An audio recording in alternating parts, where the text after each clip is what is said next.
And one thing that human beings have often done in our struggle to get to higher truths is we've told stories. You know, we know some of the stories from the Native American tradition. We know some of the stories from Africa and Asia. And there's one story that I think is pretty uniquely American. And it has kind of a universal appeal, but people identify it with the United States. If I were to say to you, faster than a speeding bullet, faster than a locomotive, able to leap a tall building in a single bound, look up at the sky, it's a bird, it's a plane, it's Superman! Right?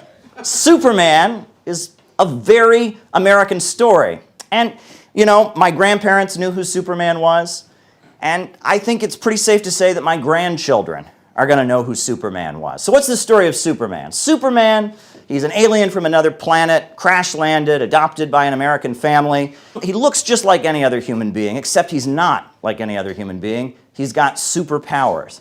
And with his superpowers, he could rule the entire world. But he doesn't. He just lives a humble life as mild-mannered reporter Clark Kent, and he's got those glasses on and no one can recognize him. It's the perfect disguise. Whenever someone's in danger, he runs into the nearest phone booth, he changes into his costume and rushes into action. Now, you know, like I said, Superman is identified with the United States around the world. It's considered to be a very American story. And that gives me hope. Because if Americans can love Superman, then Americans can love socialism. Now, so Superman was originally a comic book published in 1939 by two comic book writers in Cleveland. And one of the first adventures of Superman was to rescue a group of striking miners whose crooked boss was out to get them. And also, the Superman comics, the first Superman comics, are filled with statements condemning Jim Crow segregation and racism, which nowadays that might seem pretty normal, but back in 1939, when Jim Crow was in effect and lynchings were taking place, that was a really big deal to have a syndicated comic book that talked that way. In the radio version of Superman, during the Second World War, Superman actually fought against the Ku Klux Klan. They called them the Knights of the Fiery Cross, and he fought the Ku Klux Klan because the Klan were supporting Hitler and they were sowing disunity, dividing the country in the middle of a war. So Superman fought the KKK. Who is Lex Luthor? So Lex Luthor is this very wealthy, maniacally evil, bald guy. And he's using technology to enrich himself at the expense of the community. So basically, Lex Luthor is Jeff Bezos. And whenever Lex Luthor Bezos has another plot, Superman rushes into the phone booth and he changes into his costume and he swings into action to rescue who? The people. Ordinary people. Superman doesn't like violence. He doesn't like violence. But he does what's necessary to defend the oppressed and those who are suffering. Superman is very much the ideal. Does anyone here know how you actually say the phrase man of steel in Russian? Stalin. And that wasn't an accident. You can bet that in 1939, that was not an accident when that comic book came out. But the understanding of the values you might get from Superman and how that could be compatible with what it means to be a communist, it really does kind of a mind flip, because nowadays our understanding of left and right and Marxism and politics and revolution and socialism and capitalism is all very, very confused. And we can learn a lot from looking at that period in U.S. history. 1939, when those comics came out, the Communist Party of the United States was a very powerful organization. Hundreds of thousands of members, influence over millions of people. It was a massive organization that many people supported. And interestingly enough, where is Superman from? He's from, Smallville, Kansas. The communist presidential candidate in 1940 and in 1936 was Earl Browder. And Earl Browder's nickname was the Man from Kansas. That's what he ran as the Man from Kansas. This idea that Superman was this wholesome, anti-racist, progressive who went around fighting for the rights of the workers against big monopoly corporations, that was very much what the Communist Party was about when they were in their Popular Front anti-fascist period. We need to reinvest in the United States. We need to stop bailing out these speculators on Wall Street and these creeps who keep sending us to war. We need to bring all of our troops back home. What are they doing overseas? How the hell am I interested in what happens beyond my borders when my own people are starving on the streets? Whatever happened to America? When the evening comes, watching the ships roll in, and then I watch them roll away again. Yeah, I'm sitting on the dock of the bay, watching the tide roll away. Oh, I'm just sitting on the dock of the bay, wasting time. In the grave, John Brown's body lies a moldering in the grave, but his soul goes marching on. Glory, glory, hallelujah. Glory, glory, hallelujah. Glory, glory, hallelujah. The Guantanamo files revealed torture practices, including prisoners being waterboarded over 100 times in a single month, shoddy evidence obtained via torture to justify detainment, that some detainees were children, that some were known to captors to be held for no reason at all, yet remained captive for years, now decades. He embarrassed the DNC and Hillary Clinton, revealing the corruption of the U.S. electoral system. I want you to look at all the countries the USA has attacked since 9/11. Afghanistan. Is Afghanistan any better off than it was 20 years ago today? no! How about Iraq? Is Iraq any better off than it was 20 years ago today? No!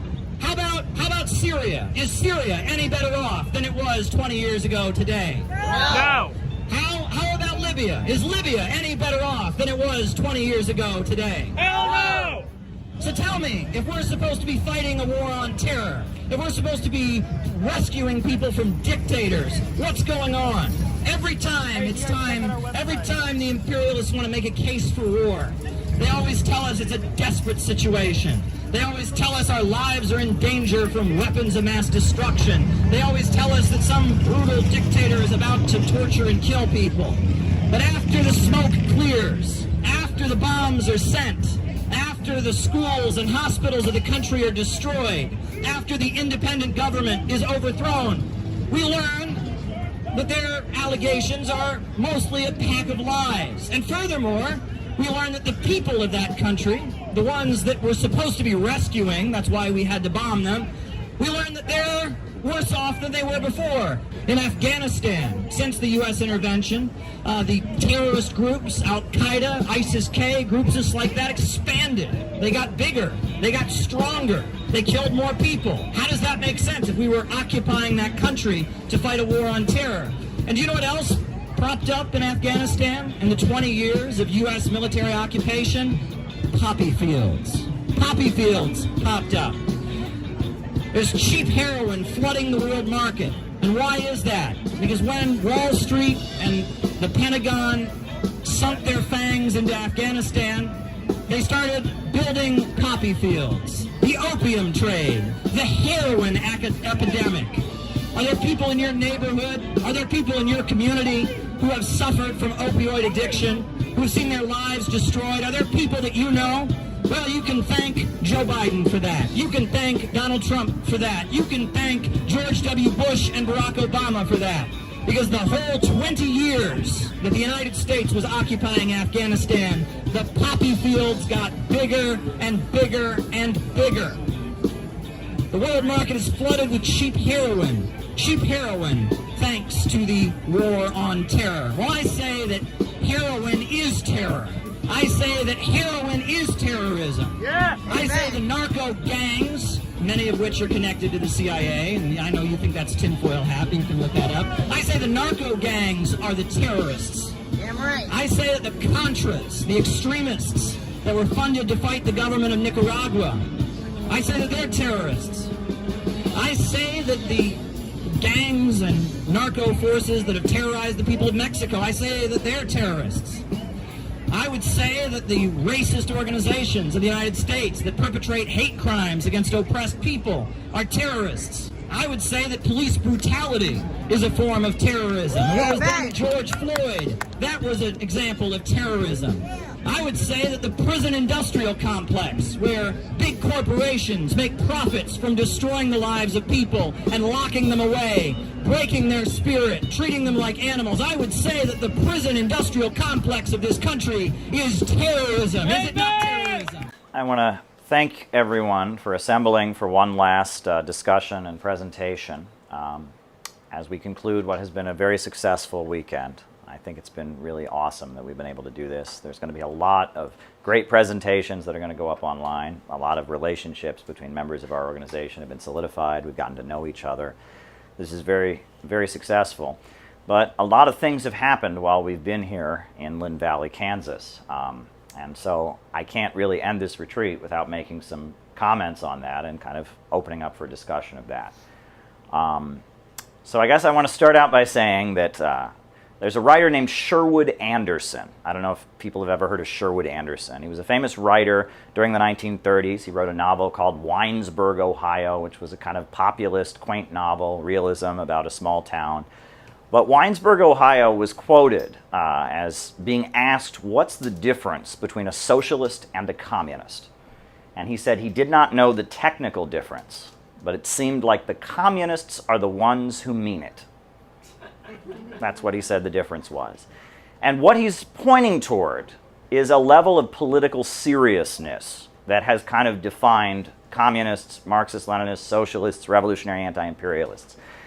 And a lot of times people don't understand that seriousness. If you read some of the critical histories of the Communist Party, Trotsky alludes to this, but so do just straight-up anti-communists. They talk about the zigging and the zagging, right? They have a song, Our Line's Gonna Change Again, right? And they talk about how during the early 1930s, the Communist Party took the position that Social Democrats were the main enemy. They were the main roadblock, and opposing the Social Democrats was the main focus. But then, after Hitler came to power, and as they were leading up to the Second World War, they switched their position, and they started building an alliance with Social Democrats, because that was what was needed in order to defeat fascism and setting the stage for the Second World War. And people looked at this, and they said they're inconsistent. But what they were is they were serious. They understood what we've kind of become a mantra of CPI. Over the weekend, we've said it so many times that if the situation changes in 24 hours, the tactics must also change in 24 hours.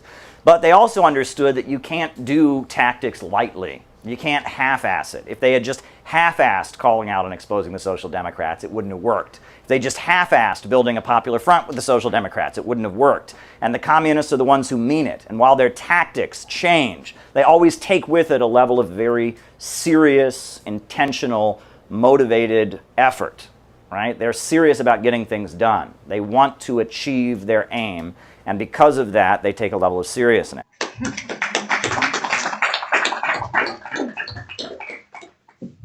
Well, I want to start out by thanking the Platypus Affiliated Society for extending this invitation to me.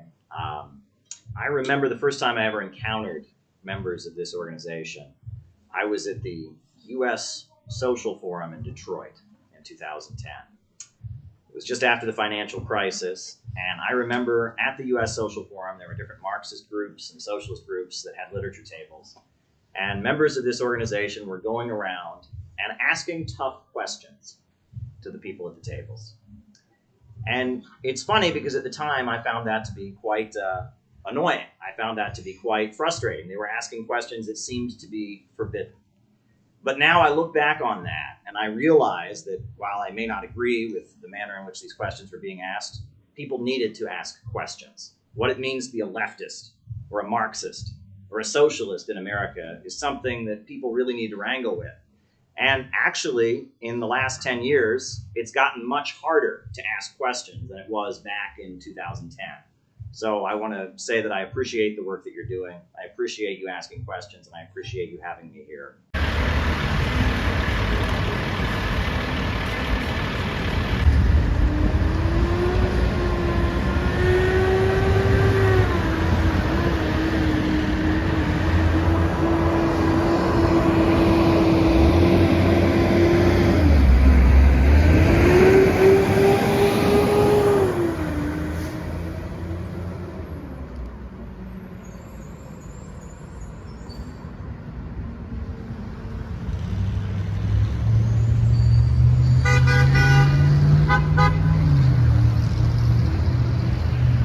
What's your message out here today? Russia and China are not our enemy. Wall Street and the Pentagon imperialists are. Very good. I think that Chicago is ripe for our anti-imperialist message. These days in the media, as living standards just take a nosedive, there's so much negative coverage about Russia and China to distract us from our real enemies, Wall Street and NATO. So we want to let everybody know that Russia and China are our friends, not our enemies.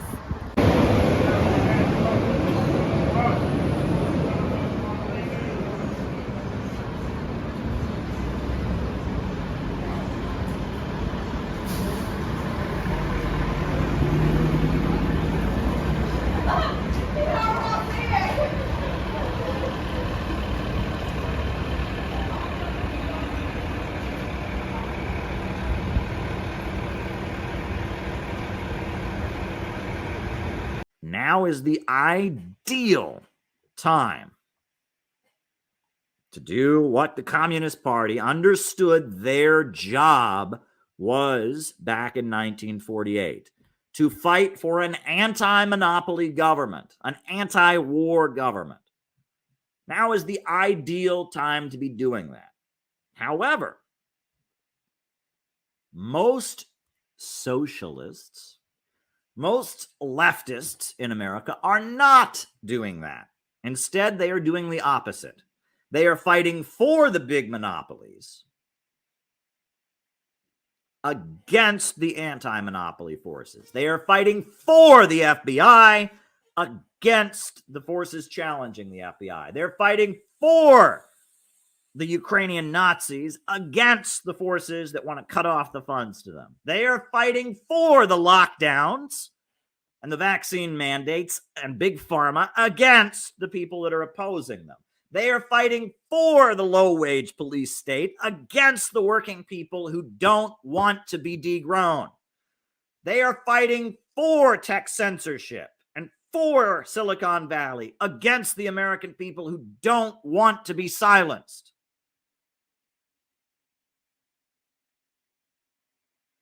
And this is a problem. And the lead up to the vitally important demonstration coming up on February 19th makes this so abundantly clear. I want to thank the great Tyler McConnell for discovering this. Tyler McConnell discovered how you can tell what side the Silicon Valley fascists are on. This is Tyler McConnell's this is his screenshot. This is his screenshot. Tyler McConnell decided to Google the Rage Against the War Machine demonstration. Try to type into Google, see what comes up. This is what comes up. There's a protest happening a week from tomorrow in Washington, D.C. And if you type in to Google what's happening, this is what you will find. The first article that comes up is from Black Agenda Report. Why the Rage Against the War Machine rally is anti-war so white.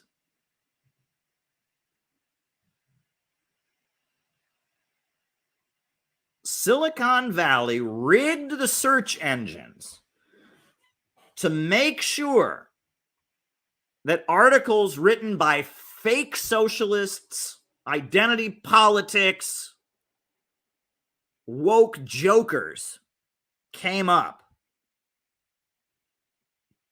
This is not accidental. We know that they rig the algorithms. They rig the search engine results.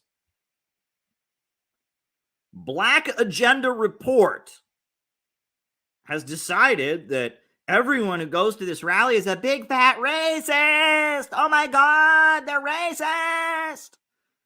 And it just so happens that the Silicon Valley fascists, Bill Gates, Mark Zuckerberg, agree with Black Agenda Report. And they have rigged the search engine to promote their woke condemnation of this rally. The screenshot's right there. We know what side the Silicon Valley tech monopolists are on. We know what side they're on in Ukraine. We know what side they're on in Taiwan and in China. We know what side they're on the Korean Peninsula. We know what side they're on the lockdowns. We know what side they're on when it comes to the FBI versus the people of America and their freedom. We know what side they're on when it comes to the Uhuru movement versus the FBI. And now we know what side they're on. We know what side they're on when it comes to this important rally. Now, maybe Black Agenda Report repudiates this. Maybe they don't accept, they don't appreciate it, but they should look themselves in the mirror. When the search engine results are being rigged to promote their denunciation of an anti-war protest, it should be obvious that this anti-war protest is a progressive, revolutionary anti-war protest, so much so that they're rigging the algorithms against it. But folks, the denunciations of this anti-war demonstration have gotten to be so unbelievably stupid. So unbelievably stupid. This is the best one I could find. It's by Melinda Butterfield. Melinda Butterfield gave her opinion of the upcoming protests. This is what Melinda Butterfield wrote, right? There's a whole long screed about Lyndon LaRouche and all kinds of stuff that's not really that important. But here's the most important sentence in this article, this brilliant article written by Melinda. This is what Melinda writes about the Rage Against the War Machine rally. Quote, "Its true purpose is to strengthen the grip of the openly white supremacist movement in the United States based on anti-trans panic, hatred of migrants and refugees, censorship of Black and LGBT history, and robbing women of their right to abortion."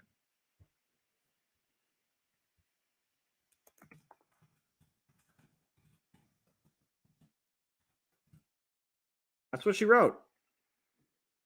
The true purpose of this rally, Chris Hedges isn't there because he wants to stop the war. He's there because he wants to strengthen the grip of an openly fascist white supremacist movement. You know, Garland Nixon, he's African American, but I guess he's lying to everybody when he says he's there because he wants to stop the war, because actually, even though he's African American, he's going there because he wants to strengthen the grip of an openly fascist white supremacist movement. Cynthia McKinney, U.S. Congresswoman, who Melinda endorsed in 2008 and voted for when he was a member of the Workers' World Party, or she was a member of the Workers' World Party.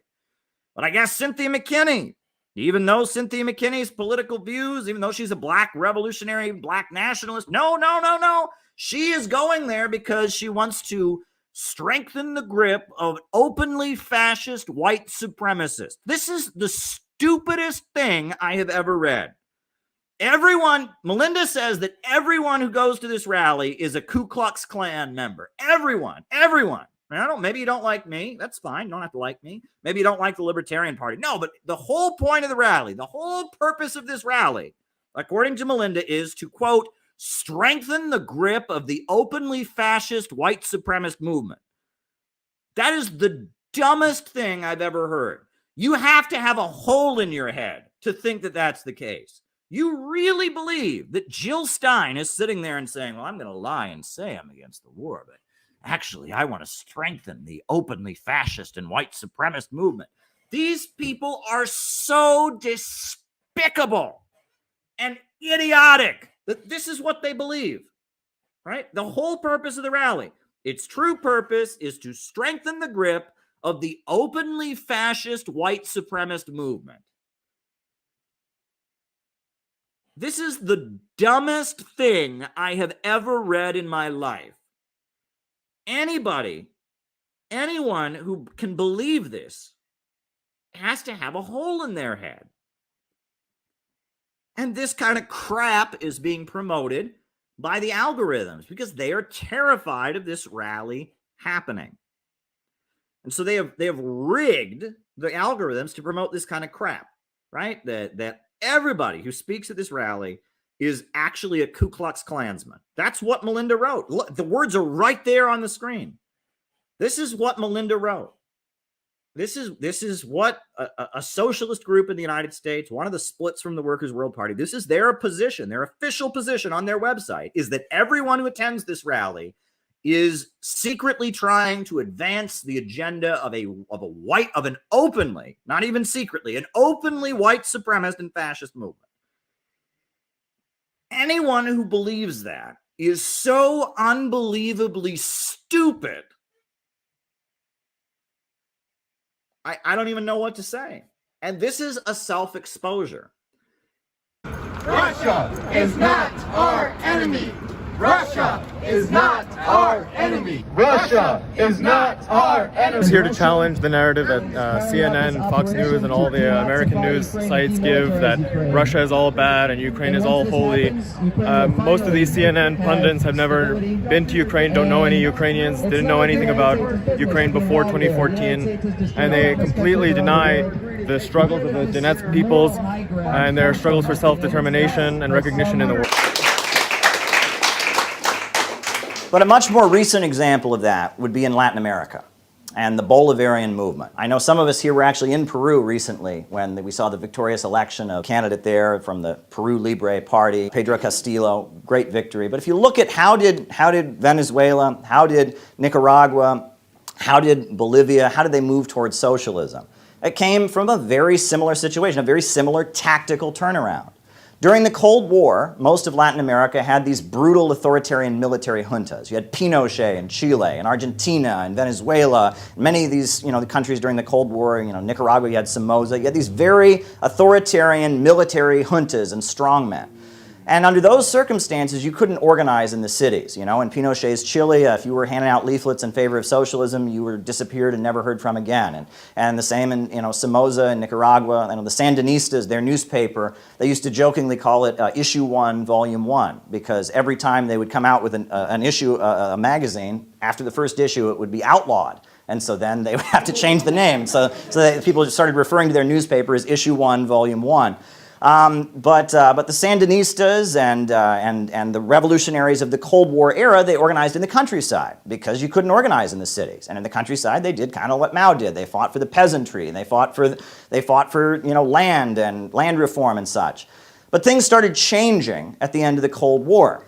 And why did they start changing? Because these military juntas, they were effective in crushing the threat of communist revolution. Nicaragua, you did have the Sandinistas. Cuba, you had the Cuban Revolution. But other than that, these military juntas were quite effective at crushing the threat of communist revolution. And because the United States saw them as necessary in doing that, the United States would tolerate a lot of Bonapartist maneuvering, right? They would hand out the goods, so to speak. The military would own quite a few factories and own quite a few industries. There'd be a lot of people who were kind of getting money handed out to them. And that these regimes were, there was kind of a layer of society that was economically benefiting from these military dictatorships. And the United States felt it necessary to tolerate that on some level because of the fact that the threat of communist revolution was so great. But as you enter the 1980s, and as the Cold War is coming to an end, you get a situation in these countries where neoliberalism, the privatization, Milton Friedman, Friedrich von Hayek, Ayn Rand, Alan Greenspan, where they come in and they say, we don't need to tolerate this kind of stuff. We don't need to tolerate this kind of stuff. We can privatize everything. Why should we let this military junta, nationalize and hand out goods to their friends? And why should we do that? And so in country after country after country in South and Central America, you have the imposition of, rather than having these strongman authoritarian regimes, you have the transition toward George Soros's model of the open society, where once again they are having free elections. You're not going to go to jail for handing out leaflets or anything, but at the same time there's mass privatizations going on. In Bolivia, for example, they privatized the water. They made it a crime to collect water on your rooftop. The water belonged to American corporations. In Venezuela, the cost of public transportation, which many people in the capital city of Caracas depended on to go to work, went up, and there was a massive riot called the Caracazo that took place. And, I actually visited Ecuador in 1999. I was 12 years old, and it was at the height of a man-made famine created by neoliberalism. And I actually saw with my own eyes, I was a 12-year-old kid, we got off the airplane, we saw a crowd of desperately poor, starving people, mainly people from the rural areas who'd lost their land, and it was a crisis. Hundreds of thousands of people died of malnutrition or fled Ecuador in the late 90s due to these economic policies of neoliberalism. Privatize everything, gut the market sector. You had the IMF and the World Bank coming in and just demanding that these countries sell themselves off to the highest bidder. In Bolivia and in so many countries, it just wrecked the place. It was a disaster. NAFTA in Mexico, similar things were done in Haiti. Haiti's agricultural sector was destroyed. The people of Mexico have been growing their own food since long before Christopher Columbus ever showed up. But now, as a result of neoliberalism and these free market policies, the result has been that Mexico now imports a lot of its food from the United States, and American agribusiness has a monopoly. And this is what imperialism is. Imperialism is about holding back economic development. It's about keeping countries impoverished and poor so that Wall Street and London can have them as a captive market and stay rich at the center of the global economy. That's what imperialism is. And neoliberalism, the economic model of neoliberalism, was much more effective when you have this open society model. Instead of having some strongman authoritarian military state, instead you have the opposite. You have a government that's so weak you can drown it in the bathtub. Right? You have a pathetic, weak, regime that can't in any way possibly stand up to corporations. So Wall Street and London just come in, and the IMF and the World Bank just come into these countries and tell them how it is.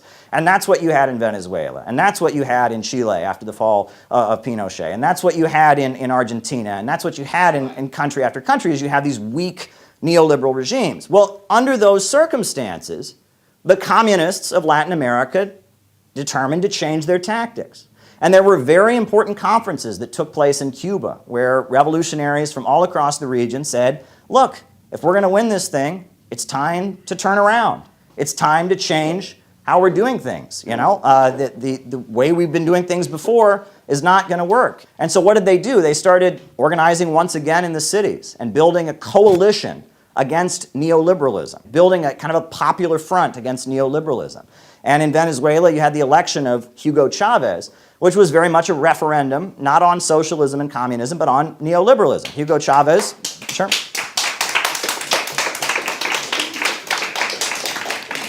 Hugo Chavez said that he didn't believe in capitalism or socialism, just whatever was good for Venezuela. And the communists supported him and backed him, but he said he was just for whatever was good for Venezuela. The population was basically presented with a choice. Are you for neoliberalism and the cuts in social spending? Are you against them? The public voted for Hugo Chavez. And then we know there was an attempted military coup against him in 2002, and he defeated that coup because the rank and file soldiers rose up and had his back and supported him.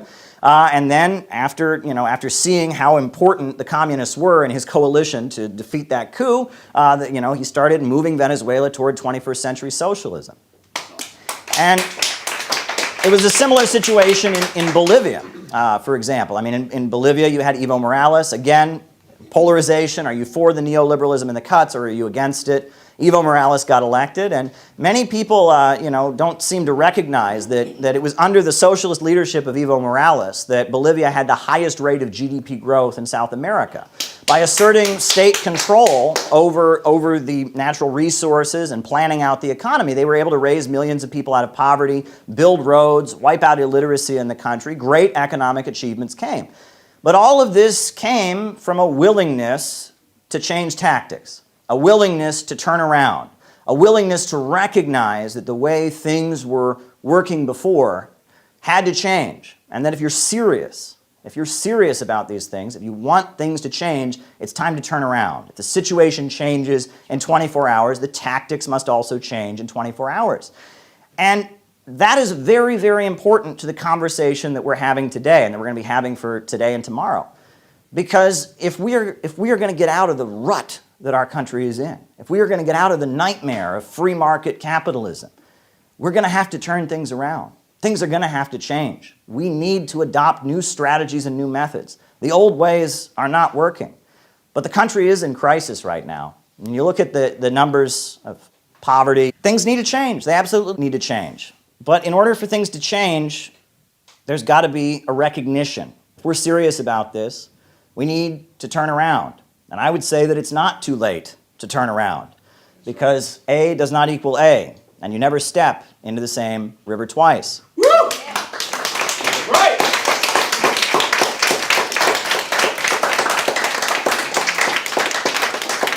So my talk will just be on how the CIA fostered the synthetic left. And generally there have been two approaches taken to defeating communism, or trying to defeat communism, and they've worked in tandem. One faction of the ruling class has taken the approach of tightening things up, right? We think of the military-industrial complex. We think of the McCarran Internal Security Act of 1950, which was the secret plan in a case of emergency to detain millions of communists and other political dissidents in concentration camps. And, an authoritarian society with a fascist military state, lots of military spending, crushed the labor movement, etc. But there's another faction coming from the CIA and the intelligence apparatus that's taken a different approach. Instead of tightening up, let's create lots of chaos. Loosen up society, ensure no solid leftist organization can be formed amid the chaos, and spread this chaos into communist and anti-imperialist countries so as to tear them down. It is this latter approach that will be the focus of today's talk. But again, these two approaches are working together in tandem. So Caleb got the question when he traveled internationally, what's wrong with American communists, right? What has gone wrong? Why aren't you guys more serious? So it's it's worth reflecting on how strong the American anti-imperialist left once was. At the height of McCarthyism, prominent American artists, musicians, and intellectuals like Shostakovich, Aaron Copland, the scientist, the physicist Robert Oppenheimer, Albert Einstein, and others came together to show solidarity with the Soviet Union and to condemn American imperialism. And you can see the symbol, that should look familiar, right? Out front protesting the conference were Irving Kristol and his group of middle-class New York City intellectuals. Please boo. Thank you. Thank you. Kristol, as we know, a former Trotskyist who had come to despise the working class during his time serving in the military. And he said, I want nothing to do with the working class, right? The recently formed CIA was very dismayed by the strength of the pro-Soviet American left and were determined to weaken the movement. That same year, NATO was founded, 1949, to contain and roll back communism.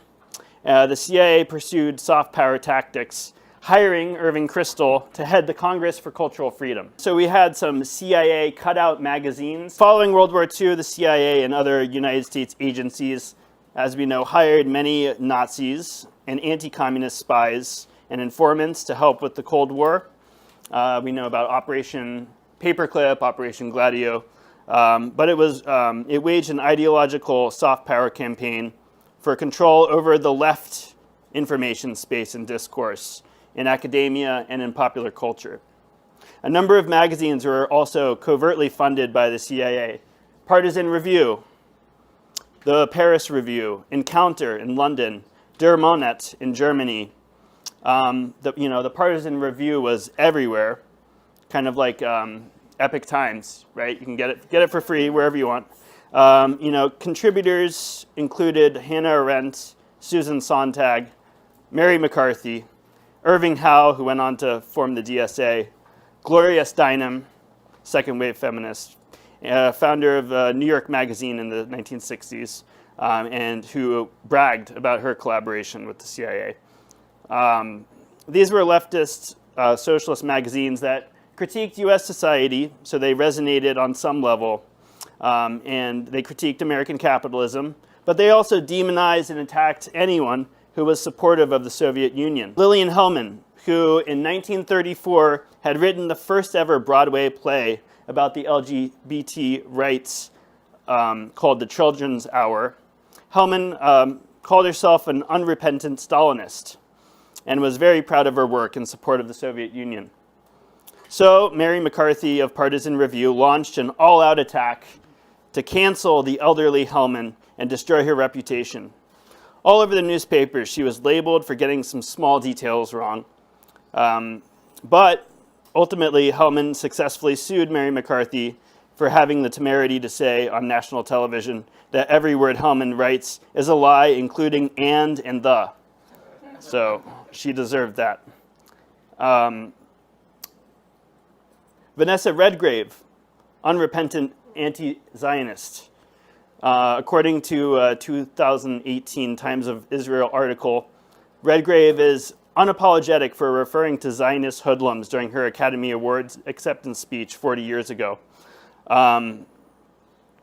Redgrave was referring to her remarks at the 1978 Oscars to members of the Jewish Defense League who were objecting to her funding and narrating a documentary called The Palestinian, a 1977 documentary she made about the Palestinian situation and the activities of the PLO, the Palestinian Liberation Organization. She received Best Supporting Actress Oscar for her performance in the 1977 film Julia, in which she played the title role, a woman murdered by Nazis prior to World War II for her anti-fascist activism. And so during Vanessa Redgrave's nomination, she received the best, in which, following her nomination, members of the JDL burned her in effigy and allegedly offered a bounty on her head. There was a firebombing at one of the theaters that screened the documentary. The JDL also picketed the Academy Awards ceremony where she received her Oscar opposite pro-PLO demonstrators. And she was defiant. She was defiant in her support for Palestinians. Let's talk about the New Left and left-wing anti-communism. Here we have a nice picture of Hannah Arendt with a cigarette.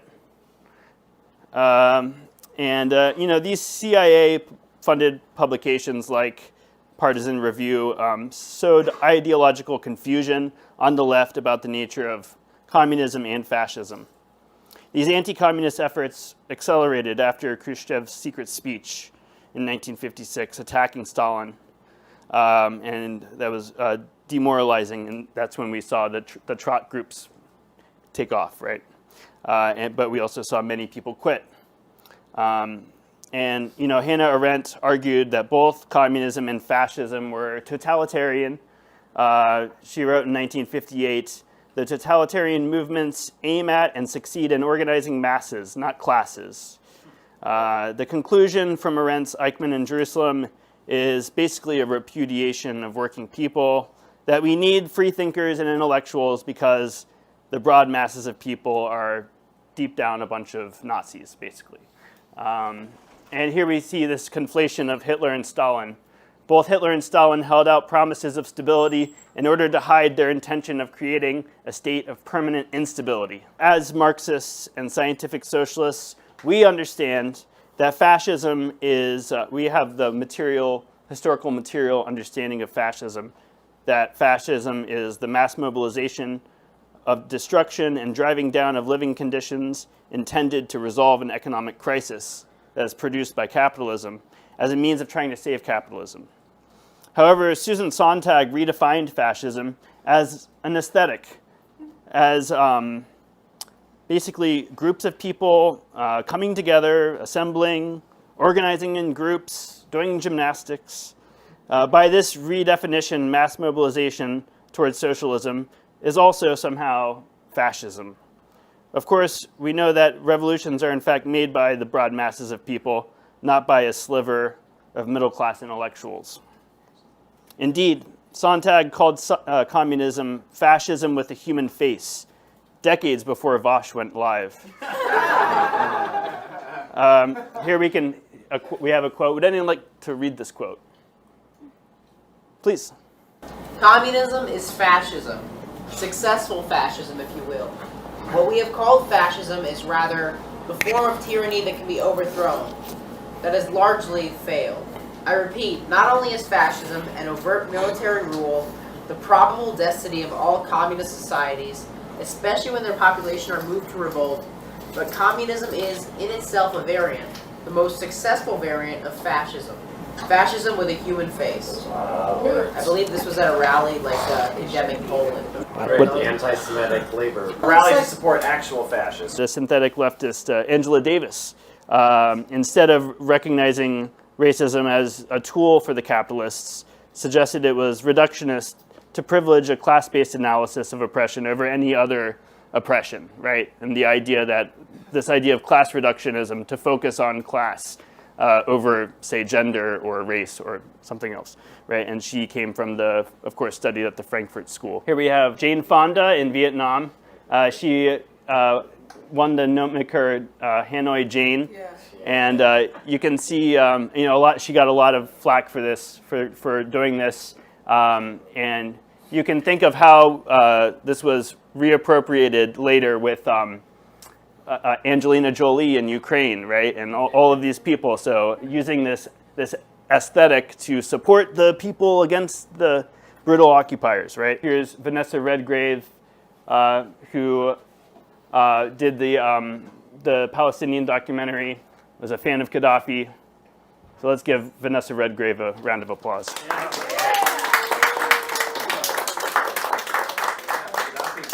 Paid for a documentary, I believe. He funded it. Wow. And it was screened all over the Middle East to support. And here she is, defiantly standing up against the Zionist. There's Lillian Hellman, the unrepentant Stalinist. Yeah. And wrote the first LGBT play on Broadway, at least, the first play about two women. Hippie Drugs Fest. Let's talk about MK Ultra.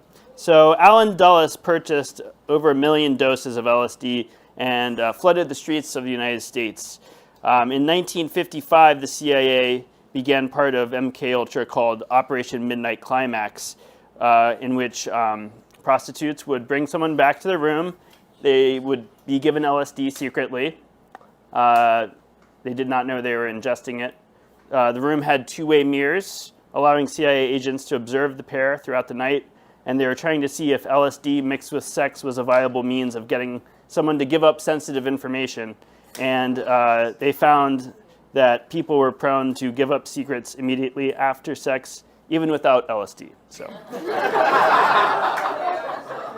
UCLA, there you go.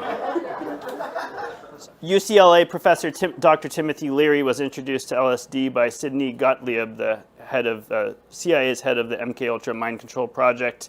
In 1966, Leary popularized the slogan, "Turn on, tune in, drop out," in a counterculture era phase. The CIA wanted people to drop out of the growing anti-war movement to focus on, finding themselves as individuals, negotiating meaning through a postmodern lens, and basically indulging themselves, becoming hedonists, to counter the influence of powerful art abroad. For example, the movement of socialist realism that promoted worker solidarity and Marxism, and also to undermine the legacy of social realism in the U.S., Diego Rivera murals, etc. The CIA promulgated Norman Rockwell. We all know Norman Rockwell, right? But also boosted the abstract expressionism of Jackson Pollock and the work of left pessimist beat poets like Allen Ginsberg. Terrorism is when you destroy communities, when you get rid of the good-paying jobs, when you replace schools with jails. That's what terrorism looks like. Yes! We're here in New York. So much homelessness around us, so much poverty. Go to Detroit, go to Pittsburgh, go to Cleveland, go to Atlanta, go to Chicago. So many neighborhoods, so many communities throughout America have been bombed, not with explosive bombs, but with economic bombs. They have bombed out the jobs. They have bombed out the economic opportunities. They have deprived communities of what they need to survive. So many communities, so many working people in the United States have seen their lives destroyed. That's terrorism. There is terrorism going on all around us. There's terrorism going on all around us. And the fact that they tell us they were fighting a war on terror, that they're trying to keep us safe from Al-Qaeda, when they're buddy-buddy with the Saudi government, the Kingdom of Saudi Arabia, the only government in the world that still cuts people's heads off in public. They want to tell us they're fighting terrorism when the majority of the 9/11 hijackers were from Saudi Arabia. When Osama bin Laden, his parents owned the wealthiest construction firm that has a state monopoly on construction in Saudi Arabia. When right after 9/11, when all the planes were grounded, did you know this? When all the planes were on the ground in the country, not a single plane could go up in the air. They allowed one plane to go up in the air. And what plane was it? That was a plane for the Saudi royal family and the bin Laden family. And it flew around the United States and it picked them up from their luxury hotels and it flew them out of the country to make sure they were safe. They were concerned about protecting bin Laden's relatives, protecting the Saudi king. When we were fearing for our lives, I was a kid, I remember it, we were fearing for our lives, watching buildings fall down, afraid of what might happen next. We were fearing for our lives, and our government was trying to protect the Saudi kingdom. That's who they were trying to protect. They weren't trying to keep us safe. Now go to Moscow, go to China, go to any major city in China. They have high-speed rail. People in the United States don't even know what high-speed rail looks like. How are we supposedly the most wealthy country in the world, but yet look at the state of our infrastructure.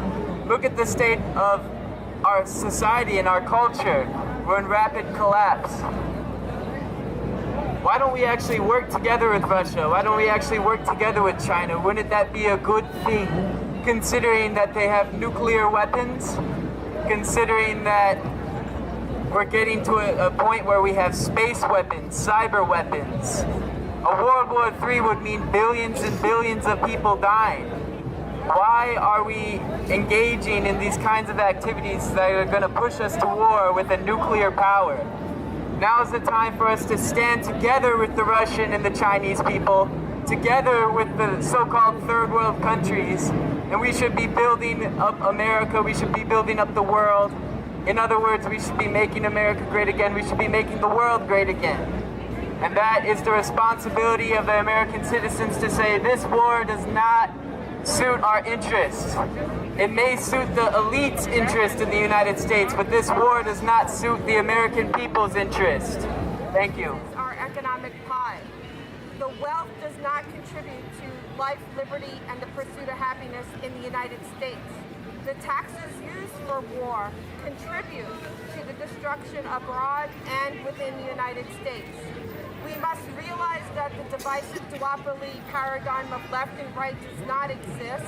We must unite that everybody wants life, liberty, and the pursuit of happiness. We must realize that we the people have the power.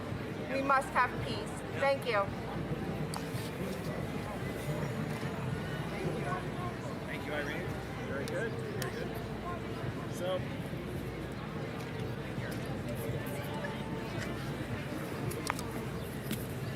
I don't know if people are aware, but this sign refers to the Uhuru movement. These are 4 African-American activists from the African People's Socialist Party and the Uhuru movement. They are facing 10 years in prison, charged with being Russian agents. All they did was speak up, all they did was have some Zoom calls, and the American government wants to throw them in prison for 10 years for speaking up, for exercising free speech.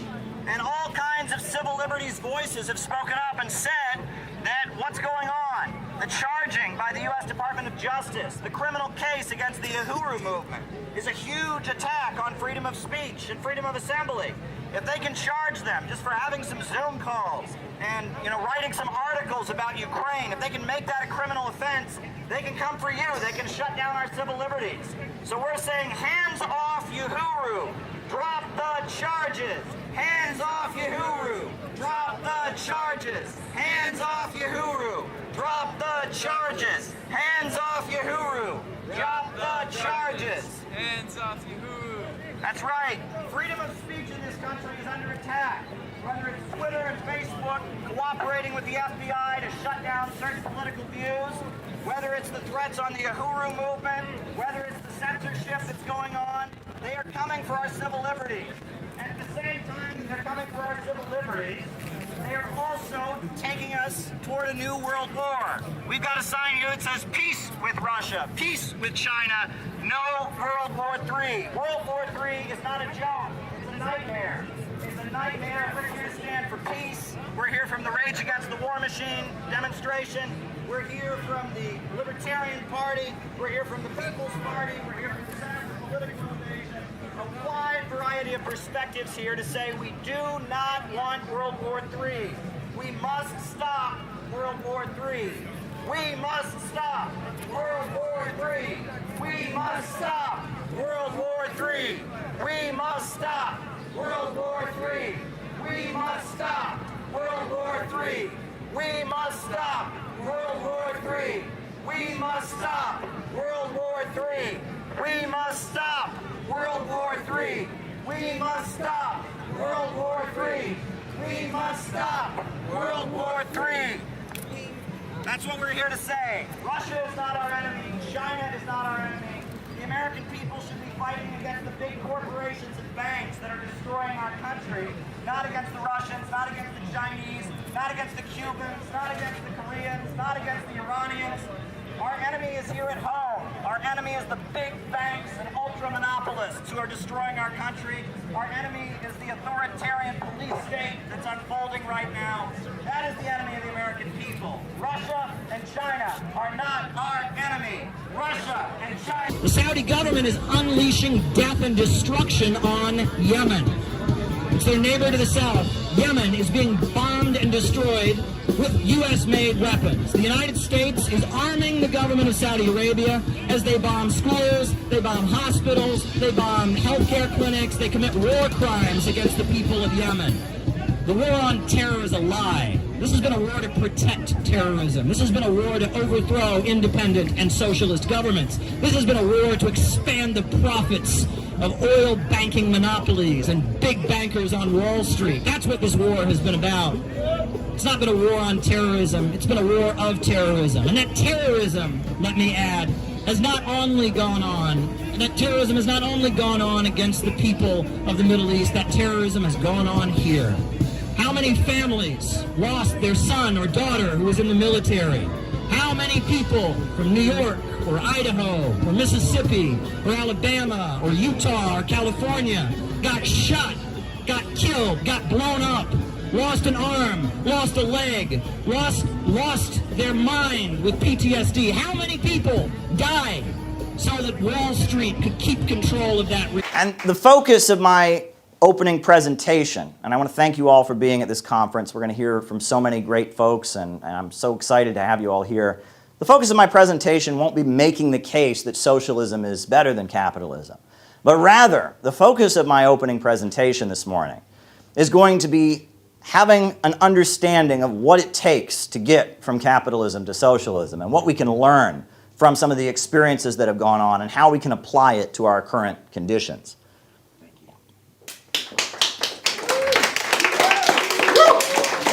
Now, you all got a copy of the CPI Educational Manual, which is a great textbook. I know in Texas they've been using it every week. They've been studying it. The folks from San Angelo, Solidarity, and San Antonio. I know there's people in Australia doing classes on it. This is the Educational Manual of the Center for Political Innovation. It has a number of texts in it. One of the texts we included was a very important essay written by Mao Zedong in 1927. And the essay that he wrote, it's called Report on an Investigation of the Peasant Uprisings in Hunan. And this was 1927. Mao is a member of the Chinese Communist Party, and he himself is from somewhat of a rural background. And so they sent him to the rural areas where the peasants were rising up and revolting against their landlords. And he wrote his report about the peasant uprisings in Hunan. He gave his assessment of what happened. And this is what he wrote. He wrote, in a very short time, China's central, southern, and northern provinces, several 100 million peasants will rise like a mighty storm, like a hurricane, a force so swift and violent that no power, however great, will be able to hold it back. They will smash all the trammels that bind them and rush forward on the road to liberation. They will sweep all the imperialists, warlords, corrupt officials, local tyrants, and evil gentry into their graves. And this document that he wrote, this was a polemic. He was essentially yelling at his own party. He was saying, get your shit together. He was saying that something's going to happen. He was saying, we're getting ready for a big turnaround. And he was very angry with his own party, the Chinese Communist Party, because what was happening in the countryside was full of potential, and they were ignoring it. The next section, he says, every revolutionary party and every revolutionary comrade will be put to the test, to be accepted or rejected as they decide. There are three alternatives: to march at their head and lead them, to trail behind them, gesticulating and criticizing, or stand in their way and oppose them. Every Chinese is free to choose. And the essay also has the famous passage. It says, a revolution is not a dinner party, or writing an essay, or painting a picture, or doing an embroidery. It cannot be so refined, so leisurely and gentle, so temperate, kind, courteous, restrained, and magnanimous. A revolution is an insurrection, an act of violence by which one class overthrows another. And he writes this essay because at the time, the Chinese Communist Party was based in the cities. And it was in the urban areas the Chinese Communist Party was operating. And they had entered an alliance with the KMT Nationalist Party in China. And they were operating in the cities, and there was a feeling that the peasantry, the rural folks, they were not revolutionary. They were not educated, they were not literate, they were low income, they were impoverished, and they were not full of revolutionary potential. And Stalin was arguing that basically the way China could move forward was through this alliance with the KMT Nationalist Party. Trotsky advocated, forming labor unions among the very, very small industrial working class and railroad workers of China. But Mao had the understanding that if you wanted to have a revolution in China in the 1920s and 1930s, it was going to come from the rural folks. And he was saying, basically, if we want to win this thing, we got to turn around. We got to have a big turnaround. We've got to change our tactics because the world is constantly in motion, because A does not equal A, because you never step into the same river twice. And if we're going to win this, we're going to have to turn around. And it's not too late to turn around. And sometimes, in order to win things, you have to turn around. And that reminds me of another revolutionary. You can go back to 1903. In Russia, you had Vladimir Lenin. Vladimir Lenin, he said, if the situation changes in 24 hours, the tactics must also change in 24 hours. And it was 1903, and he was looking at the Russian revolutionary movement, and he said basically the same thing. If we're going to win this, we've got to change how we're operating. Instead of having this kind of loose political association, we've got to form a party of new type. And in exile in London, he had a meeting with all these great Russian revolutionary leaders, well-respected, organizers of unions, organizers of strikes and protests, fighters for democratic rights, Zinoviev, Bukharin, Kamenev, Litvinov, Stalin, Trotsky, and he had them all in one room. And he pitched to them this idea. He said, if we're going to win this, we have to form a party of new type. And this will be a very different type of political organization. We're going to have democratic centralism, meaning that when we get together and we make a decision, afterwards, we're all going to carry it out. Whether we agree with it, whether we voted for it or not, we're going to make a decision and we're all going to carry it out. And we're going to engage in agitation. We're going to try to stir up the broad masses to fight for their rights. And when we're going to find the advanced and the folks that are capable of understanding our revolutionary ideas and concepts. And to those folks, we're going to propagate, and we're going to teach them Marxism. We're going to agitate, and we're going to propagate, and we're going to practice democratic centralism, and we're going to form this party of a new type. Not a party for every person who might agree with us, but only for those who would give the whole of their lives to the revolutionary movement. And at the time that Lenin made this proposal, there were a number of Marxists, not just in Russia, but also in Europe and all of that, and they looked at Lenin and they said, this is nuts. They said, this isn't a revolutionary party you're forming. This sounds like a monastic order. This sounds like the Jesuits or the Franciscans. This sounds like some kind of crazy cult. But at the time, Lenin proposed his ideas. The majority of the people in the room agreed with him, so they were known as the Bolsheviks, or the majority group, and the minority of the people in the room rejected his ideas. They were known as the Mensheviks, and that was how the Russian revolutionary movement proceeded. But that wasn't the only time you had a big turnaround. Fast forward to 1917. And 1917, the Tsar is brought down in a massive uprising in Russia. Well, Lenin gets on a train from exile in Switzerland. He comes back to Russia, and he comes back and he delivers this April thesis. And once again, he says we have to change our tactics. We have to drastically change our tactics. We need to make opposing the war, opposing World War I, the primary thing we stand for. We got to stop calling ourselves socialists and social democrats, because then people will think we're the same as these sellout labor union leaders who dragged us into the war. We got to start calling ourselves the Communist Party instead of the Socialist Party to distinguish ourselves. We have to at the same time be organizing these Soviets and these dual power institutions. And he comes in with his April thesis and he says, look, we got to turn around. We got to change our tactics. If the situation changes in 24 hours, the tactics must also change in 24 hours, because A does not equal A, and you never step into the same river twice. Are not our enemies. Russia and China are not our enemies. Russia and China are not our enemies. Russia and China are not our enemies. So now, and this is an open mic, we're letting people from different perspectives come up to the mic. Anyone who wants to speak is welcome to. So now I'm going to bring up my good friend Daniel Villa. And Daniel Villa is an organizer of workers here in New York City against exploitation and mistreatment on the job. Daniel Villa is a longtime organizer for human rights and civil rights, the rights of the working class, and he's got a great radio show on WBAI that he does, talking about workers' rights. We're a Latina, so take it away, Daniel. And when you speak, you just speak trigger. Okay, good evening, good afternoon. And on behalf of all the workers who have been exploited and are being exploited in New York City, weekly there's over $30 million worth of waste taking place in New York City, and we hear absolutely nothing about it in the U.S. corporate media. We do hear a lot about how dangerous Russia is. Now, once upon a time, if you remember, Russia was the most dangerous country on earth because they were communists. So, when communism disappeared in Russia, we kind of expected for there to be peace between the United States and Russia. Russia is a capitalist country, just like the USA is a capitalist country. So you would expect peace, right? No.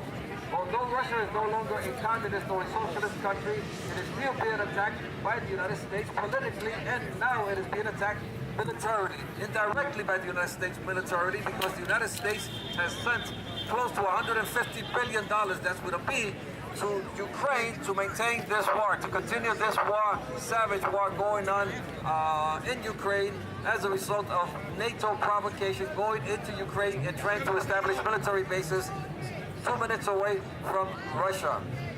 We do declare that sometimes we have to fight for peace. We're for peace, but they say we have to fight for peace.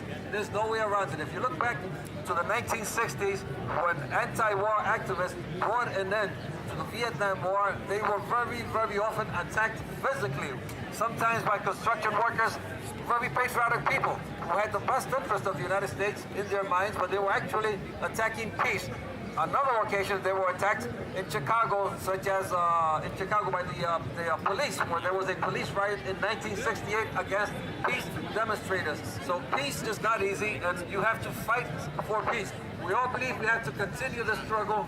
We hope that we will soon see an end to this war. I suspect that the end is going to come because the Ukrainians themselves are going to turn against Zelensky. The Ukrainians themselves are going to say, we want peace. We want coexistence with Russia, our neighbor for thousands of years. We don't want to be part of NATO. We don't want to be part of a war machine. This is what I do believe is going to happen. Let's see. In any case, we're all going to be here hoping for peace. We do not want a third world war.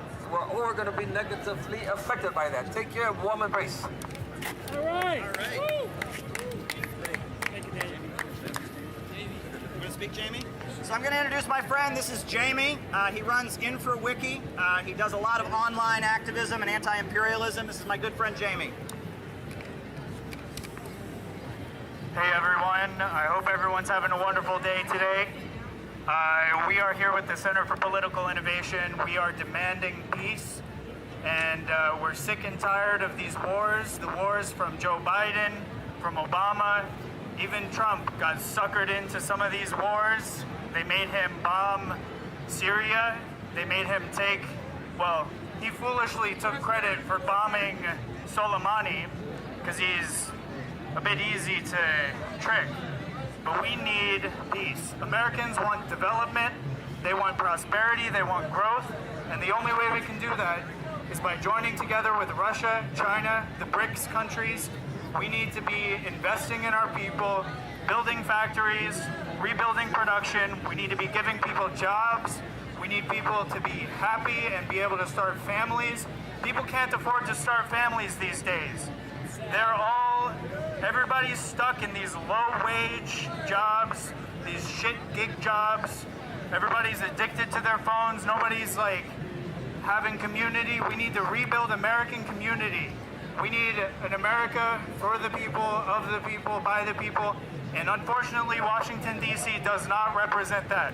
Washington represents the oligarchy and the corporate elite. And they are unelected. Sure, these puppets are elected, but the corporate elite stays no matter what, whether it's red or blue, whether it's Democrat or Republican. Most Americans are independents. Most Americans are independent voters. George Washington didn't even want us to have political parties. We need to join together as Americans to demand peace, to demand prosperity. We need to join the Belt and Road Initiative, and honestly, states should join the Belt and Road Initiative. And if the federal government gets in the way of the states, then see what happens, right? Texas and Idaho and California and Missouri and everybody should join the Belt and Road Initiative, become prosperous, and if DC gets in the way, let's see what happens. Thank you. I went to a school in Ohio. I went to kind of a small school in Ohio. But my whole life, my whole family, everyone said to me, you're going to love college, Caleb. You're just going to love college. It's going to be so amazing. You're a bookish kind of guy. You read. You're always talking. You're going to love college. I hated college. I'll just tell you the truth. I didn't like it at all. But the reason that my relatives and my parents and my aunts and my uncles were all telling me I was going to love college is because the role of universities has drastically changed in the United States in the past 20 to 30 years.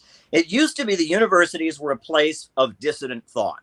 Used to be they were kind of the place that was where you would go to be exposed to new ideas, to question things. It was a place for the folks who thought a little bit deeper than average folks. Now it's not like that at all. If you look at the role the universities play, it's the opposite. Average Americans who haven't been to college are sick of these wars. They want the troops home from Afghanistan. They're happy the USA has pulled out. They don't want the USA meddling in the affairs of countries around the world. It's Americans who've been to college and taken international studies and think that they're educated, who've been informed about why it is we have to have troops in Afghanistan and why it is that we need to overthrow the government of Nicaragua and why it is that Russia and China are a threat. And instead of being a place for people to learn to think more broadly and question things, universities are increasingly becoming a place that people are essentially taught the party line of the ruling elite so that they can be a trusted part of this professional managerial class, and it's the opposite of the role that they historically played. And that's what universities are doing. And part of that is creating an infantilizing environment. I'm a leftist, and I'll tell you, I never want to hear anybody ever say, now, if you hear me clap once, if you hear me clap twice, if you hear me clap 3 times, I never want to hear that again. And, I talked to, older folks when I was in college. The college librarian was a good friend of mine. He was a guy who spoke Chinese and Vietnamese fluently and had traveled the world. And he said, when I went to college, it was pretty basic. Here's your room in the dorm. Here are your books. Start studying. But this kind of infantilizing environment they create that also comes with kind of the political correctness and all of that. It's all about kind of creating an atmosphere where people are afraid to think for themselves. People learn to obey authority, and they learn to be trusted enough to become, architects and engineers of empire, and preside over this decaying international financial system that Wall Street and London sit at the center of. They talk about how there are different models of global trade. There's the Eurasian model, which is historically that's Russia and China and the way that they work. And then there's what you call the Atlanticist model. And the Atlanticist model is when you basically have an economy that is centered around control of the trade routes, where you have big cities that are at the center of finance that dominate the trade routes and enrich themselves by controlling global trade, maintaining a monopoly. That's how the Roman Empire operated. You know, they said all roads lead to Rome. What that meant was if you were in one part of the empire and you wanted to build a road to another part of the empire, you couldn't do it because Rome had to be the middleman in global trade. That's how Wall Street and London operate. And they don't mind seeing the world get poorer and poorer and poorer, just so long as they can be the giant middleman. But the Eurasian model, where development is essential, and you have kind of the idea of bringing parts of the globe together, right? You know, China, they're really into one China. The reason for that is because historically the way China has been impoverished is when they divide it. You know, when Tibet is separate, when the Uyghur regions are separate, when Hong Kong is separate, when Taiwan is separate, it's poor. But when they're together, pulling together, they can start to economically develop. That's why you can see one of the most, famous movies from Russia that came out during World War II. It's called Ivan the Terrible, and it's about, Tsar Ivan, who brought Russia together, and by doing that was able to raise people up. And that the Eurasian model for international relations, what China is doing with their One Belt, One Road initiative, what Russia is doing with the Eurasian Economic Union, what's going on with the Bolivarian alternative of Latin America, centered around Venezuela and Bolivia. It's a different model in global trade. And that the educational system in the United States, yes, we want it to be free. College should be free. It should absolutely be free. This student debt ripoff scheme has got to end. But a lot more things have got to change. We've got to be training people to think for themselves and think critically. We've got to be orienting people toward things like science and technology. There's a lot of things that need to change in the United States. The university system is kind of a concentration of a lot of the problems we're having as a society. We're here in Union Square and we're having an anti-imperialist speak out. We're standing against the global system where big monopolies and bankers dominate the world. The world keeps getting poorer so that Wall Street and London can stay rich. We're here to have a speak out. We got music, we got different speeches. Free Alexa! Free Alexa! Free Alexa! Free Alexa! Free Alexa! Free Alexa! Free Alexa! Free Alexa! Thank you. We're working class people. You're our brother. We don't hate you, sir. We don't hate you. We're not trying to harm you. We love you. We want life to get better for you. Praise God. There's good within you, sir. God so loved the world. There's good within you. There's good within you, my sir. We're here now. I know you're upset. I know you're upset. I want you to take a deep breath, sir. I want you to take a deep breath. I want you to take a deep breath and calm down, because no one here wants to harm you. No one's here trying to harm you. We're on your side. We want to help you. We want to help you. We're having our rally. You can have yours. We can respect you. You can respect us. We're in the same space. It's a public space. No, we have just as much right to be here as they do. This is a free country, I'm sorry that you're so upset. This is a space for everyone. This is public space. This is public space. Yes. This is public space. Yes, and you have your public space. You're angry, and I don't understand why you have such rage. I don't understand the rage you do, sir. I don't. What if you were at a good rock and roll concert and someone comes in and starts preaching free speech? There's so much anger in our society right now. So much rage. So much anger. We're not ready, sir. We're not trying to harm you. You're upset. You're agitated, and we understand that.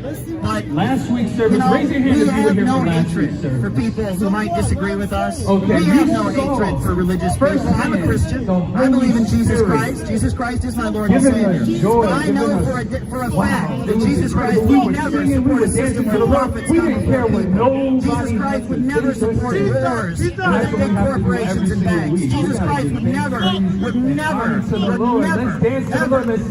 stand for a system that lets hungry children starve so they can feed the Pentagon. There's nothing anti-Christian about what we're doing here. Absolutely nothing anti-Christian about what we're doing here. And you go to Nicaragua, the slogan that they have painted on the walls everywhere is Christianity, socialism, and solidarity. And that's what we're offering here. Christianity, socialism, and solidarity. Right? We are not anti-Christian. We are not anti-Christian. If Jesus Christ was the greatest socialist in all of history. And I'm not the first person to say that. Hugo Chavez of Venezuela actually said that. Hugo Chavez said Jesus was the greatest socialist in all of history.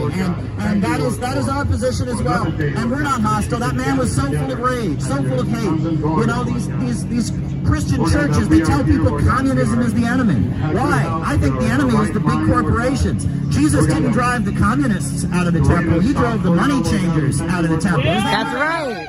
Jesus drove the money changers out of the temple. He said that they had turned the house of God into a den of thieves, and he drove the money changers and the bankers out of the temple. If I am not mistaken, Jesus Christ, he actually said that you cannot serve God and money. You must pick one or the other, that you have to take the choice. Well, I'm telling you, the Bible speaks for itself. The Bible is a great piece of communist propaganda. It condemns the rich. It calls for the people to rule and stand up. It says the meek shall inherit the earth. It says blessed are the peacemakers. That man seemed to believe that we were his enemy, that we were trying to harm him. We're not. We are on his side. In fact, we are putting out a very, very Christian message. But it's also a Muslim message. It's also a Jewish message. It's a message of solidarity for all people. We appeal to those universal human values that bring all human beings together. That's what we stand for. And it's the greed of capitalists and the greed of corporations and banks that is bringing out these anti-human destructive emotions. How many mass shootings are there, folks? Can you think of anything more unhuman than being a mass shooter and going and murdering your fellow citizens? This is satanic. This is evil. Where does this evil come from? This is the alienation created by a system where profits come before people, when people cannot feel loved or connected to other people, when people are reduced to a financial calculation, when there's no love, there's no community, people feel like they have nothing that they can cling to, and they are left and they are abandoned. That's our system right now. We've got a crisis of mental health. A crisis of mental health in this country, and they say, oh, it's just, biochemical, people are having chemical imbalances. I don't buy that, folks. 1 in 5 people on antidepressants right now, I don't buy that. I would say that we're facing the death agony of capitalism. We're facing capitalism in decay. And capitalism in decay is driving people to insanity. And we have no hostility toward these folks. We're letting them do their rally. We're not trying to take their microphone. I'm not running up to that guy and harassing him, because I respect him. We have religious freedom in this country, just like we have freedom of speech and freedom of assembly. And we will continue to do this. You're not going to be able to intimidate us. You're not going to be able to shoot us down or shut us down. We're socialists. We're anti-imperialists. We're patriotic Americans. We love our country. We are not opposed to anyone. We want to engage with anyone who has a view that's different than ours. We're here to talk about love. And when you go to the socialist countries, I've been to Venezuela, I've been to Ecuador when Correa was in, I've been to anti-imperialist countries, you feel the love. The people there aren't driven apart from each other like they are in this society. They're not alienated from each other. Instead, they're standing arm in arm. They're one united working class. There's guns all over Cuba. You know that? There's a lot of gun ownership in Cuba. But they aren't killing each other. You know why? Because they're one united working class. They're not killing each other. The gun issue that we have in the United States, the mass shootings and all that, this is a symptom of capitalism in decay. We got to support those John Deere workers that are out on strike. We got to support those Kellogg's workers that are out on strike. We got to support the nurses who are out on strike right now. Working families are struggling for justice, and we're here to stand in solidarity with working families. That's what we're here to do. And what's interesting is this kind of Superman understanding of socialism. This understanding of socialists as people who love their communities, love their country, love their world, want to create peace, want to create justice, want to mobilize for reform and transformation of society, moving toward a society without violence and injustice. That understanding, I think we can probably see the biggest incarnation of that understanding of socialism in our world today in China, the People's Republic of China. You can read the old novels of Pearl Buck. You can read the writings of Edgar Snow. You can look at what China used to be before 1949, before the Socialist Revolution, before the Communist Party came to power. You can look at what China is today, and it's like night and day. We're talking 850 million people lifted out of poverty. We're talking the wiping out of illiteracy. We're talking about, sure. We're talking about raising so many people out of poverty, creating the world's greatest and largest telecommunications manufacturer, Huawei Technologies. We can talk about the world's largest hydroelectrical power plant, the Three Gorges Dam. We can talk about how half the steel in the world today is created in China. At the time of the Socialist Revolution in 1949, there wasn't a single steel mill in China. Now half of all the steel on the planet is made in China. Prior to the pandemic, the world tourism industry was having a boom because suddenly they had all these new customers of people whose parents and grandparents were illiterate and lived in the countryside and had nothing. Now they were going on vacation to places like Paris and London. And I was in Russia in Red Square. Every time the Lenin mausoleum opens up, there's a crowd of Chinese tourists who pile in to see it. And this transformation of China that you can talk about, this economic transformation, it came about as a result of socialism. It came about as a result of the fact that they abolished a system where profits come before people. They centrally planned the economy. And yes, there's a big market sector in China. Yeah, there's a lot of big and private corporations in China. But at the end of the day, they don't have the power. The Chinese Communist Party does. There are 5-year economic plans. The banking sector is controlled by the state. The major industries are controlled by the state. Sometimes they'll slip in American mainstream media and say things like, there's no such thing as a private company in China. And that's the truth. At the end of the day, even the private companies can't just do whatever they want. There's the Chinese Communist Party that has 90 million members that can step in at any time and force them to do what is in the interest of the country overall. They talk about socialism with Chinese characteristics, the understanding that you incorporate market mechanisms as well as the state sector, kind of mobilizing it all around a central plan to eradicate scarcity and raise people up from poverty. Frederick Engels, he said, under capitalism, the means of production only function as preliminary transformation into capital. Mao Zedong, he said, capitalism is profits in command. But socialism is the negation of that. It's when the economy is organized to serve public good, not the profits of a few. It's a centrally planned economy. That is what socialism is. And the vision is that socialism, with rational planning of the economy, you can raise people out of poverty. The idea is that eventually socialism will give way to the higher stage of communism, which is a world with so much abundance and so much prosperity that the need for a state fades away and people can just kind of do what they want to do and take what they need from each according to their own ability, to each according to their needs. That is the ultimate vision. It's about raising people out of poverty, getting to a post-scarcity world.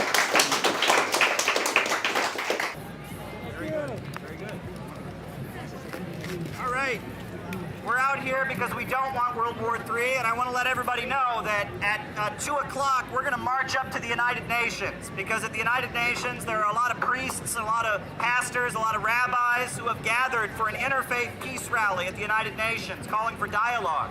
So we are going to bring our Rage Against the War Machine Center for Political Innovation contingent up to that demonstration at the United Nations. We're going to join with this beautiful interfaith rally that's happening. It's going to be a great intervention. So we're here to kind of raise awareness, talk about the danger of a new world war, talk about the danger of the emerging low-wage police state, and then a little later we're going to be marching up to the UN, where there are thousands of people from many different churches, many different synagogues who will have gathered.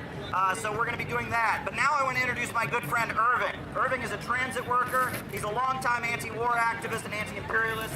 So I'm going to take the banner from him and hand the bullhorn over to Irving. Oh, sorry about that. Thank you very much. All right, thank you. Thank you, Caleb.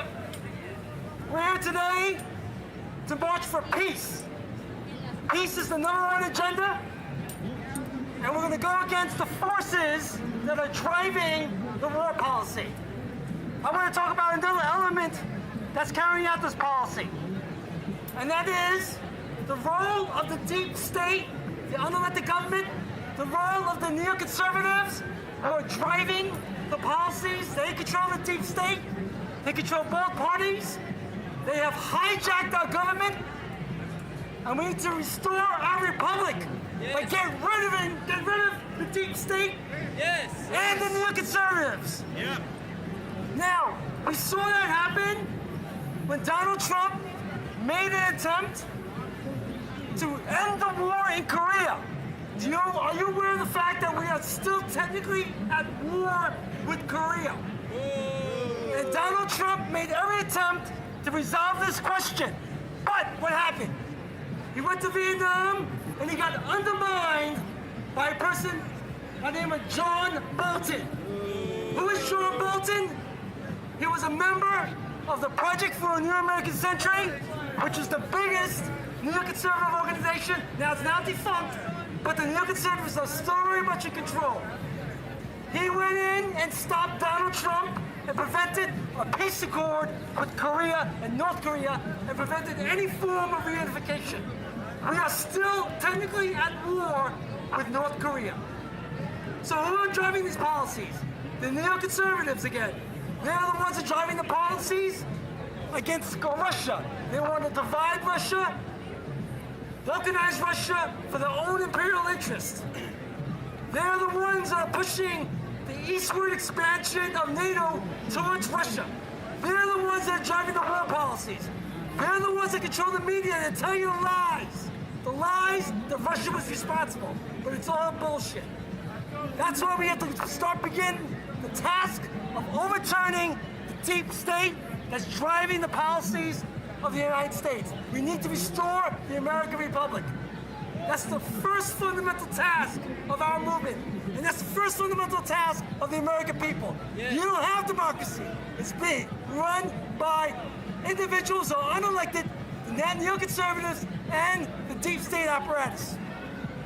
That's the first fundamental task. The second, we need to build a fast movement of all sectors of society, a broad alliance, a broad united front that is not just the workers, it's all elements. Business people, industrialists, all working people have to be built on a united front against the war and against the deep state. That's number two. And number three, we need to build a disciplined revolutionary organization encompassing all these elements. This process will take time, but it needs to be done now because the neoconservatives have no solutions. They're all about wars, and in order to rebuild America, we need to stop the wars. Thank you. Yeah. All right, so, okay. So next we're going to hear some music. We're going to have some musical performance by my good friend Brian. Brian has come all the way from Boston. He's going to play a couple songs for us today. He's going to give a musical performance to be part of our demonstration. So Brian, if you want to come on up here and play some music for us. We're going to have more speakers, and we're gathering here, and then we're going to march up to the big religious peace rally that's happening at the UN. So this is my good friend Brian from Boston. He's going to play some songs for us. Brian, woo!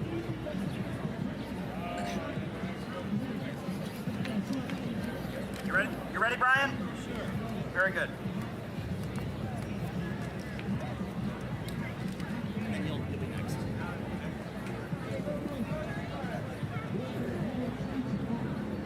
Yeah.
that must rule in every land.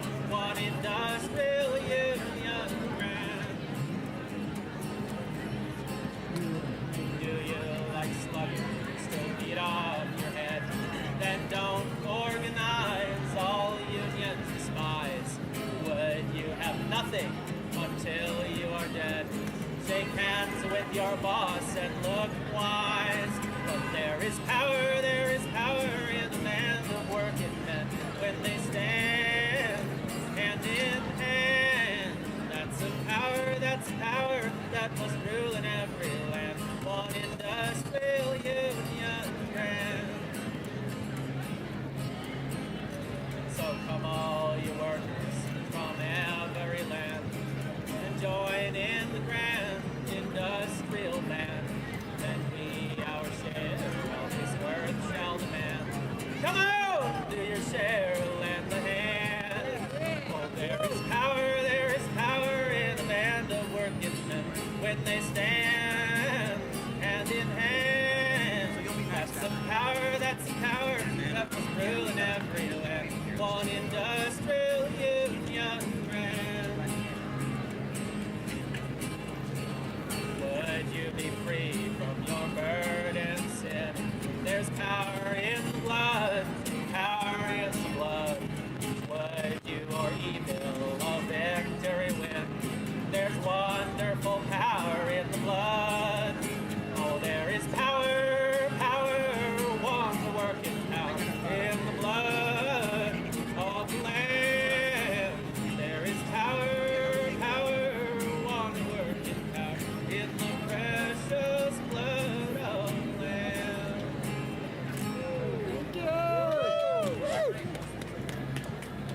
Thank you so much for that lovely song, Brian. And now we're going to bring up a friend of mine named Melissa. And Melissa's a longtime anti-war, anti-imperialist activist. These groups are controlled by the government, folks. These people are government agents. Maybe not knowingly. That's what they are. They're government agents. Danny Haiphong, Ben Norton, Brian Becker, PSL, they're whether knowingly or not, they are doing the dirty work of the deep state. These people have been running the anti-war protest movement for decades, and it has been getting smaller and smaller and smaller and smaller and weaker and weaker and weaker. But at the same time, the public has become more anti-war. Anti-war opinion among the American people has been rising. Never before have the American people been more against the Pentagon, against these wars than they are now. And in fact, among the military, rank and file soldiers are saying they're more anti-war than even the general public is. But yet the anti-war protest movement has been getting smaller and smaller and smaller. You know why that is? Because Sarah Flounders and Brian Becker and Melinda Butterfield and Danny Haiphong and Brian Becker have been doing everything they can to keep average Americans from wanting to join the anti-war movement. And they have been attaching the anti-war movement to woke fascism. You know, if I had a flower shop, my goal was to sell flowers, I would put a big sign on the front of it that said, flowers for sale. And if somebody walked in to my flower shop and said they wanted to buy some flowers, I would say, how many do you like? And that's how I would stay in business as a flower shop owner.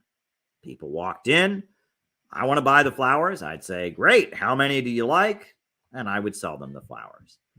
That's not how Brian Becker and Sarah Flounders and Joe Lombardo and Jeff Mackler have been running the anti-war movement. They have been running it this way. They put a big sign out front. Flowers.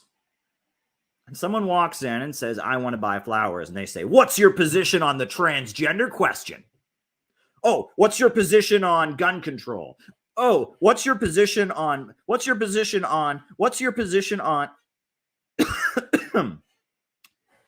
you ran a flower shop that way, you'd go out of business in a week. You would go out of business in a week if you ran a flower shop that way.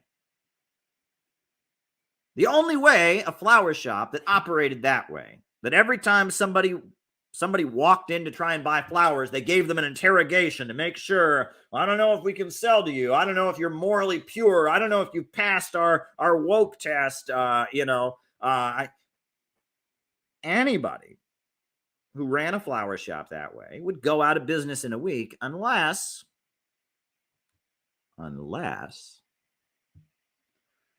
they were getting a government subsidy.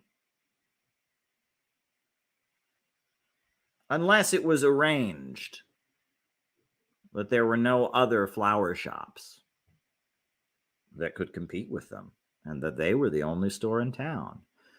Unless it was arranged that anybody else who tried to open a flower shop conveniently got canceled on social media. It just happened that way. Unless it was arranged that anybody who joined their organizations and tried to actually get them to do what they planned to do and be effective got driven out. Folks, I don't know if these people know that they are agents, but they are. They are agents. And their job is to keep average Americans from joining the anti-war movement and to prevent the emergence of a real anti-monopoly coalition. That is what their job is. And there are powerful forces that have gotten them the gig and are doing everything they can, including rigging the algorithms to help them keep this gig. All the proof I needed to show you is right there, right? Do I need to pull up Tyler's screenshot? I'll pull it up one more time, right? Again, you think this is fake? You think this is a fake screenshot? This is how much they love the PSL, Black Agenda Report, Workers' World, Joe Sims, CPUSA phonies. They rigged the algorithms to promote one of their articles.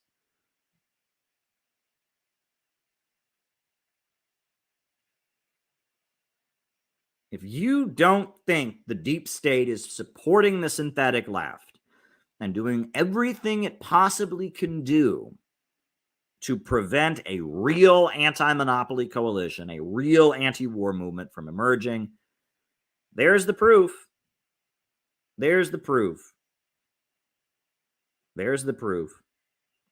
And on top of that, while we're at it, right? If you don't think these people are lying sacks of shit, if you think that they're honest, you think that they just really believe this. Caleb, you have your beliefs, you really believe the stuff that you believe, and it looks like these people, they just believe their stuff, Caleb, they just have their beliefs, Caleb. Well, if that's the case,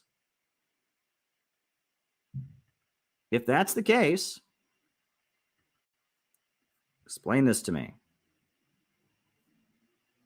Do you really believe that Melinda Butterfield really went and interviewed Dan Cohen, interviewed Cynthia McKinney, interviewed Chris Hedges, interviewed Jimmy Dore, interviewed Garland Nixon, interviewed all these people, and based on his honest assessment, or her honest assessment, I apologize. Do you really think this is an honest opinion? Do you really think that Melinda really believes this? Really believes that Cynthia McKinney is secretly in the Ku Klux Klan? That's what this says. That the purpose of the rally is to strengthen the grip of an openly fascist white supremacist movement. This article says that all the people who have supported this rally, the Green Party, the Libertarian Party, all of them are secretly wearing KKK hoods. And they're secretly plotting to wipe out other races. That's what this says. Do you think that Melinda really believes this? Really believes that this rally is some kind of neo-Nazi conspiracy intended to strengthen the grip of an openly fascist white supremacist movement? Do you really think Melinda believes this? I don't. I know this person. They're not stupid. I knew this person. They're not stupid. They're not stupid. They're not this stupid. They're not. They're just lying. This is their job.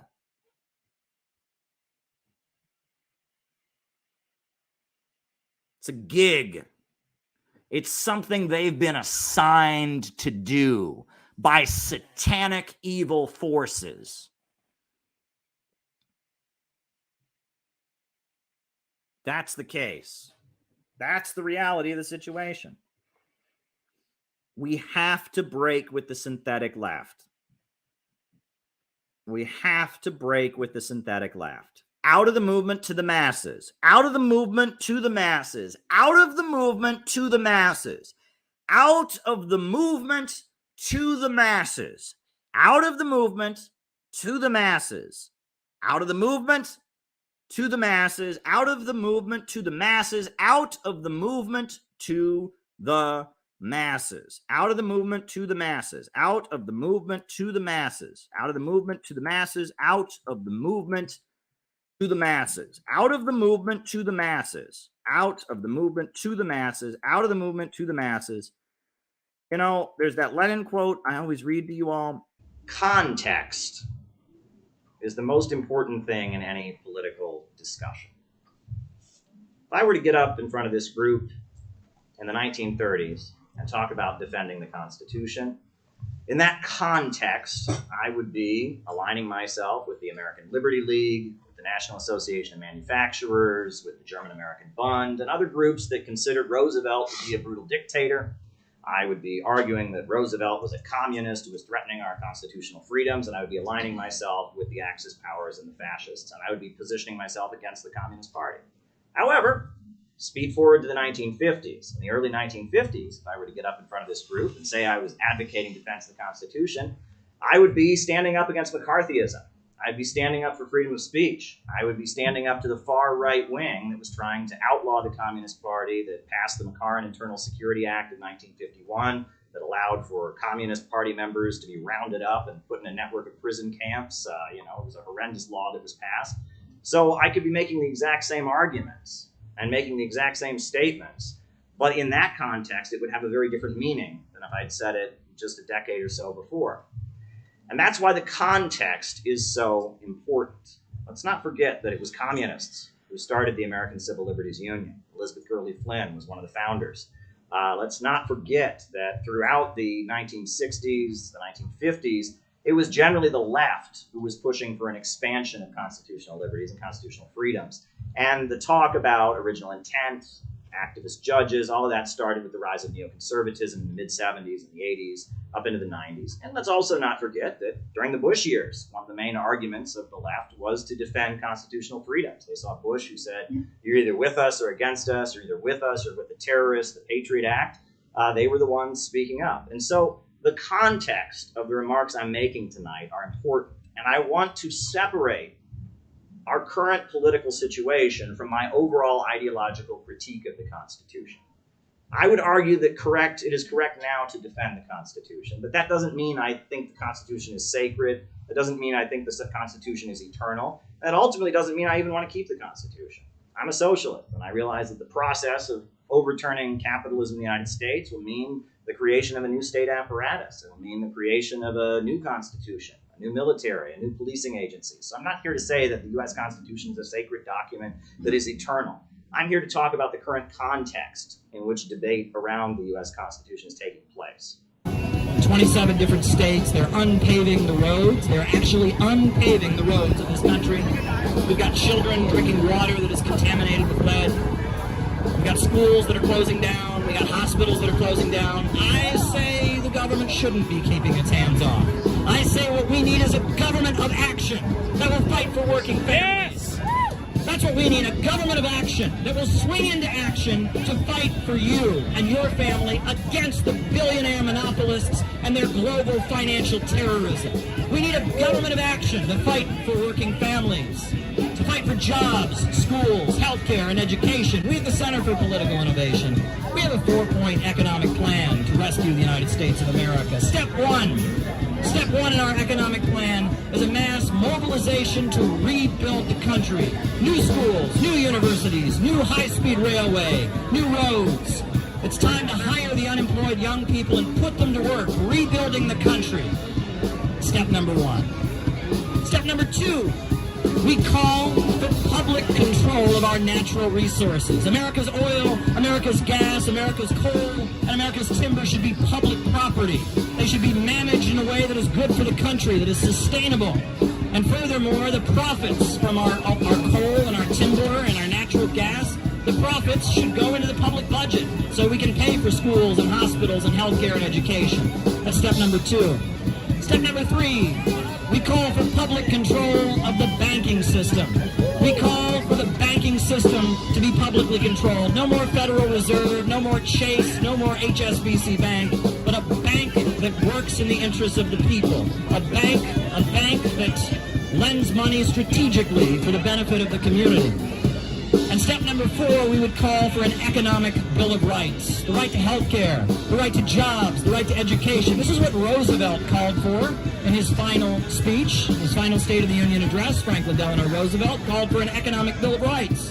Where we say that just like we have the right to free speech, the right to freedom of religion, the right to freedom of assembly, we ought to have the right to a job, the right to health care, the right to education. Those four steps would drastically change the United States of America. They would be a step moving away from capitalism, a step moving toward a rational socialist economy. I don't know. I think these look cool, honestly. Like, especially this one. Like, I mean, he's like riding a horse and everything. Like that. Like that's cool. You know. I mean, like what the hell is this? You know.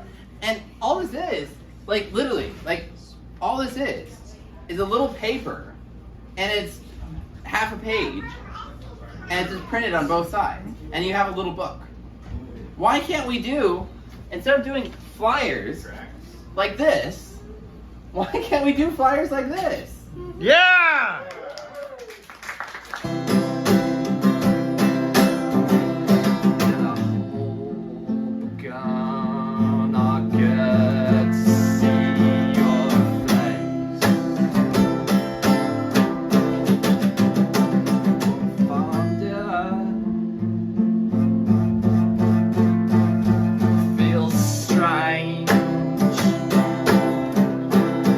And saying things that are not easy to say, and doing things that we would not naturally do, because we are one to a political line that it's what needs to be done. And that is the approach that we need to take toward the recent Supreme Court ruling around Roe versus Wade, because there's nothing easier, especially in leftist and socialist circles, than going along with the prevailing narrative. If you were out in the streets right now saying, burn it down, civil war, you know, that's the easiest thing in the world. And it's very easy to go along with the crowd. And it's very easy to just echo what CNN and MSNBC are saying. It's very easy to do that. But our job is not to do what's easy. Our job is to do what needs to be done to carry out our aim. And we know that our ultimate aim of setting up an America where the banks, factories, and industries are organized to serve public good and not the profits of a few, where the people of the United States are seeing their living standards rise in alliance with the Eurasian countries, Russia and China and Venezuela, etc., that carrying out that aim is something that the liberals don't intend to do. And what the liberals want to do and what we want to do are completely opposite. And while we may agree on certain issues, while we may favor labor unions, we may oppose racism, we're not the liberals. And while we may agree on some things, we don't agree on all things. And we have a separate aim. And because of that, we have to sometimes do different than what the liberals do. And so that's how we have to approach this recent Supreme Court ruling. And I want to point out that there is diversity of opinion in the Center for Political Innovation. But I would say the overwhelming majority of our organization are pro-choice. I personally am pro-choice. You know, there are some exceptions in our organization. But the overwhelming majority of our organization are pro-choice. And I'll tell you why I personally am pro-choice. I personally am pro-choice because of the fact that we do not have a religious government in the United States. That, you know, at the time the United States was founded, there were 13 colonies, and 9 of them had state religions. There were 9 of the 13 colonies that had official state religions. And the reason that the Bill of Rights, Amendment number 1 of the Constitution of the United States says, Congress shall make no law respecting an establishment of religion, was because the only way those states that had state religions would join was if they understood that their state religion wouldn't be suppressed, right? Maryland was a Catholic state. Massachusetts was a Puritan state. Quakers were running Pennsylvania. That's why it's Pennsylvania, Penn's Woods, after William Penn, the Quaker. And there was a fear on the part of many of these states that if they joined the United States, that a religious group that had more support would take control of the government and impose their state religion on minority religions. And the United States, as people were coming into it from around the world, was a place that people with divergent religious views could go. And so in order to preserve that safety for people of minority religious views, there was a feeling at the time the United States was founded that it must be a country where the government has no establishment of religion, where the government is neutral on religious matters. The government is not saying there is no God. The government is not saying there is a God. The government's not Christian. It's not Muslim. It's not atheist. It's neutral on religious matters. And whether or not a fetus constitutes a life, a human life that the government is obligated to defend, in my view, is a religious question. It is not one that you can prove in a court of law. It's not one that you can argue. And because it is ambiguous, and because different religious views and different philosophical systems feel that way, for the government at the local, state, or federal level to take a position and outlaw abortion would not be consistent with the law of the United States and with a principle that I think comes out of the founding of the United States. It's good. We don't want to celebrate everything about the United States. The Constitution also says black people are 3/5 of a human being. The Constitution's not great in a lot of ways, but one principle, this principle of no established religion, I think is a good one. And so that's why I personally take a pro-choice position. And I'm not happy to see that Roe versus Wade has been overturned. And I know the result of that is in many states that have trigger laws, abortion has been outlawed. And I'm not happy about this. And I understand that this is a moment where there's a huge amount of outrage going on. There's many people that fear and they talk about the safety of women. Women who want to get abortions, may not be able to do so in a legal, regulated, safe manner.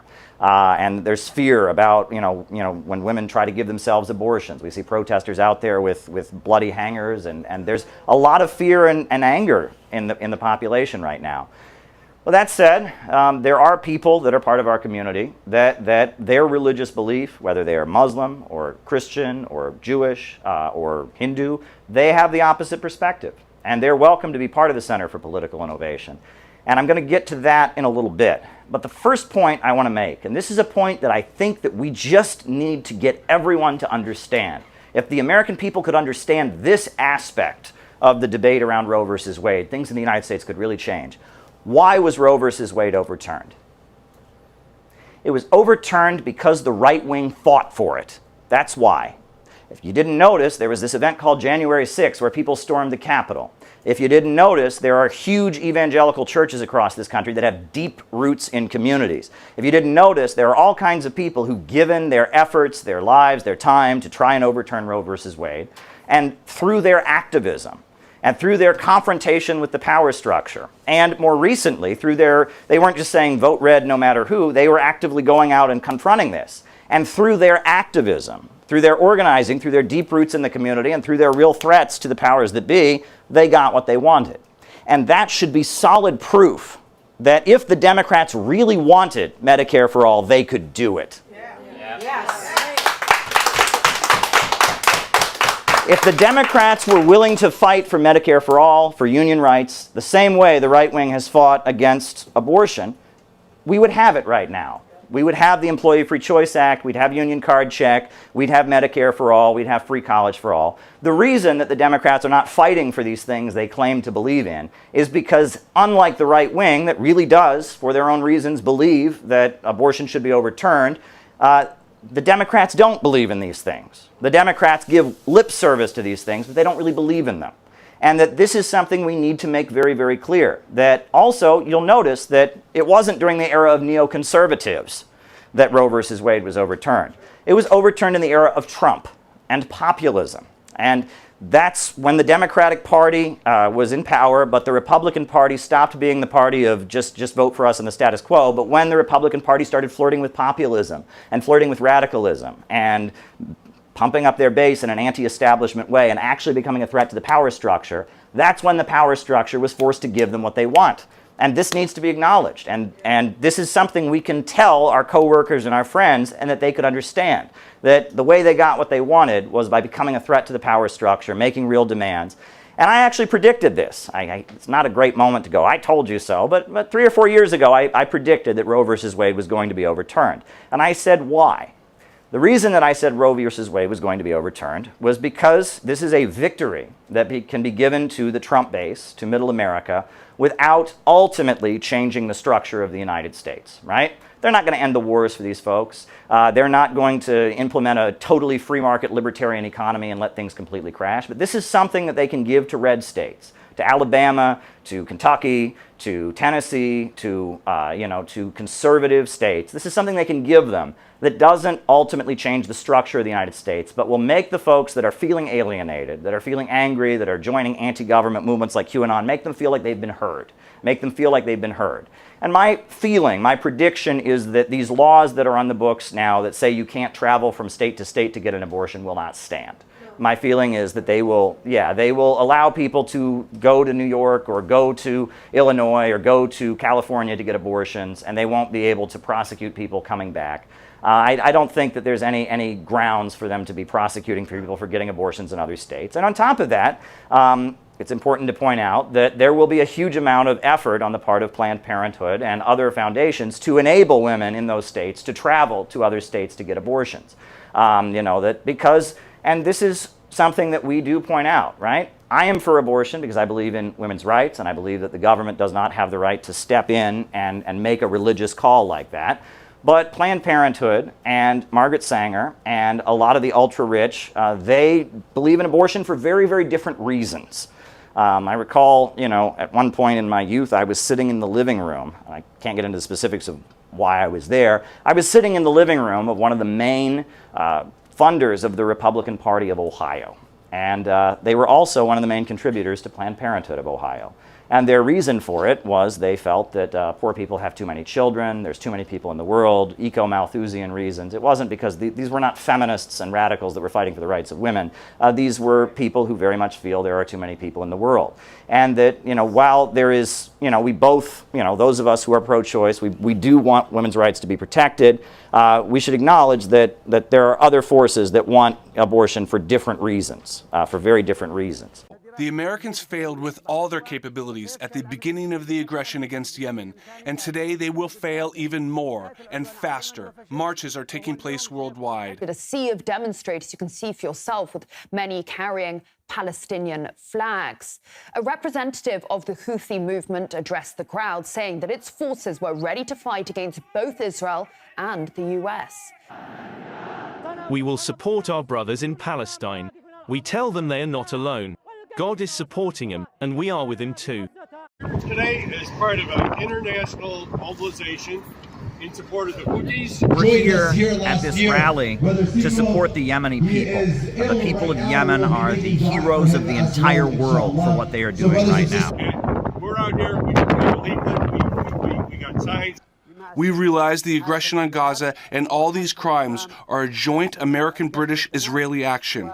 Whoever stands with them bears responsibility for what happens in Gaza. 20,000 plus people killed in Gaza as Israel unleashes its horrendous crimes. But the Houthis and Yemen, the poorest country on the planet, they're actually doing something about it. They're turning the ships around. They're saying no ships to Israel until the bombing stops. No ships until there's no more bombing. Enforcing a naval blockade against Israel in solidarity with the people of Gaza. Yemen, make us proud. Turn another ship around. This is a picket line in the Red Sea. Do not cross. They are standing against Israeli atrocities. They are stopping those scab ships that are cooperating with Israel. And this is a heroic act of solidarity. Thanks to heroes in Red Sea, Palestine will be free. Thanks to heroes in Red Sea, Palestine will be free. And if you think about that, I see America in Ansar Allah. This is a group of people that call themselves supporters of God, that believe in economic development. Because they're doing the same thing that the people in the American Revolution did. They're standing up against an international colonial system. And I really want everyone watching now to think about what it means to be an American. What does it mean to be somebody here in the United States of America? Because this is a country that was founded by people from all different corners of the world, endured all kinds of hardship, people from all over the planet who come to the United States of America because they believe that they can get a better life for their family, because they can survive horrendous conditions. Many of them motivated by belief in God and belief that there is a higher purpose and they can build a better life.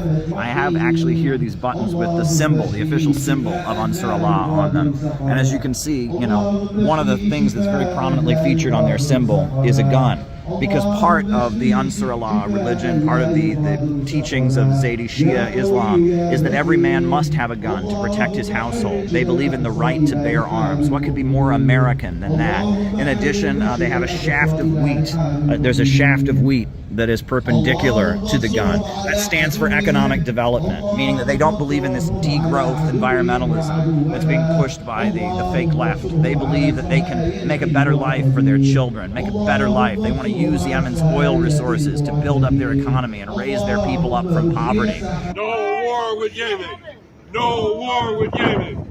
No war with Yemen! People in one of the poorest countries in the world, in the mountains of northern Yemen, the Ansar Allah movement, the followers of Hussein al-Houthi, the poorest people in the world are standing up and fighting back. They have picked up a gun and they are fighting for their people. The Yemeni people will not tolerate any American intervention or guardianship.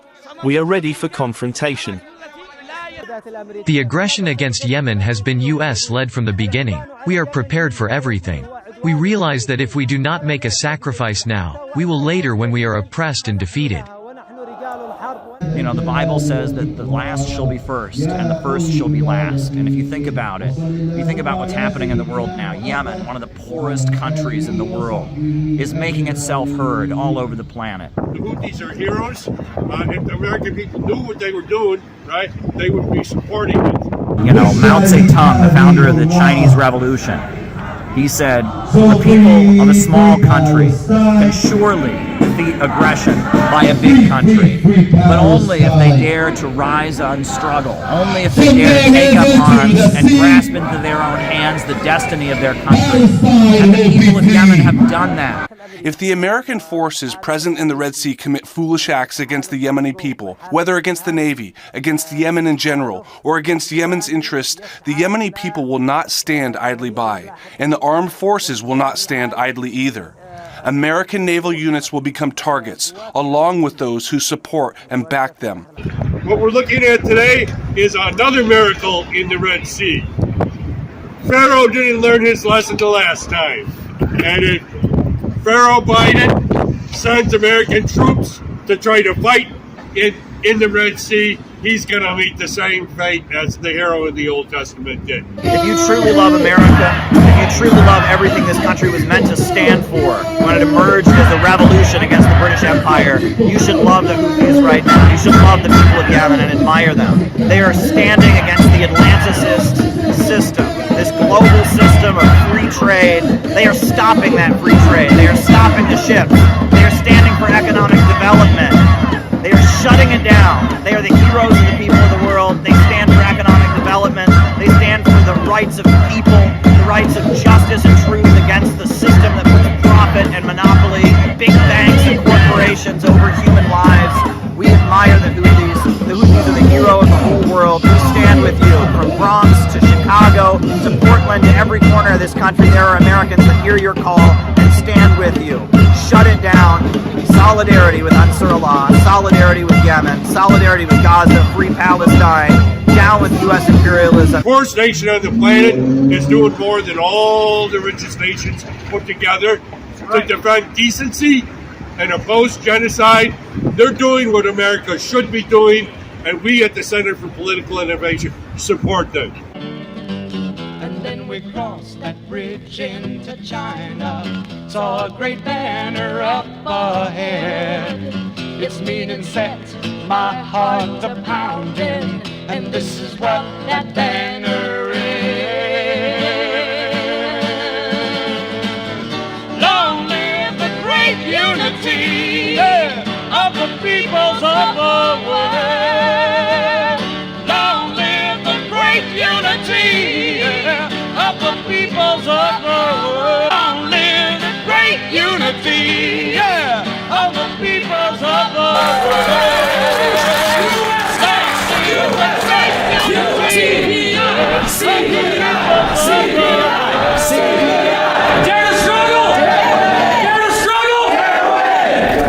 The government of Sana'a, because it makes its own decisions, isn't hostage to the American colonial project and has witnessed the atrocities of the American Zionist colonial project. The world, if it continues to watch the heinous crimes in Gaza and Palestine, will pay a high price in the future. Because this is the message of the new colonial project. Whoever stands against it will face a fate similar to that of the people of Gaza.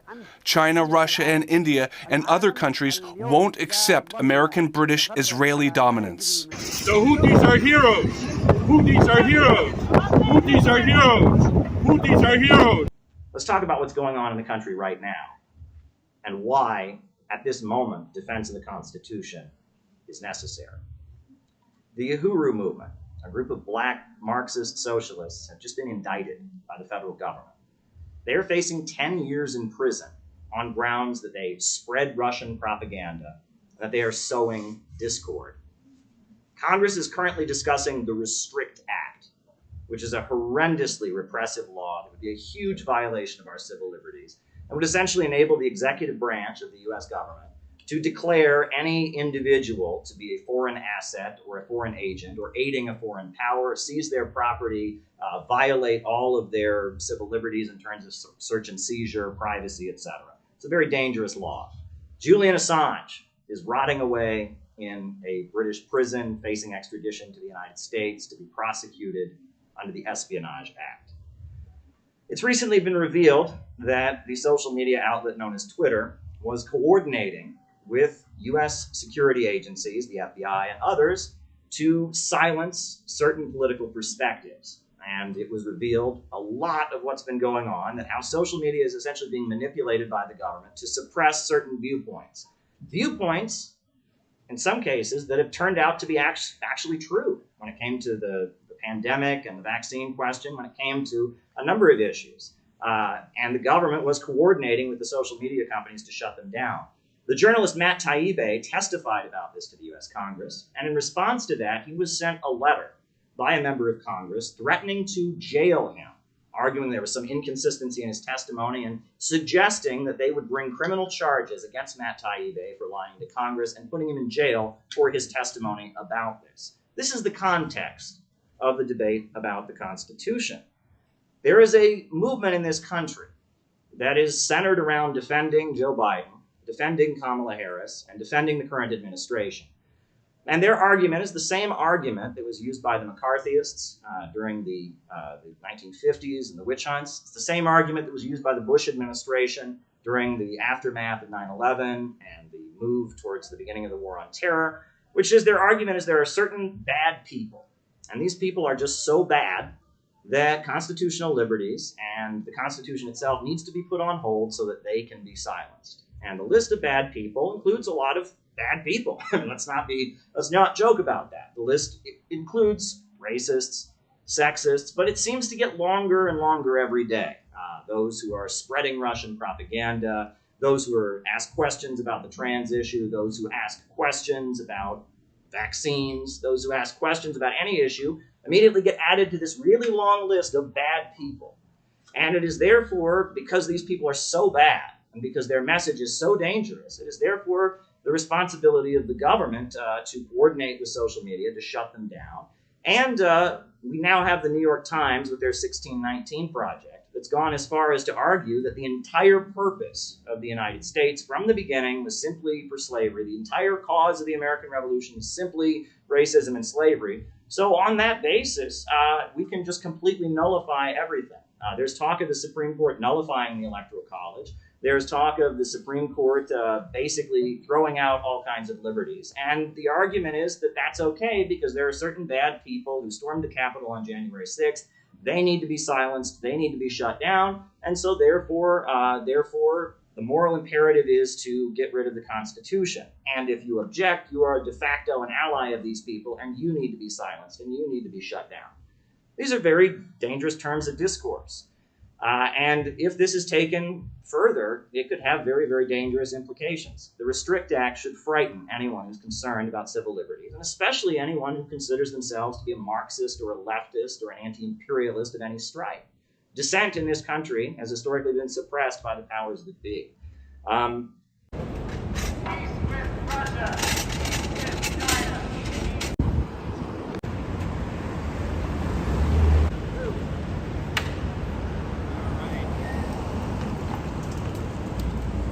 Russia, peace with China, peace with Russia, peace with Russia, peace with China, peace with Russia, peace with China, peace with Russia, peace with China, peace with Russia. We're not strong enough. In the way, and he starts to opine on how it could be best used. He says, you know, if you ignite the bomb at it, give it out, and they cut him off. They say, it's okay, doctor. Go between 130,000 to 250,000 people dead because of these bombs, but we don't know.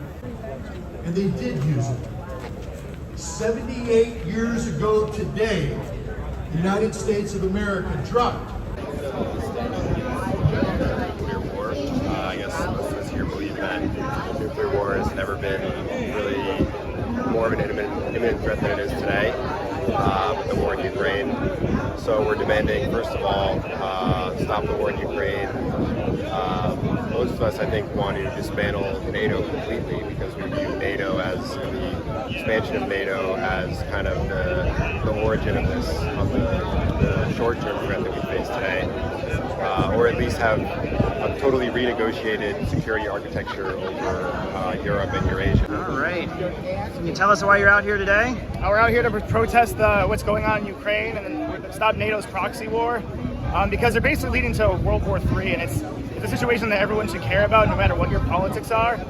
So we're just here to stand in solidarity with everyone else who's standing against this, because, you know, being workers in the Imperial Core, it's really our duty to stand against this. Stand with the people of Russia, with the people of Ukraine, with the people of the Donbass, and with the people of the world, because it's in everyone's interest to oppose this. You know, this conflict's in no one's interest besides the capitalists, besides the imperialists. So we're out here today to just say enough's enough, put an end to it. We are the movement for people's democracy, and we proudly support this message. We're out here to try to prevent World War III. You know, we're getting closer to it every day, and should be, I feel like, 1 million people at this protest, but at least we're here, you know? It's a shame that this is the direction that we're headed, but this is where we are. They just want to keep escalating and escalating, and all they want is war. And we're here because we don't want war. And we want civilization to prosper and thrive. The 78th anniversary of Hiroshima and Nagasaki to stop a global Hiroshima. People all over the world, in cities on 3 continents, are gathered today to call for a negotiated solution to the war in Ukraine before it becomes World War III. A negotiated solution is possible. A peace deal was in fact already signed by Ukraine and Russia almost a year ago in Turkey. Boris Johnson and Joe Biden ordered Zelensky to tear that deal up. Everybody died in this war, every man, woman, and child. Since that peace treaty was signed and torn up, that blood is on the hands of our leaders. Nations all over the world are trying to negotiate a solution to this war. President Xi of China is trying to negotiate a solution. Pope Francis is trying to negotiate a solution. African heads of state, 7 of them, are traveling the world trying to negotiate a solution. But our leaders here in the United States will not allow it. We need to force them to allow it. This war has gone from a cold war to a proxy war to a hot war. We need to stop it before it becomes a nuclear war. We're here today because we see that a third world war, and we're on the precipice of a third world war, and we want to say, and we want to stand up to say that we can press for peace, that the arms dealers and the global imperialists that control weapons and that rake in profits, that their stocks go up when the war gets worse, that they want to continue the war to rake in profits, that we as American citizens have the right and the duty to demand better for our government, because we see our neighbors not as enemies, but as people that deserve respect, good jobs, economic security, the ability to buy houses. Our government doesn't care about Ukrainians. Our government does not care about Ukrainian citizens.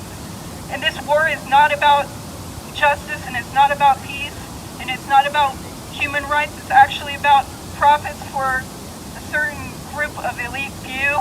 It's not about bringing justice to the world.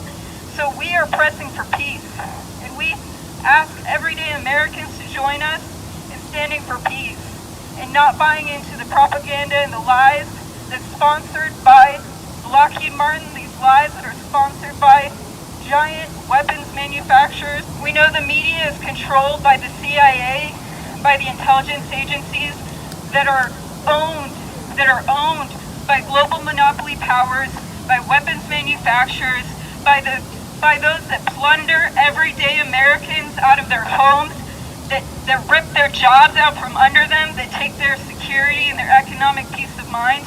This is all part of the same puzzle. So Americans, I call all of us to stand up. Your neighbor's not your enemy. Russia's not your enemy. China's not your enemy. Your enemies in Washington, they're working against you. They're collaborating and conspiring against you to make you to believe these lies. So stand up, join with your neighbors, talk to people, get informed. When does this conflict end? When did it start? It could have already ended. We have peace treaties, but there's people that don't want it to end. So what's your name? Hello, my name is Joe Jennings. I helped coordinate the rally that just concluded here in Houston today, sponsored by the umbrella group Humanity for Peace.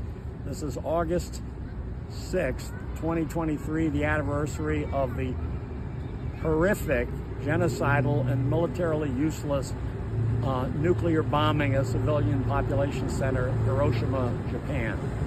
It was an act of mass murder conducted by Harry Truman at the behest of Winston Churchill to establish Anglo-American dominance coming out of World War II. And that long-term policy has now caught up with us because their belief that increasing weapons to Ukraine, global South, the nations of Africa, Asia, and South America to aspire advancement and development. And failing to do that, we will have a thermonuclear war. Those are your choices, not Republican versus Democrat, not red versus blue. And I think we're going to have to make that decision before the next election. So one does not have the option of simply holding one's breath and keeping one's fingers crossed and waiting for the good man. You have to be the good man to bring about the change. Right. And that's our message from Houston, Texas today. We take our little inspiration from Sam Houston, who was commended by John F. Kennedy in his book, Profiles in Courage, for being a solitary man in the South standing up against slavery and the secessionism. We have to have the courage and independence of Sam Houston. Thank you. Great day. What I'm excited about is that there seems to be a new coalition emerging. And this coalition is very politically diverse. I was honored as part of the Center for Political Innovation to be a sponsor of the Rage Against the War Machine protests that happened in Washington, D.C. back in February. And at those demonstrations, you had leftists like Jimmy Dore, you had the Libertarian Party and the Mises Caucus as sponsors, you had Tulsi Gabbard, the former congresswoman from Hawaii, you had former Fox News hosts and contributors, you had Dennis Kucinich, you had so many different voices coming together and saying the way the country is moving, which is toward a low-wage police state at home and World War III against Russia and China, this direction that the country is moving in must stop. that the forces that have seized power in Washington, D.C., their stated purpose is to spread freedom around the world by tearing down any government that breaks out of the Western financial system. And their stated purpose is also to reduce consumption, to reduce the population, and in the name of climate change, essentially lock down society, make everyone poorer. And that there is a broad coalition of forces that are seeking to resist that. I would argue in our time we're seeing a long-term crisis of overproduction. The computer revolution has made what Marx wrote about poverty created by abundance, poverty created by technological advancement, the tendency of the falling rate of profits. It has made that more real than ever before. And as Marx observed when writing about France in 1851, when you have a long-term capitalist crisis, a liberal capitalist society will collapse into some form of illiberalism. This is called Bonapartism. It's the result of a capitalist crisis. It's an attempt to liquidate the crisis in order to stabilize capitalism. And I would argue that there is a Bonapartist move on the part of some of the richest forces in the United States. And the richest forces in this country, we're talking about the Silicon Valley tech monopolies, we're talking about the Rockefeller family and some of the big oil monopolists and some of the entrenched dynasties in this country. They argue that in order to reset the capitalist economy, we need to dramatically reduce consumption. And we need to have an all-out campaign against Russia and China and Venezuela and Iran and any country that is standing up to them around the world. And they are ready to move ahead with it. Whereas the lower levels of capital, they have a different perspective. And for their own selfish reasons, they don't want to go along with it. It would be at their economic expense. And so they are resisting it. And this creates the opportunity for a kind of new popular front. A new coalition to be formed against degrowth, against the low-wage police state, against the attacks on our civil liberties, and against the danger of World War III. And part of that would be a defense of the Constitution at this time. But let me add that I would say we're essentially arguing that you should defend the Constitution so we can change it. I would like to see a constitutional amendment that would guarantee the right to jobs, healthcare, education, the economic Bill of Rights that Roosevelt spoke about. I'd like to see that added to the Constitution. I'd like to see added to the Constitution public ownership of banking, so that banking could be done in the overall interest of the public, not in the interest of big finance and corporations. I would like to see added to the U.S. Constitution public ownership of our natural resources and making sure that our economy was organized to serve the people, making sure that the natural wealth of this country was used in the interest of the population overall. And in addition to that, Article 5 of the U.S. Constitution does allow for a new constitutional convention. And in the process of progressive struggles and change, I would argue that we probably will get to the point that there will be a new constitution. At the point of, great struggles for justice taking place around the world, the people of this country will probably begin to assert the need for a new form of government, and that is part of the process. But right now, I would argue that it is necessary for those of us who oppose World War III and oppose the low-wage police state, it is necessary for us to defend the U.S. Constitution. You can see it the way Lenin called for defending the British Labour Party. We can be defending it the same way a noose supports a hanged man, but it must be defended because if the forces that have their grip on power in Washington, D.C. are able to get away with what they're doing, all hope is off the table. Thank you. I cheered when Humphrey was chosen. Oh, wait. I cheered when Biden was chosen. My faith in the system restored. I'm glad that the commies were thrown out of the AFL-CIO board. I love Puerto Ricans and Negroes as long as they don't move next door. So love me, love me, love me, I'm a liberal. But that said, those of us who are pro-choice, we now have the very, very difficult job of trying to explain to our pro-choice friends and our pro-choice co-workers and our pro-choice Marxists and socialists why joining this liberal mobilization right now and screaming about civil war is not going to help. And that's going to be a very difficult thing to say because people are going to be very emotional about this right now. And on top of that, the media is not trying to calm people down. The media is hyping all of this up. And it's going to be very difficult to do, and we should be careful about it. I urge people to be careful. Don't poo-poo the things that people say. If someone says they're really triggered and they're upset about it, don't say, oh, it's not a big deal. Don't say, don't say anything that would sound like you're insensitive to what they're saying. But with the more advanced elements, talk about what's going on, not in the Supreme Court, but in the country itself. About what's basically happening to the United States right now. Rosa Luxemburg, who is one of the most important Marxist revolutionaries of the early 20th century, she wrote a very important pamphlet at the beginning of World War I called the Junius Pamphlet. And she didn't sign it because she wrote it, and she eventually went to prison for writing it, but she didn't sign it because she didn't want to go to jail. And so she wrote it as Junius. That's why it was called the Junius Pamphlet. And it was a socialist pamphlet arguing against World War I. The German Social Democratic Party had said it would never support a war, and then they zigzagged and they ended up supporting the war anyway. But in the Junius Pamphlet, she said something that I think is very important. I'm going to just read to you this paragraph that she wrote in the beginning of the Junius Pamphlet when she was calling out the Social Democrats for supporting the war. She said, "Today we face the choice exactly as Frederick Engels foresaw it a generation ago. Either the triumph of imperialism and the collapse of all civilization, as in ancient Rome, depopulation, desolation, degeneration, a great cemetery, or the victory of socialism, and that means the conscious, active struggle of the international proletariat against imperialism and its methods of war."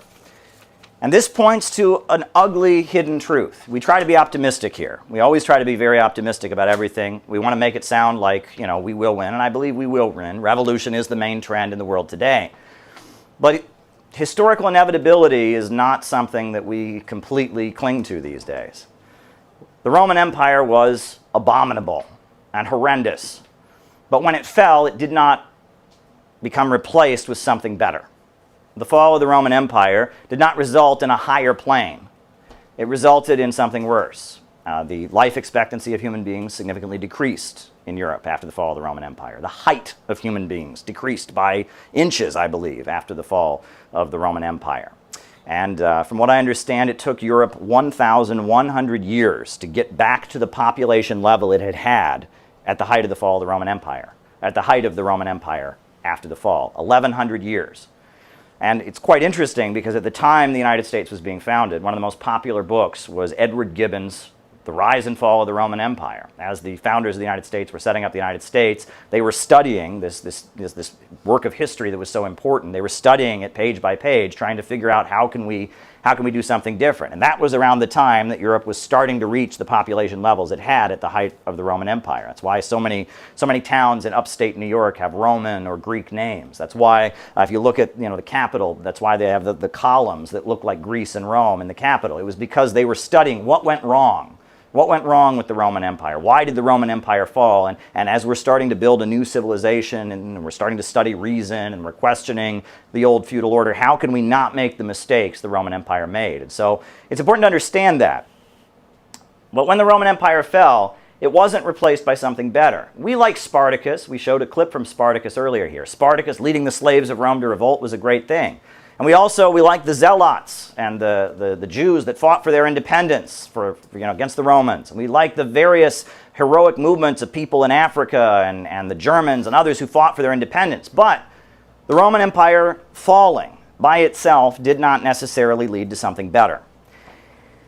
And that imperialism is on a trajectory that could lead to something worse coming to replace it unless something better emerges. And that leads me to, I just recently started studying a very important book called, I believe it's called The Assault on Reason by Lukács, who was a Marxist philosopher.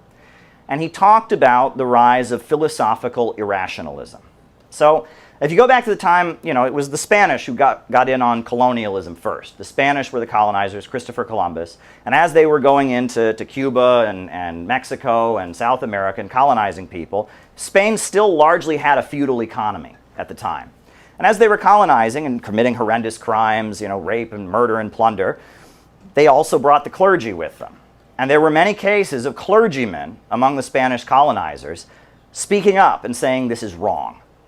It's very interesting. Clergymen getting up and saying the way we're treating the indigenous people, this is wrong. The way we're plundering them, the way we're forcibly converting them, this is not right. And this was a bit of a problem for Spanish colonialism. And to some degree or other, this kind of restrained the ability of Spain to function as a colonizer. And we know that feudalism is a horrendous system, right? Feudalism is a very horrendous system where, it's full of violations of rights, etc. But in feudalism, there are very, very rigid, clear rules. There are very, very rigid, clear rules in feudalism. And they're not fair rules, and they're not justified. They're hypocritical rules, etc. But feudalism is held together by a very clear, rigid moral code. And what Friedrich Nietzsche and others started noticing was with the rise of not just colonialism, but especially imperialism, that Western civilization was shedding any notion of a moral code. Friedrich Nietzsche gives voice to this notion of might is right. He attacks Christianity because he says Christianity is the cry of the weak against the strong. He attacks socialism, saying socialism is nothing but Christianity because it says people should be kind to one another. It says the last shall be first and the first shall be last. He's attacking Christianity not because he thinks it's irrational and not scientific, but because he sees it putting forward a message that ultimately would challenge imperialism. And he celebrates what he calls the blonde beast, the white man who goes to Africa or Asia and sheds his moral Christian pretenses and goes back to a morality of might makes right. This is philosophical irrationalism, right? The belief that the strong should just ruthlessly rule over the weak. The belief that right and wrong are something made up to restrain the powerful. They're a con or a hustle.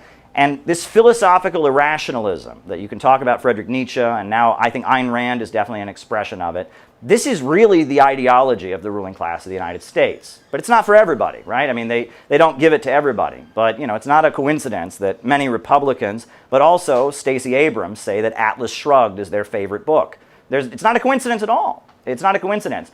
And what Leo Strauss, the ideologue of the neocons, put forward was also a similar view, right? That morality, these things are a dangerous threat to the philosopher kings, the smart people who are meant to rule over the rest of us, and that any form of populism that would be kind of an effort, a mobilization of society to enforce some kind of moral code on the elites was a threat to freedom for the intellectuals, a threat to science, etc. That's what you get when you read the Philosophers and the Art of Writing by Leo Strauss. And that's what Leo Strauss taught his students who eventually became the neoconservative wing of the Republican Party. And this is what the elites believe. And that's why ContraPoints in her video on envy, right, when she started talking about Christianity, she could have read Karl Kautsky and talked about Karl Kautsky's understanding of Christianity as the expression of the Roman proletariat. But she didn't. Instead, she focused on going over Friedrich Nietzsche's Beyond Good and Evil and highlighting this kind of worldview. It's a very anti-socialist worldview, and it's a worldview that has nothing to do with that, but yet this prominent bread tuber decided to just preach philosophical irrationalism at her audience because that's what they believe. And it's a matter of emphasis. The left focuses on social liberalism, the idea that you have no obligation to your community, you have no obligation to your family, you have no obligation to your country, live your life as you want, social liberalism, the individual's rights above all else. The right wing focuses on economic liberalism, right? The government has no right to tax people, the government has no right to regulate corporations. Corporations should be able to do whatever they want and get the government off our backs. But this is really what they believe. It's liberalism justified with philosophical irrationalism. Individualism above all else. Collectivism is always dangerous. Collectivism is always fascist. That's what they believe. And this ideology is an ideology that leads to civilizations coming apart. Civilizations are held together by moral codes and beliefs and ideologies. That's why ideologies have always existed throughout human history. Wherever human beings have been existing, they've built moral codes to live by. They've written religions and ideologies, etc. This is what human beings need. I've often made the analogy that ideology is like when you're driving down the road. You know where you came from, you know where you're going, you know how you're getting there. But when you strip society of ideology, and you say it's all just a matter of the weak versus the strong, and there is no real truth, that leads to a situation where, imagine you were driving down the road, and suddenly you didn't know where you were coming from, and you didn't know where you were going, you didn't know how you were getting there. You'd stop the car. Suddenly, you'd be, what am I doing? And that's what's happening all across the United States, because the roadmap that we were given to define U.S. society is coming apart. And It's coming apart, and it's not being replaced with a new roadmap. We have an ideology. It's called Marxism-Leninism. We know where we came from, and we know where we're going. Actually, one of the songs of the Chinese Revolution, the Lei Fang song, if you look at the lyrics, it translates to know where you came from and know where you are going. And that's one of the things. And in China, they have ideology. Every Chinese student is given a red scarf on their first day of school and told that that's their little piece of the Chinese flag. And the red stands for the blood of all the people who have fought to make China what it is today. And they are imbued with ideology. And it's that ideology that enables people to keep living, and enables people to keep believing, and enables people to go on and make sacrifices and be happy and optimistic about the next day.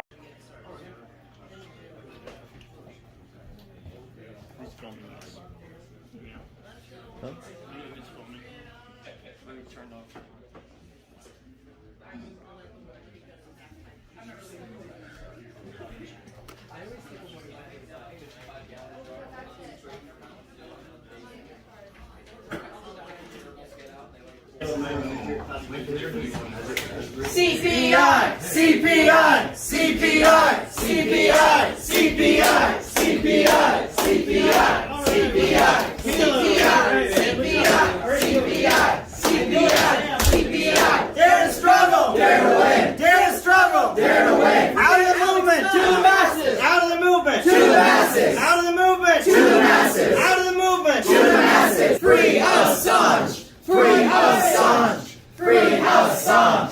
Free Assange! Let's go, Brandon! Let's go, Brandon! Let's go, Brandon! Let's go, Brandon! Slava Donbasu! Slava Donbasu! Slava Donbasu! Slava Donbasu! Slava Donbasu! Slava Donbasu! Slava Donbasu! Slava Donbasu! Slava Donbasu! Slava Donbasu! Slava Donbasu! Dare to struggle! Dare to win! Dare to struggle! Dare to win! Dare to struggle! Dare to win! Dare to struggle! Dare to win! Come all of you good workers, good news to you. I'll tell of how the good old you has come in here to dwell. Which side are you on? Which side are you on? Which side are you on? Which side are you on? My daddy was a miner, and I'm a miner's son, and I'll stick with the Union till every battle's won. Which side are you on? Which side are you on? Which side are you on? Which side are you on? I hear in Harlan County there are no neutrals there. You'll either be a Union man or a thug for J.H. Clare. Which side are you on? Which side are you on? Which side are you on? Which side are you on? So workers, can you stand it? Oh, tell me if you can. Will you be allowed to scale? Will you be human? Which side are you on? Which side are you on? Which side are you on? Which side are you on? Which side are you on? Which side are you on? Which side are you on? Which side are you on? Woo! So now everyone should have a packet like this, right? So we're gonna do something very, very, very important right now. Very, very important. So in this packet, you should have, probably on this side, an envelope like this. Folks, have an envelope like this? All right. So what you're going to do now is you're going to take your phone, right? You're going to take out your phone, you're going to turn it off, right?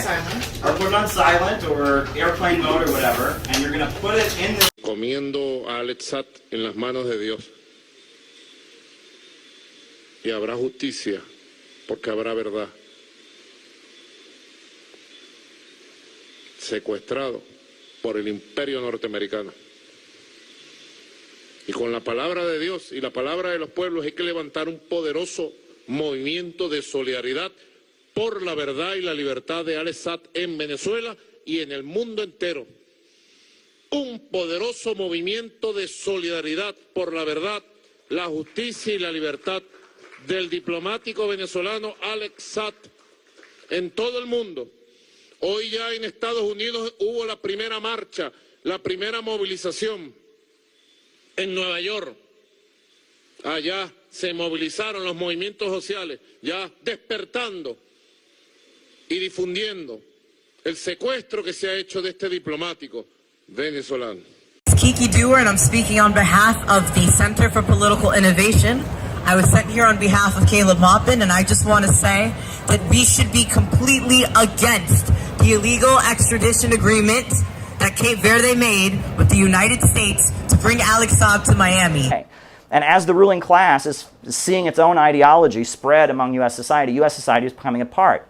And part of that coming apart is the red states versus blue states divide, right? And we're going to increasingly see, I believe, an effort by the global financial capitalists to break apart the United States, to balkanize the United States. They always accuse Russia and China of trying to balkanize the United States. They're the ones trying to balkanize the United States. Because if this country were solid, and if the working people of this country loved each other and identified with each other and had some kind of national unity, they could block the austerity that they want to impose. They want to atomize the United States, to break it up into many different little communities, many different states that they can all conquer. When people are divided, they are weaker. When they're together, they're stronger. And so playing up this red state versus blue state divide and intensifying that as a way to push forward their agenda of austerity, of making every state poorer. Right? They see the United States, I've said this many times, the Atlanticists see the United States as New York City and Southern California, and a big gap between there. But our job is to see the United States instead as a country with 50 states in it, full of natural resources, full of people that want to go out and work, full of communities that are full of great potential. That's what our job to see the United States is. And that's why Stalin advised the Communist Party and William Z. Foster to move the headquarters of the Communist Party from New York City to Chicago, because they understood that if things are going to change in the United States, it's not going to happen on the port on the one side or the port on the other. It's going to happen in the middle of the country. And so we have to communicate, and these are not simple ideas. These are complex ideas. We have to communicate to other people that in order to really push things forward, we need to be trying to bring red states and blue states together around an economic agenda that can make life better for all Americans.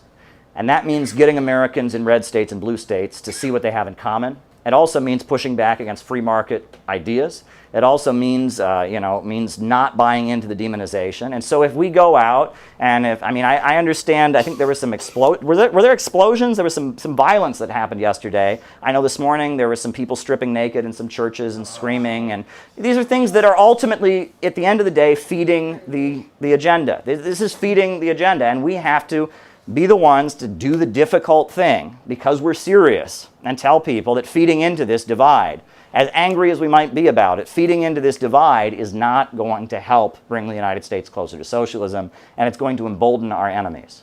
And that's going to be a difficult task to do, but it's what we have to do. And it's going to be hard. And I would urge you to not throw your pearls before swine. Don't waste your time arguing with people that will never be convinced. Talk to the people that you think are more serious. That's my advice. That's my advice.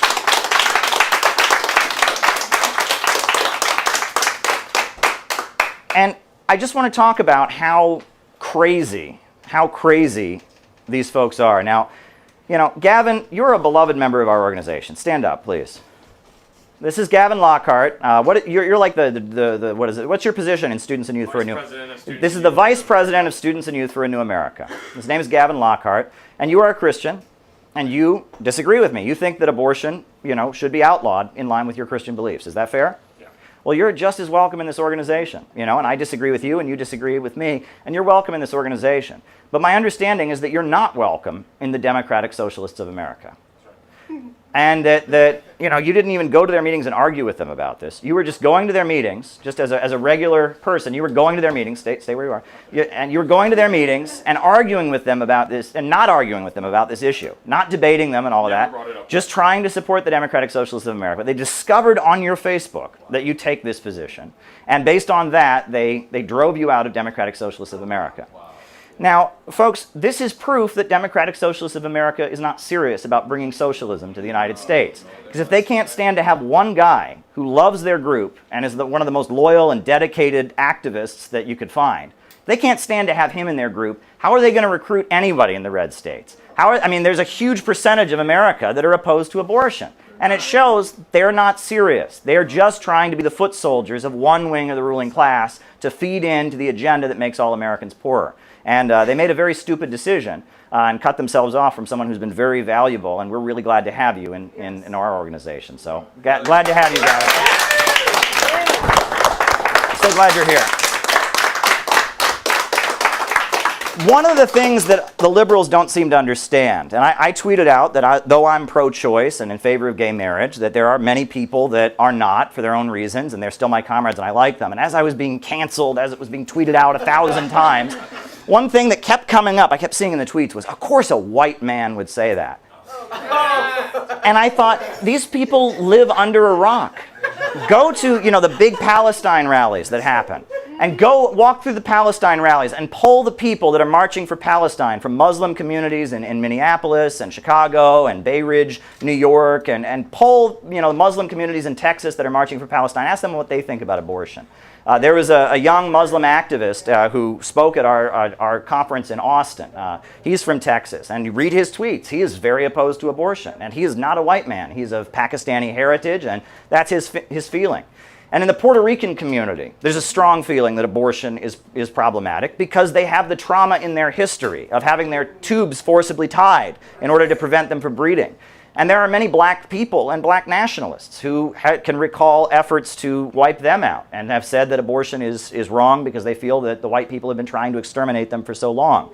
And sure, I would say the majority of conservatives that are against abortion in the United States are white, but liberals don't speak for all people of color. They really don't, and they certainly don't speak for all women. A very high percentage of women are against abortion. And if we want to change the United States, we have to be able to relate to these folks. And we have to be able to say, look, we disagree with it. And I told you what I think about abortion, and I'm not afraid of it. And I'm not going to suppress and prevent anyone else from saying what they think about it who might have the contrary view. But we can't have this attitude that this is the cutting edge, this is the battle. Because if you reinforce this issue as being the dividing line, as being the battle, what you're doing is you're enabling the ruling class, both wings of it, to continue to carry out their agenda of austerity, of balkanizing the United States, and impoverishing people. And this is 40 years ago this spring, I was also in this park demonstrating against war. It occurred to me just now. Back in the early 80s, the United States was at war in Central America, funding death squads in El Salvador, and the Contras in Nicaragua, and the massacres of massive numbers of indigenous people in Guatemala.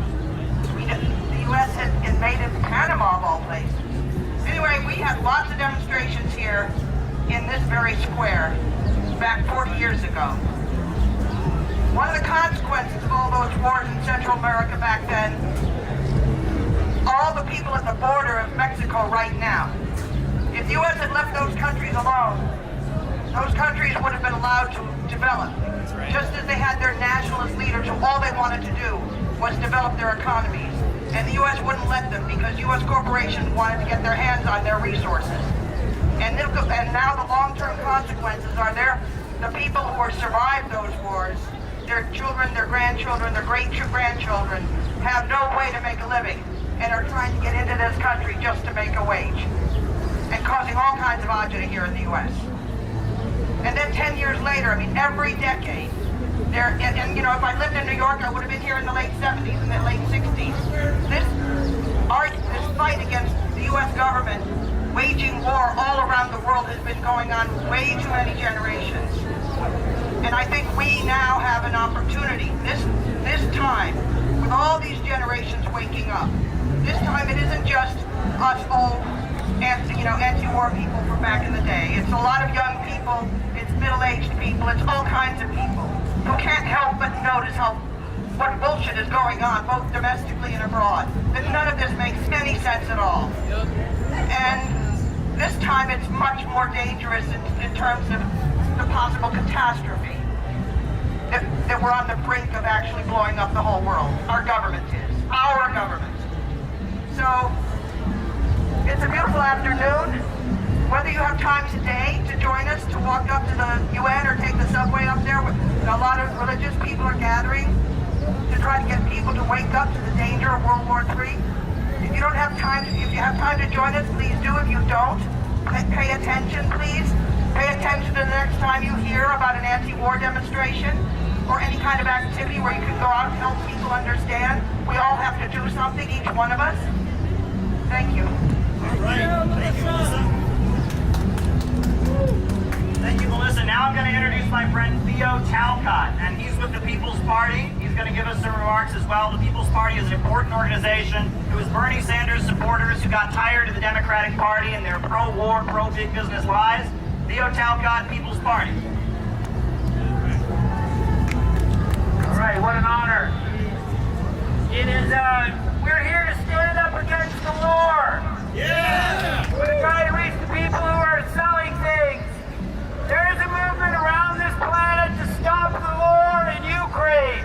There's a peace march today up at the UN at the DAG Plaza led by Interfaith people. We would love it if you would all come up to the UN and stand up for peace right now in Europe. Just this last week, they blew up a depleted uranium stockpile, and there is toxic waste being scattered on top of Europe right now. It is important that we stand up to the leaders of the world and say we want peace between the brothers and the sisters of this planet. Yeah. It is time for world peace to emerge and to confront the goddamn English empire that's ruling us from the city of London. Yeah. The people of the world are going to come together in a new way through the BRICS economy and through the collapse of the stupid American Wall Street empire. So stand with us, stand with the movement, check out the People's Party. We're starting a major new party in this country that doesn't take corporate money. Lying libertarians and others on the left are noble allies here from the Center for Political Innovation. Join us and stop the war. Don't give up on the country and the planet. The fight is joined.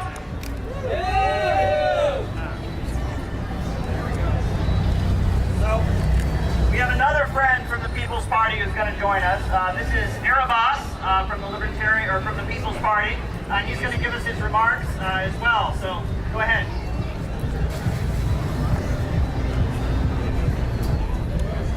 Greetings and salutations. I'm Erebos, Absolamashtu, E for short, from the People's Party. And, I gotta yell? Yeah. Can you hear me? Yes! All right, I have to yell. Okay. Normally they tell me not to yell. So I'm Erebos, Absolamashtu, E for short, from the People's Party. And my contribution here today is to say that Ukraine is being manipulated by the West, and the West doesn't want peace. The German Chancellor, Angela Merkel, she said twice a couple months ago that they were manipulating Russia, or that's what she thought. They were manipulating Putin and buying time to build up Ukraine to fight Russia. And she's supposed to be a signatory of the Minsk I and Minsk II. Then you have Francois Hollande, another buke from the EU at the time. He was also a signatory to the Minsk I, Minsk II, and he said the same shit. That they were manipulating, they thought they were manipulating Putin, buying Ukraine time to arm him up and to fight. Poroshenko, he cut off the water to the Crimea, and he promised the children of Western Ukraine to starve and stay in their basements hiding, and that guy was supposed to be the president of Ukraine. So, you know, my message here is going to be a little different. The only solution I see is going to be a military confrontation and resolution. A lot of people don't want to hear that, but the West doesn't want peace. They've already demonstrated themselves to be negotiation incapable, agreement incapable. They constantly lie, they constantly break their word, and like Theo just mentioned, they supplied nuclear weapons, which is what depleted uranium is, depleted uranium to Ukraine, And now, because Russia blew it up, that whole area is toxic, and Poland is going to be toxic too. So, you know, we're trying to stop it, we're trying to push for peace, but the way I see it, Russia's going to have to resolve this on the battlefield. Thank you. Who gets this thing now? All right, very good. Great. Hey folks, I just wanted to make another video for you all since I'm here in the capital of the United States. I haven't been streaming, but I thought I wanted to show you something that I've been seeing all over the streets of Washington, D.C. right now. You know, this is the nation's capital. This is the United States of America, the wealthiest country in the world, supposedly. And all over the capital, there are homeless people sleeping in tents. This is just a block or two away from the White House. And we've got homeless encampments. I'm going to show it to you. I mean, this is what we're living in. This is where capitalism is at in the 21st century. This is Washington, D.C. Look at all these homeless encampments. You know, people living in tents, lost their homes. They've been left behind by the economic crisis. This is the situation. This is what we're living in. Look at that. And it's not just here. If you go on the streets here, there's tents on different corners that have been set up, and you know, every so often the police clear them out, but there are homeless encampments here in Washington, D.C. The American economy is struggling. Working people have been left behind. The inflation is just strangling working families right now, and yeah, this is the situation we're in. We all know about the Skid Row homeless encampments they have out in California. We know about the homeless encampments they're clearing out in New York City. But this is Washington, D.C., and it's not just in this particular park. It's all over the country. We have homeless encampments that have been set up. So those of us who think we can get beyond this, those of us who think we can move to a society where people are no longer simply a financial calculation, but are taken seriously and have real value, where the potential of every human being is utilized for the good of society, those of us who believe that we can get beyond the system of capitalism, where human beings, all that they count for is the profits of a capitalist, but those of us who believe that human beings have something better and have more potential than this, we have our work cut out for us, because this is Western capitalism in decay all around me. This is what we've got, homeless encampments here in Washington, D.C. At the United Nations, we are marching up to the religious rally. Russia and China are not our enemy. It's time to stand for peace. Peace, not war. Peace, not war. Peace, not war. Peace, not war. Peace, not war. Peace, not war. Peace, not war. Peace, not war. Peace, not war. Peace, not war. Peace, not war. Peace with Russia. Peace with China. Peace with Russia. Peace with China. Peace with Russia. Peace with China. Peace with Russia. Peace with China. Peace with Russia. Peace with China. Peace with Russia. Peace with China. Peace with Russia. Peace with China. Peace with Russia. Peace with China. Peace with Russia. Peace with China. Peace with Russia. Peace with China. Peace with Russia. Peace with China. Peace with Russia. Peace with China. Peace with Russia. Peace with China. Peace with Russia. Peace with China. Peace with Russia. Peace with China. Peace with Russia. Peace with China. Peace with Russia. Peace with Russia. Peace with China. Peace with Russia. Peace with China. Peace with Russia. Peace with China. Peace with Russia. Peace with China. Peace with Russia. Peace with China. Peace with Russia. Peace with China. Peace with Russia. Peace with China. Peace with Russia. Peace with China. Peace with Russia. Line up. The coordinator in charge of Caribbean affairs for the Universal Peace Federation. Let's welcome up Reverend Desmond Green. Thank you, brothers and sisters. Good afternoon to you. We're standing on top of the world today. We're at the United Nations. And we're here making a supplication to the citizens of this great state of New York. Thank you. How are you? Oh, man. Well, we don't know how to create it to never happen. First of all, we need to... Oh yeah, okay. You got this.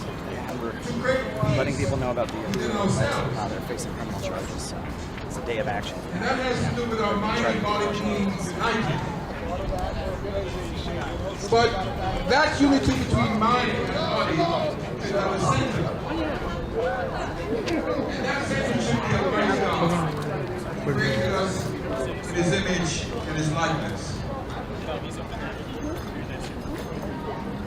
Then there should be. Now we'd like to welcome up the pastor of the Ukrainian Orthodox Church, Pastor Vladimir Muzichka, representing St. Vladimir Cathedral. Let's welcome him up.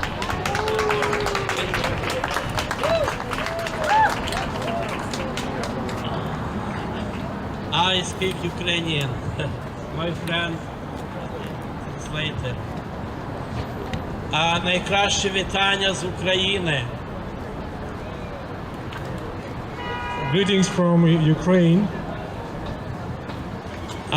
Всі знають наш край і в якому зараз він в теперішньому стані.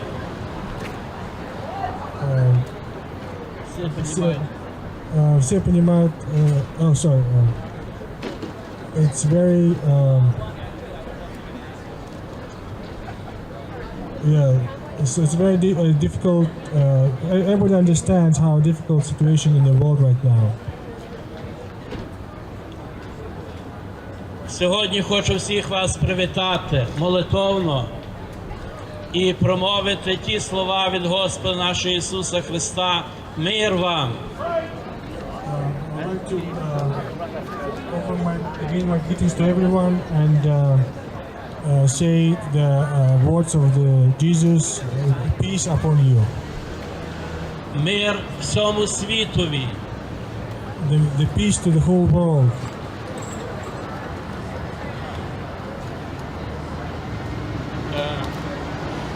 Сьогодні я очень благодарен и признателен нашему епископу Моисею. Today I'm very grateful to our Bishop Moise. И всем, кто сегодня тут собрался.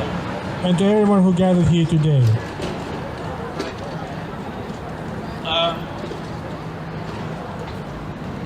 Сегодня мы вышли на марш мира, чтобы было процветание всем народам, а також и Украине. Today we come out to the peace march, so there will be benefit to the whole world, including Ukraine. Господь сказал, что миротворцам и те, что борются за мир, миротворцы, они будут блаженными в Царстве Небесном. Jesus said, "Blessed are the peacemakers, so they be called God's children." Мы, как представители разных конфессий, мы сегодня всех вместе собираем и боремся за Украину, за мир, за благополучие. Дай, Господи, всем мира и хорошей жизни. Today we're representative of different religions and the confessions gathered today to proclaim the peace to Ukraine and to the whole world. Thank you very much. Hallelujah. Hallelujah. Hallelujah. Hallelujah.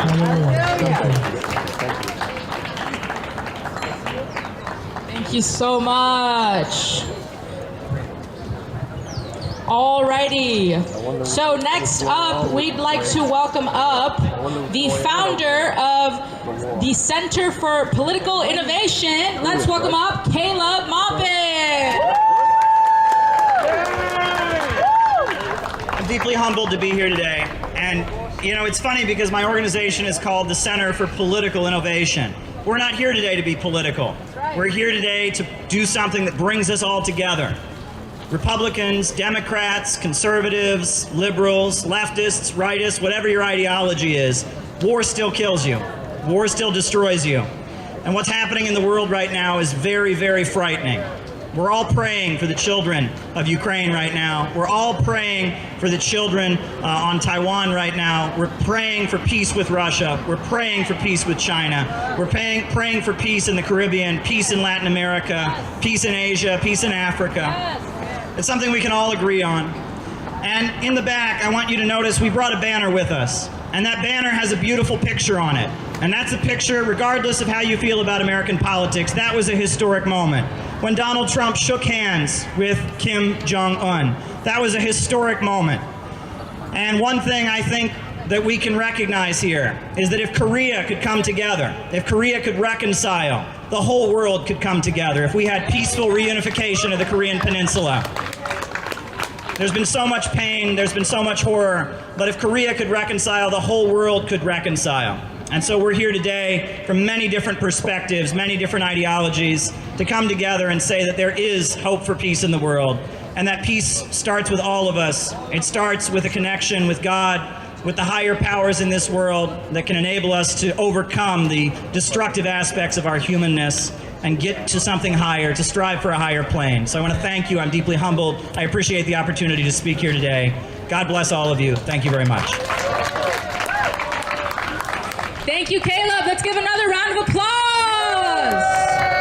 He said it best. Peace starts with us, right? Peace starts with me. And for our final talk, before we transition to the next portion of the program, I'd like to welcome up Elaine. Growing up, my parents always tried to teach me that, you know, if I worked hard and I tried my hardest and I did the good, that I would be in a better place because of it. They told me that that was what the United States was about, was building us up into a more perfect union. Never did my parents sit me down and tell me, you're not going to have as much money as mom and dad, and you're not going to have a home like mom and dad because Klaus Schwab wants to take it away. Because BlackRock has a right to make money off of homes, but you don't have the right to live in them. And that is the message that we are out here opposing today. Me and my generation are fed up of having our future sold out, of being told that we're going to own nothing and be happy about it, of being told that all of our money that we're ever going to earn is going to be taxed to go send to fight wars, to blow up Somali children, to blow up Yemen, to blow up. Now they're even stupid enough to think that we want to send money to blow up China, a country with nuclear weapons, and a country that is actively building up the world, researching nuclear energy, building hospitals, building high-speed rail, and they want me and the young people of my generation to join the army and die so that they can make more money while they're telling us that we're going to own nothing and be happy about it. I am sick of that bullshit, and that is why we're out here and we're saying that we are going to build our country. We are going to build the world by working together with Russia and China, no matter what the establishment tells us. If the establishment tells us that we're going to own nothing and be happy about it, we're going to march out in the damn streets and we're going to say that we are going to own things, and we are going to be happy about it, and we're not going to fight your foreign imperialist wars anymore. We're going to claim this country as our own again. We're going to go into Wall Street like Jesus went into the temple and tell them to get the hell out of here. We're done with the wars, we're done with owning nothing, and we're tired of these pansy so-called socialists who are telling us that socialism is about everyone having less. Everyone has to consume less, stop destroying Mother Earth, stop, wanting to actually be able to own property and buy things. No!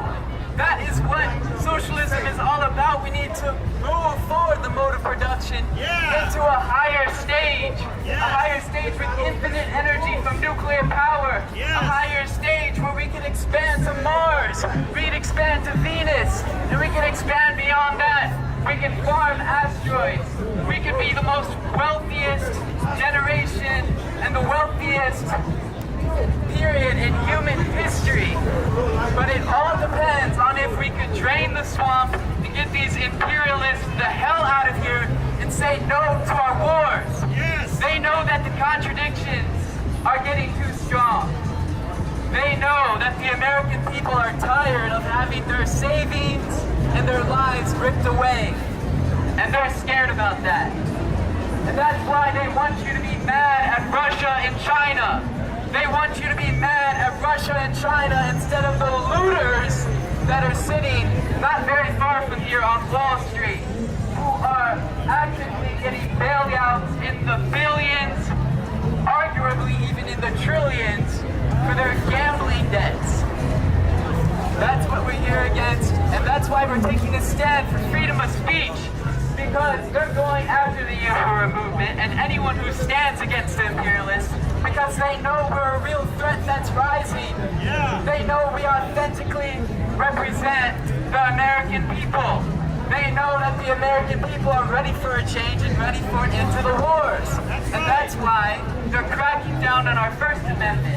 They're cracking down on our Fourth Amendment. They're cracking down on all the civil liberties we know and love. So that's why we're here, and thank you, ladies and gentlemen, for being here. Support the Uhuru movement. Thank you. So I guess I'm going to have to look narcissistic and arrogant for a moment and have to talk about myself. My name is Caleb. I think most of you in the room are familiar with me. I'm originally from Ohio. The first political act I ever engaged in is I was in 4th grade, and my mother, who was a librarian in Stark County, Ohio, went on strike with other members of the Service Employees International Union. And so I, as a small 4th grade child, walked the picket line with my mom. That was my first political act. But in Cleveland, I got involved in different socialist and revolutionary left-wing groups when I was in college. And one of the most rewarding things I was able to do was to work against police brutality. And this was, this was 2007, 2008, 2009, 2010. This was before Black Lives Matter had ever been a hashtag. But there was an activist group in Cleveland called Black on Black Crime Incorporated, which was headed by Art McCoy, who was the owner of Superfly Barbershop.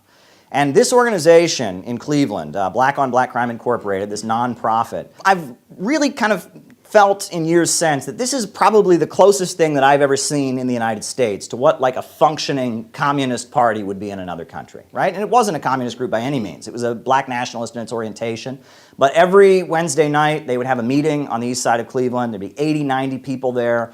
And they would talk about, the cost of rent in the neighborhood, and they would talk about the speed light cameras and how they worked, and they would talk about hospital closings, and they would talk about police brutality, and the whole community would just kind of assemble, usually in a church, and for a meeting of this organization, and they were the voice in Cleveland that stood up to the police department. And they, when a family was facing a situation with police brutality, they would organize around it. And I had the honor of going to court with some victims of police brutality and going to their court appearances and such, and working a little bit with Black on Black Crime Incorporated. And it was a very rewarding experience, but it was also very revealing. Because nowadays we have this awareness about police brutality, right? We've all seen the videos, George Floyd and all of that. But at that time, it was not trendy to talk about. It was not trendy at all.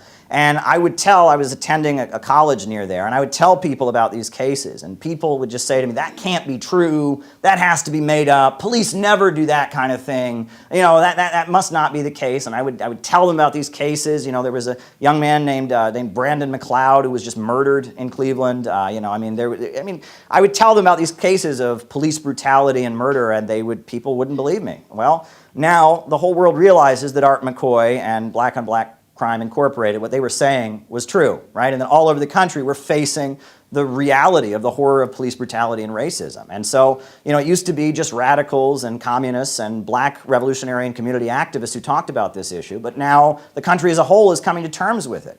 And I think that's a very good step forward. I did work in Cleveland, and eventually, like many young people from the Midwest, I wasn't able to really find a decent job and support myself, so I moved to New York City. And New York City, I happened to move there a few months, about a year before Occupy Wall Street. And so I was part of the Occupy Wall Street. I had long hair and a beard. We are the 99%, all day, all week, Occupy Wall Street. It was great. I worked at an insurance firm, and after I got off work, I would go to the park. I'd stay there on the weekends, and I was arrested in some Occupy demonstrations. My long hair and my beard, and that was my experience. And we learned a lot. But one thing that happened during Occupy Wall Street is that the United States worked with NATO to overthrow the government of Libya. And that was a very educational moment for me, because I could tell that Gaddafi was an enemy of Wall Street. Gaddafi had supported the Irish Republican Army in their fight against the British Empire. He'd supported the people of South Africa and their struggle against apartheid. Gaddafi had supported the Nation of Islam and the Black Panthers and their struggle against racism in the United States. And in Libya, Gaddafi had raised living standards. They had the highest life expectancy in Africa. They built the world's largest irrigation system, the great man-made river. And at the time, the Arab Spring, many people talked about how lack of water and the drought had contributed to it. So if that was such a contributing factor, to see the United States bomb and destroy the country with the biggest irrigation system in the world kind of reveals a huge amount of hypocrisy. But at the time Libya was being attacked, U.S. media was telling us it was a revolution against an evil dictator. And it was clear to me and to a lot of young Occupy activists that what was going on wasn't some kind of glorious revolution in Libya. This was Wall Street recolonizing Libya, that Libya had achieved its national liberation with a socialist leader named Gaddafi, who was an anti-imperialist. What happened was that Wall Street basically moved in and created a crisis in the country and then eventually bombed and destroyed the country. And ever since then, Libya has been in utter chaos, and it's been a disaster. And in fact, you remember the Manchester bombing that happened. Well, the bomber in Manchester, the Manchester bomber, had been someone who'd been supported by the United States government to fight against Gaddafi. I was at the World Festival of Youth and Students, which is a kind of a UN-sponsored gathering of leftist and anti-imperialist groups from around the world. And when I was at that festival, we sat down, I met with communists from Mexico and communists from Africa, from Angola, from South Africa, from Namibia, from Vietnam, from Cuba, from China, communists from all over the world. And we would have face-to-face meetings. The American delegation would meet with the delegation from different countries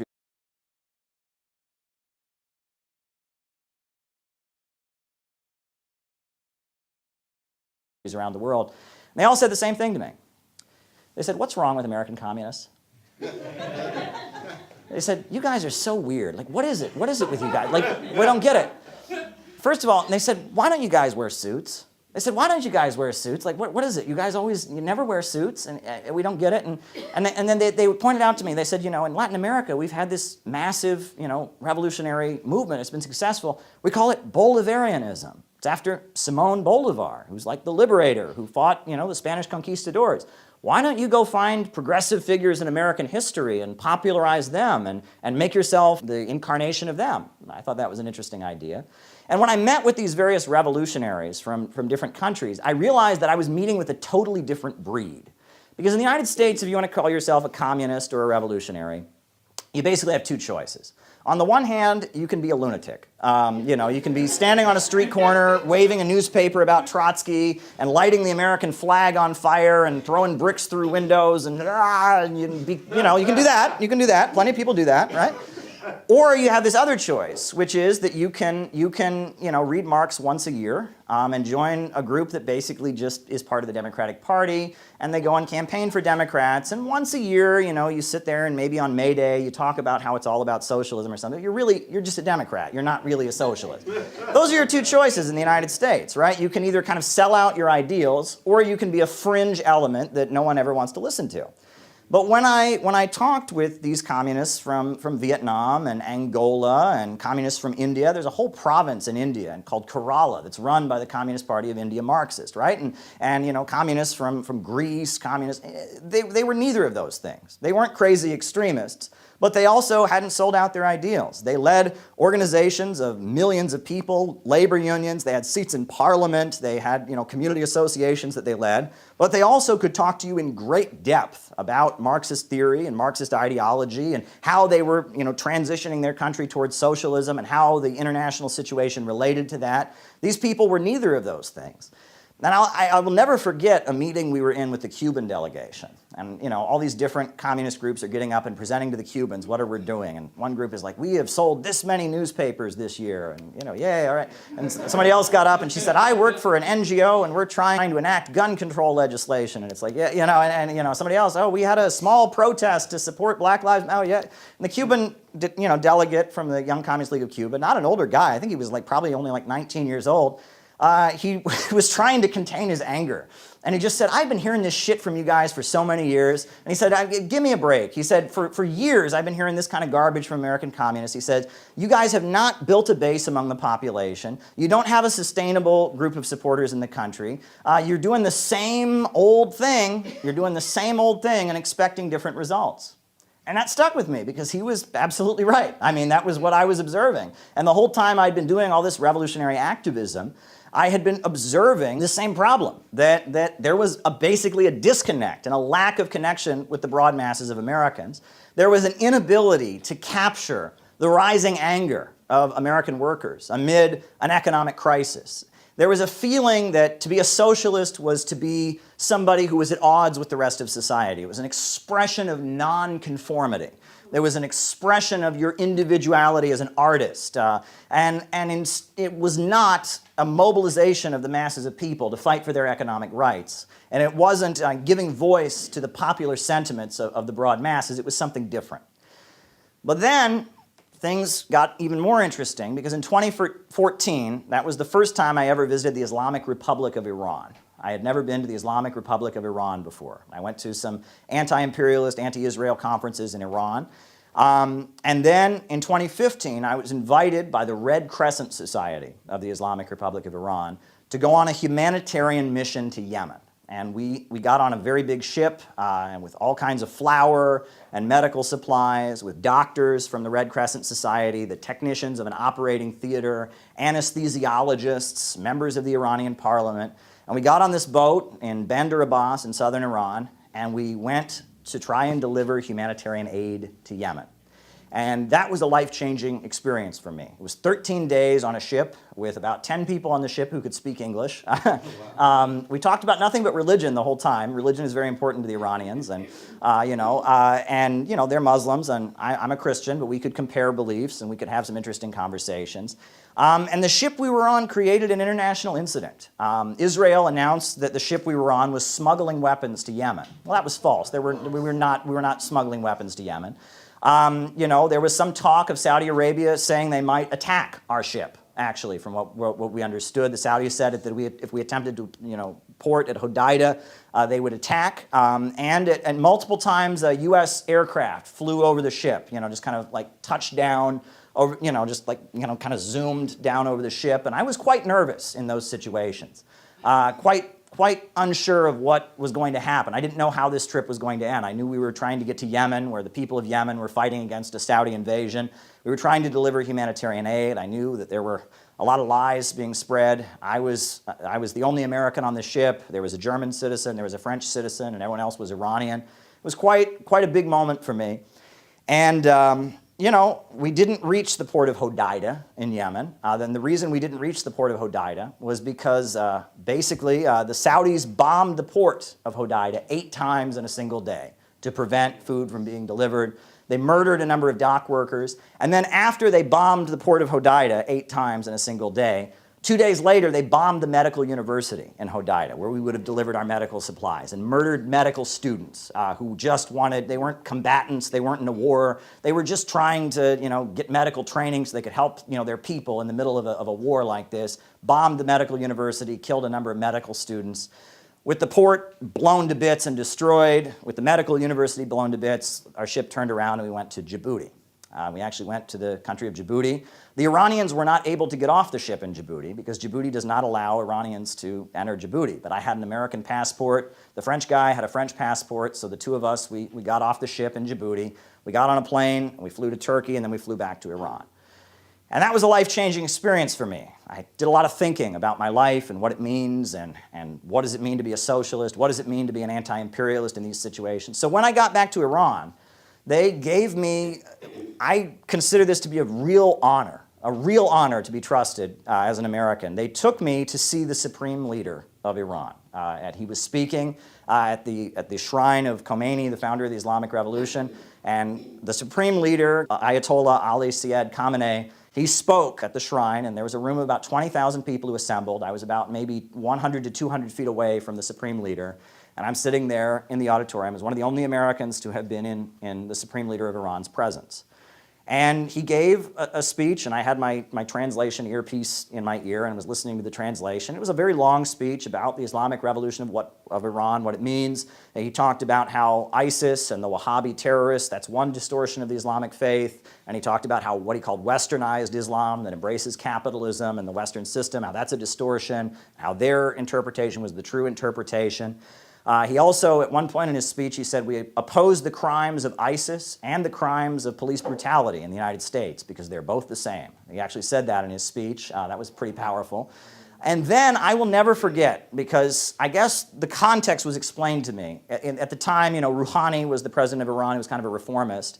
And one of Rouhani's allies had said that we should stop calling America the Great Satan, and that wasn't correct or whatever. So the supreme leader gave his rebuttal to that. And he said, yes, we do call America the Great Satan. He says, but we don't mean the American people. We don't mean the American people. Many of the people of America are working class. Many of them are struggling to get by. When we say America is the Great Satan, we're talking about the system. We're talking about the system of imperialism that grinds countries into poverty, that beats people down, that starves people across the world. And he said, we definitely consider that system to be Shaitani Bezorg, or the Great Satan. So after he made that point, and I'm standing there with these diplomats, and I'm standing there, there's Chinese diplomats and African diplomats around me, I'm hearing this, and he says, we say that America is definitely the Great Satan. I was the only American in a room of 20,000 people who immediately started pumping their fists like this and chanting, "Death to America, death to America, death to America." And I stood there in that moment, and you can't describe that feeling. You have to have been there. And tears started pouring down my cheeks. And it was just overwhelming for me. And I was sitting there, or standing there in this auditorium of people chanting, "Death to America, death to America." And I'm standing there, and I thought, what a crime it is that this is what our country means to people all over the world. How dare the people that run this country call themselves America? How dare they? That's right. That's right. These big corporations, these banks, these monopolies that bomb countries and grind people into poverty, how dare they call themselves America? How dare they?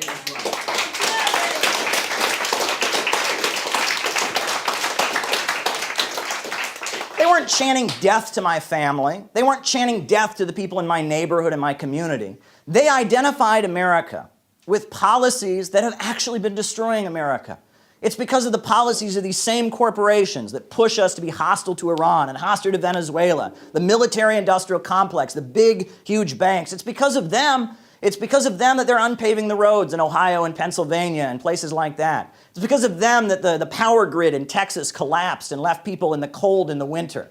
And these same multinational corporations that are beating down and destroying people, they are also destroying the United States and the working people of the United States, the working class, black, white, Arab, Asian, Latino, all of us here, the working class of the United States, we have a common destiny with the people of the world in the struggle against imperialism, the global monopoly capitalist system. We have a common destiny. There is a common destiny. And it was that understanding that made me come to the conclusion that it is our job to show the people of the United States and the people of the world that there is another America. Yes, there's the America of slavery. There's the America of war. There's the America of empire. There's the America of George W. Bush and Joe Biden and Donald Trump. Yes, that America exists. But there's also the America of John Brown and Harriet Tubman. There's also the America of the people who built the labor movement and fought for the rights of women and fought for the rights of the LGBT community. At the same time that slavery was going on, there were people rising up and protesting against it. At the same time these ugly wars that the imperialists waged happened, people were resisting. People were fighting back. And we have just as much right to call ourselves Americans as they do. That's right. That's right.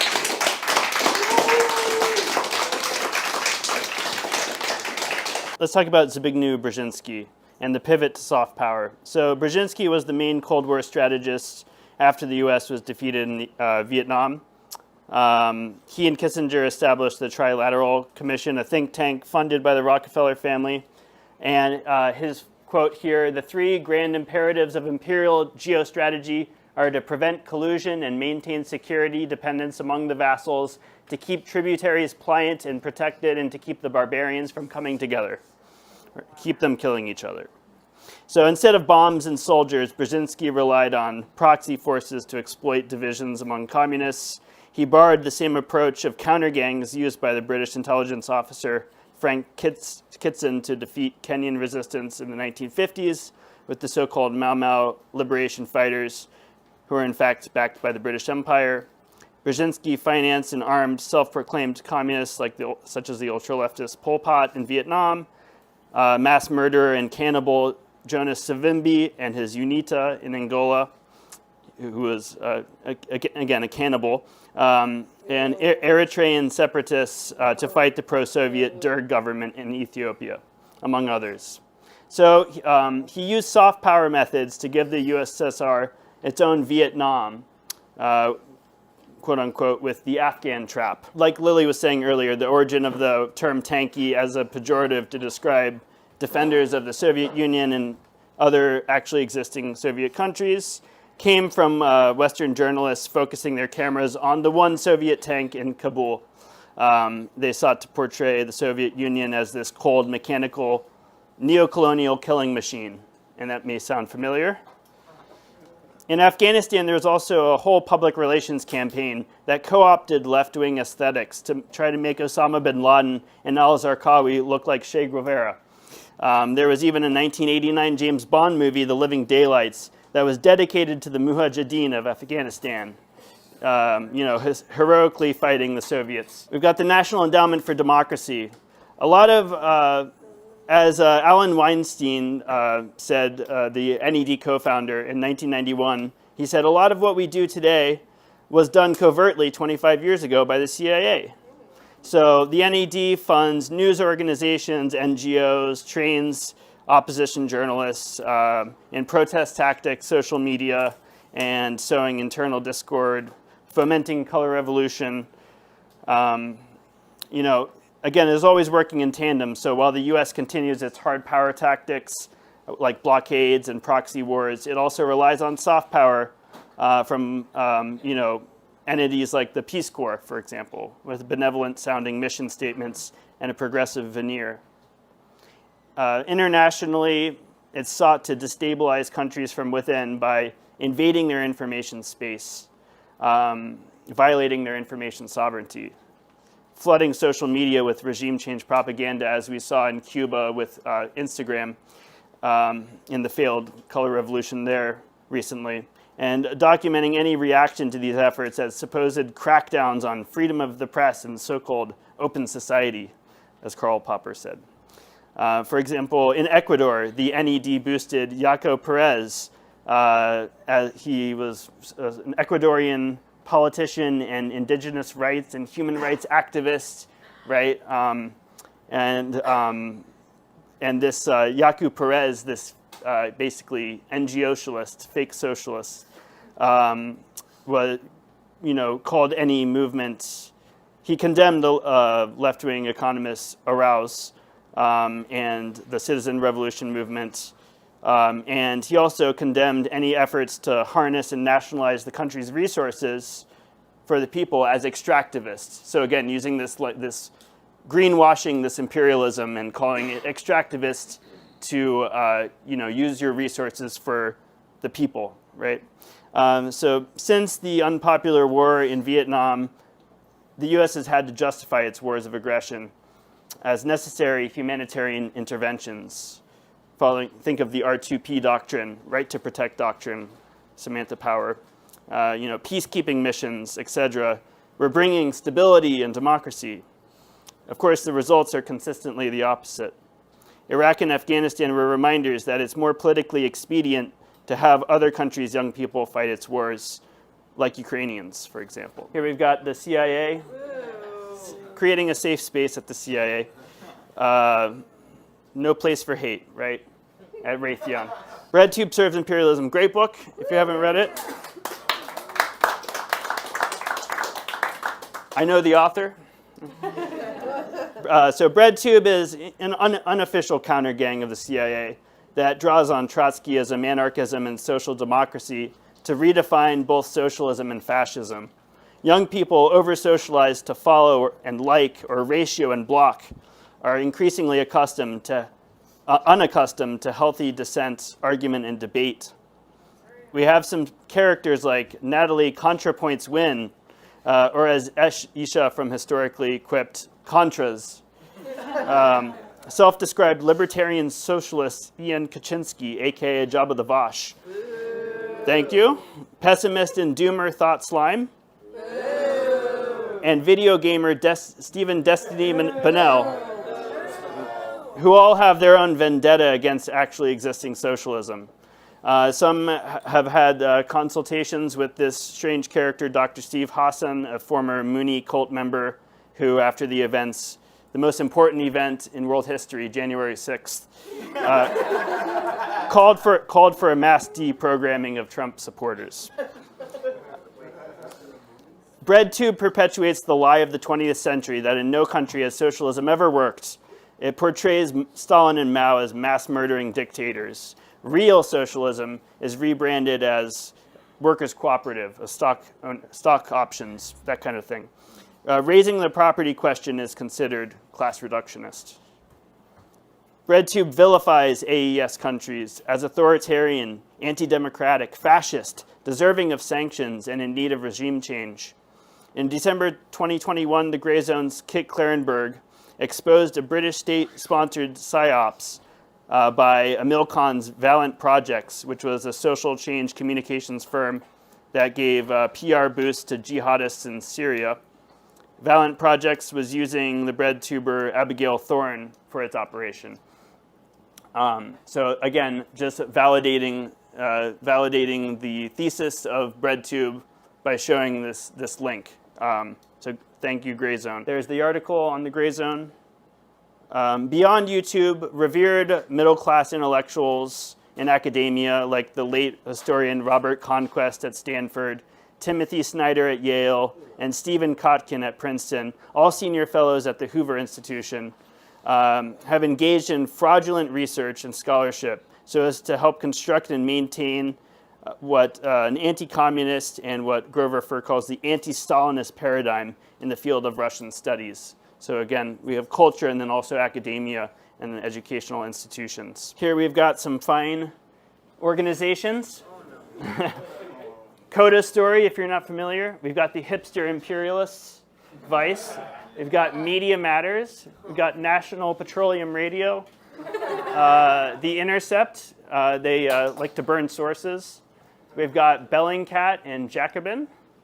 We've got MSNBC, Voice of America, and Radio Free Asia. Among others, right? Where's CNN? Oh yeah, CNN's on there. Exactly. Oh, you know, I see all perspectives. I see Fox News, MSNBC, and CNN. So I got it covered. That's the Overton window, right? Oh, here we have this Twitter. Twitter had a new policy where a disinformation, quote unquote, policy about what was it? Undermining confidence in NATO, something crazy like that. And then we've got this, yeah, exactly. And then we've got NewsGuard, which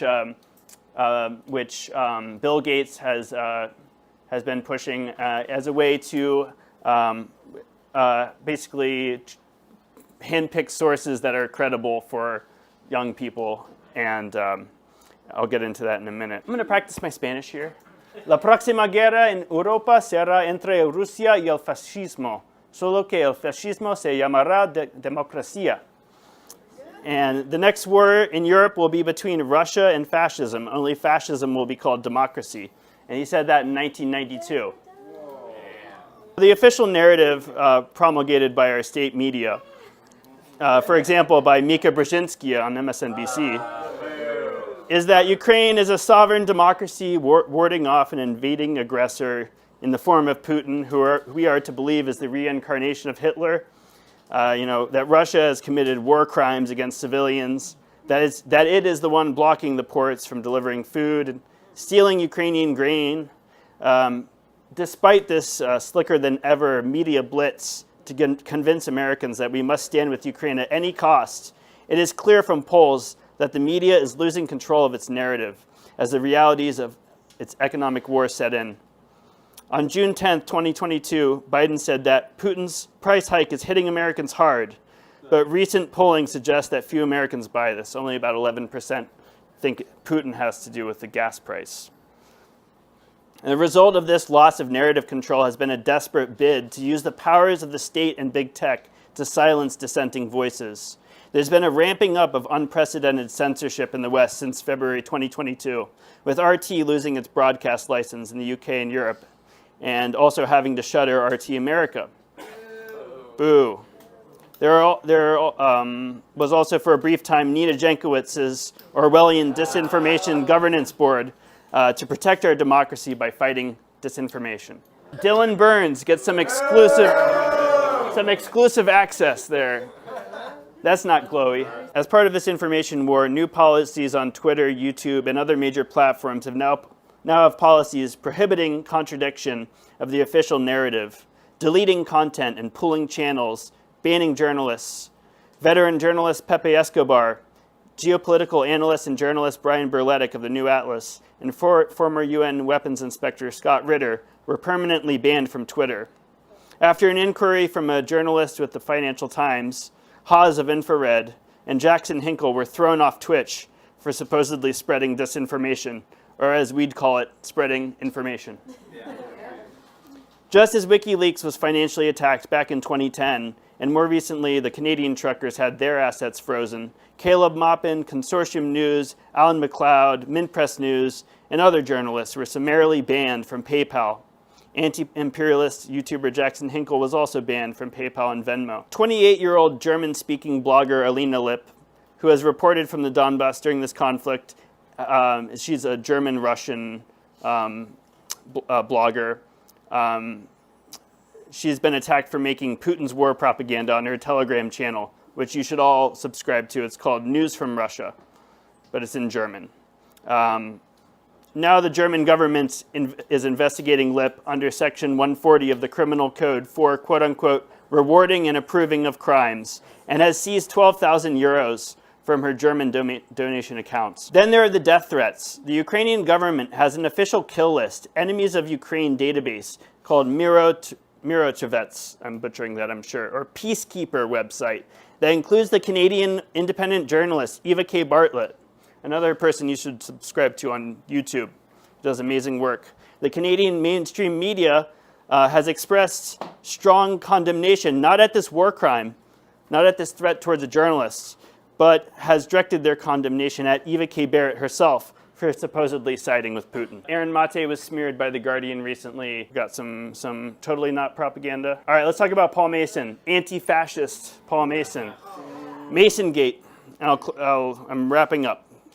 Masongate, so on June 8th, 2022, journalist Wyatt Reed was banned from PayPal after his first ever criticism of Paul Mason, who's an English celebrity journalist, Trotskyist, synthetic leftist, and member of the transatlantic elite, who had been exposed for conspiring a multi-pronged attack to deplatform and create a permanent rebuttal operation against the Gray Zone and similar outlets. The Gray Zone, by the way, just beat a frivolous slap lawsuit.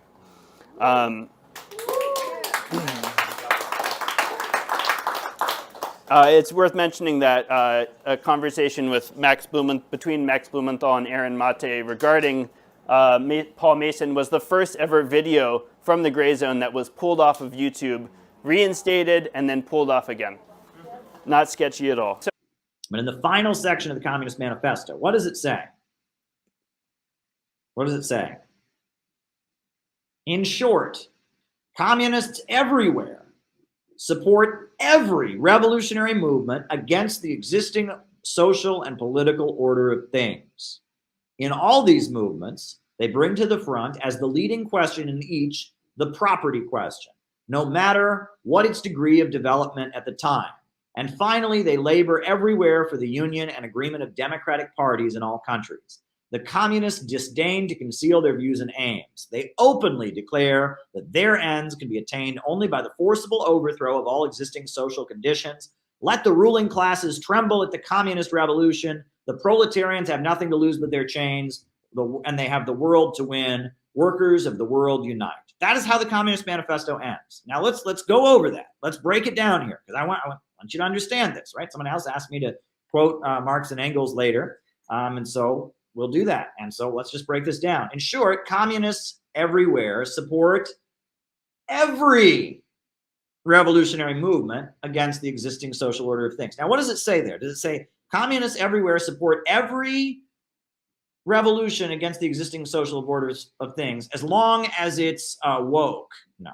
Do communists support every revolutionary movement against the existing order of things as long as the people involved aren't racist? No.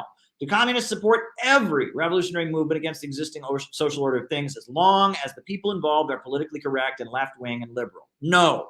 That's not what it says. It's not what it says. It says communists support every revolutionary movement against the existing social order and political things. Every, period. If people are against the system, if people are at odds with the capitalist system for any reason, because they think their taxes are too high, because they're mad about the economy, because they don't like vaccine mandates, whatever it is, wherever people are at odds with the system, the communists must go there. But what do they do when they get there? In all these movements, they bring to the front as the leading question in each the property question, no matter what its degree of development at the time. So what does that say? That says, well, if it's a liberal movement, you just go to it and pretend to support it. No. It says, oh, if it's a right-wing movement, you don't go there at all. No, it goes to these movements and brings to the front the leading question, which is the property question. Meaning, if people are protesting against the system, your job isn't to go there and pretend to support it. Your job is not to ignore it if it's right-wing. If people are at odds with the capitalist system, your job as a communist is to go there and convince those people to be communists. Raise the property question. You got to go there and say to the people, you mad your taxes are too high? It's because of capitalism. You mad about Wall Street, 99% and 1%? It's because of capitalism. Wherever the people are in motion, you go to them and you win them to communism. And you don't abandon communism and tail after the liberals, and you don't ignore it if the people are right-wing. Wherever the people are in a confrontation with the existing social order, it is the absolute duty of communists to go there and win them. And why does it say, no matter what its degree of development at the time? Meaning that a lot of times there are people rebelling against the system who are not at all class conscious. That's what that means. That is exactly what it means. He was talking about the Tea Party when he wrote this. No matter what the degree, go to the Tea Party. And it's going to be really hard to get those people who have a sign that say Obama is a communist and China is taking over America. You have to find a way to talk to those people. It's not easy. It's a tough job. But no matter what degree of development at the time, meaning no matter how backward these people are, no matter how racist these people are, no matter how confused these people are, no matter how much these people don't want to hear it, no matter how difficult it is, no matter what of its degree of development at the time, no matter what the degree of development at the time, you find a way to go where the people are in motion, in rebellion against the existing order of things, and no matter what, you find a way to bring the property question to the front as the leading question. That is your duty, right? That is what it says. And furthermore, what does it say? It says the communists disdain to conceal their views and aims, meaning that they don't hide what they stand for. They don't hide what they stand for. They don't pretend, they don't pretend, oh, we're just liberals just like you. Oh, communists, we're not communists. We're just liberals just like you. Now let us organize the protest cage. No. Communists disdain, meaning they try to never conceal their views. Never do they try to conceal their views. That is the duty of communists. So you asked me for my answer, and I just gave you that answer, right? So yes, anywhere we can reach the masses, we got to reach them. All right, how important is it to be able to relate to people if you want to win them to socialism? It's more important than anything else. If you can't relate to people, if you can't understand how they're suffering, You know, one of the most important things you have to do is when you're going to people, you have to listen to them. You can't just talk at them. You have to listen to them. You have to hear them. When you go and you talk to people, one of the first things is to hear what they are saying. You know, if you're going to a group of working people that are you know, trying to convince them to become socialists, you need to listen to them first. What makes you angry about capitalism? Why are you upset? You need to find out what their grievances are and really listen to them. And then, once you've heard them, you can explain, based on what they feel, why socialism is the answer. Absolutely. Absolutely. Absolutely. Leader of the Franciscan Catholic, Mr. Patrick Carolyn.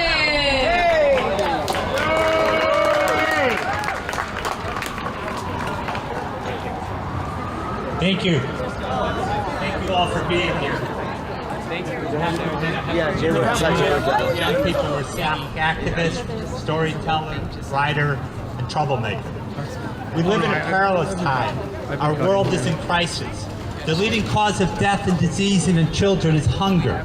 Each year, approximately 3.1 million children die from hunger, and more than 10% of the world's population live in a constant state of malnourishment. As Pope Francis wrote in his encyclical Laudato Si, we are sowing filth and destruction into the earth rather than life and beauty. Many of our political and religious spiritual structures are more focused on isms like nationalism and racism and short-sighted militarism, sexism, separatism, and individualism, rather than what our great mystics and spiritual leaders taught us about the interconnectedness of all creation. In addition to the crisis of the planet and the poor, we face a crisis of peace. We pump more and more weapons of increasing kill power into human societies. We dump more and more carbon and other pollutants into our skies and our seas. We redistribute more and more wealth and power away from the struggling masses and toward the elite.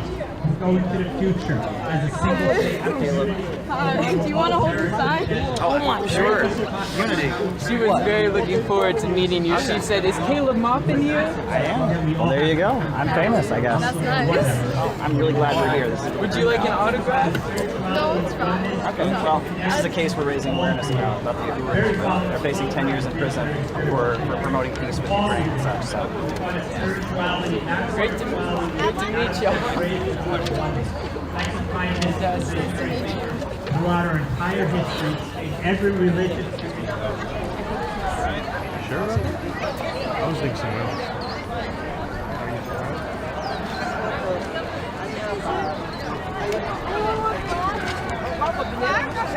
Peace, unity, and reconciliation. When you want it, now. We have a lot of those, Dr. Drake. How many? Peace. 25. Peace. Absolutely.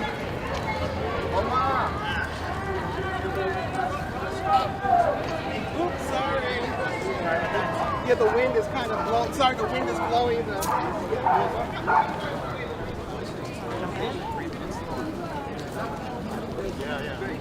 Break.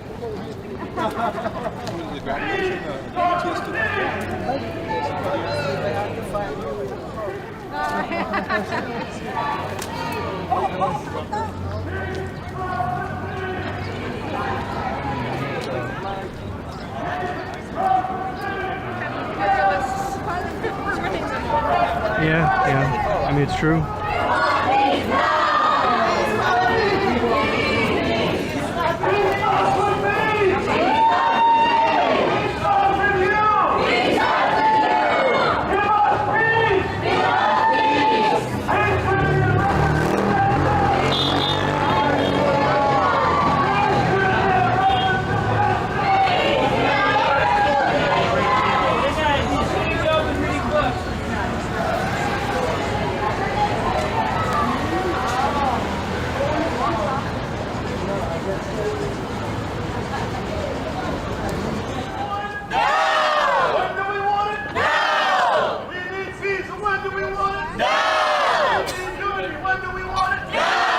And it is a huge mistake for us to hand over the identity of what it means to be an American to the imperialists and the war makers. They have written us out of history. They've told us, especially since the Cold War and McCarthyism, that our whole identity is somehow tied in with free market capitalism, that this is the American way. Well, this is false, right? The first person to use the word socialism in the English language, it was first in French, but the first person to use it in the English language was Robert Owen. And Robert Owen, he was a Welsh industrialist who moved to Indiana, and he set up a socialist commune in Indiana called New Harmony. And he was invited to give a speech to a joint session of Congress explaining what socialism was. Furthermore, there was a socialist in US history who actually wrote some very, very radical words back in 1892. I'm going to recite those words right now because I have a feeling that some of you probably have heard them before. These are some very radical words from a very radical socialist. You ready? I pledge allegiance to the flag of the United States of America and to the republic for which it stands, one nation, indivisible, with liberty and justice for all. The Pledge of Allegiance was written by a socialist. His name was Francis Bellamy, and he was a Baptist minister in addition to being a socialist, right? Imagine that, right? He was a Baptist minister and a socialist, and he was so much of an anti-racist that when he was in Boston giving his anti-capitalist sermons, they actually banned him from preaching in the city of Boston. So he moved to Florida, where he could get away with preaching. But in Florida, he was constantly getting arrested because he refused to segregate his congregations. He refused to have blacks and whites on separate, aisles with a line between them. He refused to do it. Francis Bellamy, yeah. He was a radical and he was a socialist, and he wrote the Pledge of Allegiance. And where did he get the words for the Pledge of Allegiance? Well, after the US Civil War, in order to get your voting rights back, if you'd been a Confederate, you had to take an oath of loyalty to the country. And so he based the Pledge of Allegiance on the various loyalty oaths that Confederates were forced to take. And it's kind of funny because if you listen to the words, if you read them in that context, it's actually almost kind of funny, right? So it's like, I pledge allegiance to the flag of the United States of America and to the republic, one nation, indivisible, with liberty, no slaves, and justice, no slaves, for all. I mean, it's kind of, it's like, twisting someone's arm. Say uncle, it's kind of how the Pledge of Allegiance reads. It's kind of funny like that. But Francis Bellamy, his cousin was Edward Bellamy, who was a socialist who actually wrote a novel called Looking Backward, which was a best-selling science fiction novel in 1888. Then it was about a guy who he has trouble sleeping, so he hires a hypnotist, and the hypnotist, hypnotizes him, and he falls asleep, and for some reason he doesn't wake up until the year 2000. And he wakes up, and the United States is a socialist utopia in the year 2000, where, and he walks around and he learns all about how great it is. And people loved this novel, and they formed Bellamy clubs all over the United States to study this novel. It was sold about as many copies as the novel Ben-Hur, which was also very popular at the time. So there's nothing un-American about socialism. But I do want to mention that Eugene Debs, he was a very important socialist leader, went to prison for opposing the First World War. And he went to prison. They got him because he gave a speech in Canton, Ohio, opposing World War I. And the speech is very good, and it's also very long. And it's interesting because there's some passages from the speech. Most of the speech, he's agitating against war and talking about why we need socialism. Some of the speech is a little bit self-helpy, Wouldn't it be great if more people were listening to Eugene Debs than Jordan Peterson? I think that'd be great. And I'm just going to read to you some of what Eugene Debs said in his speech. He said, "You need to know that it is your duty to rise above the animal plane of existence. You need to know that it is for you to know something about literature and science and art. You need to know that you are verging on the edge of a great new world. You need to get in touch with your comrades and your fellow workers and to become conscious of your interests, your powers, your possibilities as a class. You need to know that you belong to the great majority of mankind. You need to know that as long as you are ignorant, as long as you are indifferent, as long as you are apathetic, unorganized, and content, you will remain exactly where you are. You will be exploited and you will be degraded and you will have to beg for a job. You will get just enough for your slavish toil to keep working in order to be looked down upon with scorn and contempt by the very parasites that live and luxuriate from your sweat and unpaid labor. But if you want to be respected, you have to begin by respecting yourself. Stand up squarely.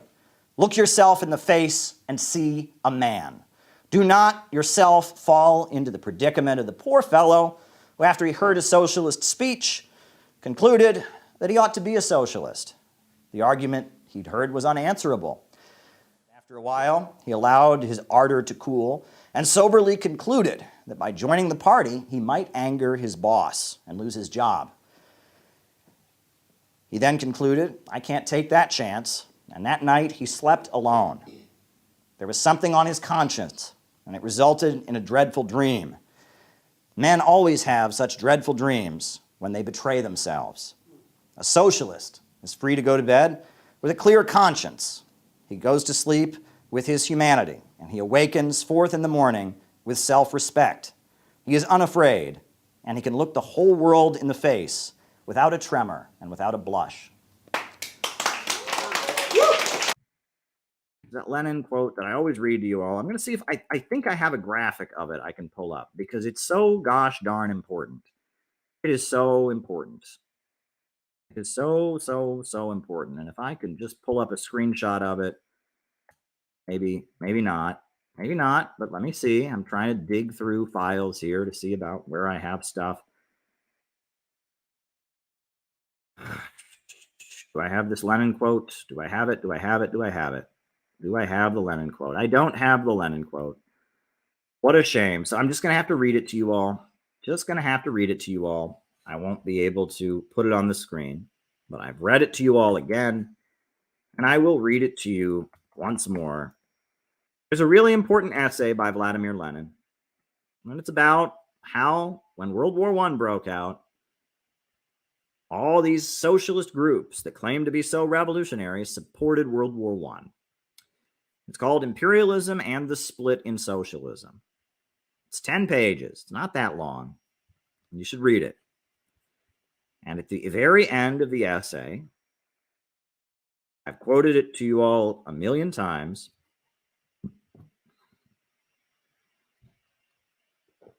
but I will quote it for you once more. Lenin writes, "Neither we nor anyone else can calculate precisely what portion of the proletariat is following and will follow the social chauvinists and opportunists. This will be revealed only by the struggle, and it will definitely be decided only by the socialist revolution. But we know for certain that the defenders of the fatherland and imperialist war represent only a minority.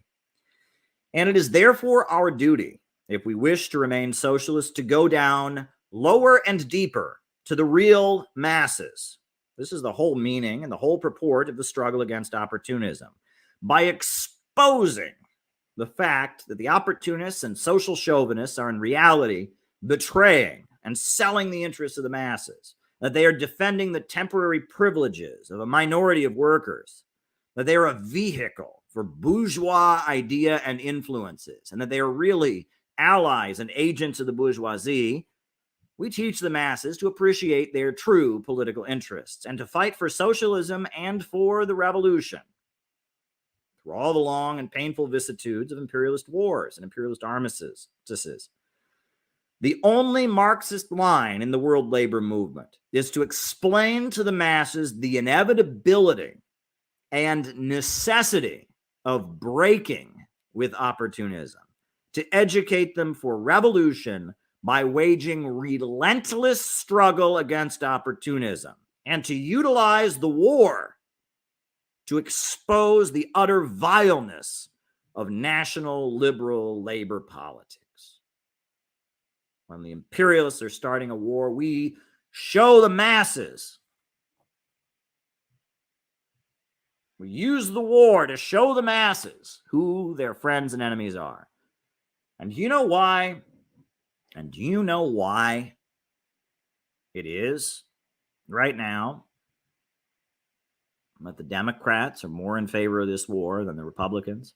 Do you know why it is that this rally is being called fascist and Nazi by all the left forces that claim to be anti-war? It's a class difference. That's really what it really gets down to. It's a class difference. Because this war isn't going to be fought by Melinda Butterfield. This war isn't going to be fought by Melinda Butterfield's kids. This war is not going to be fought by Joe Lombardo.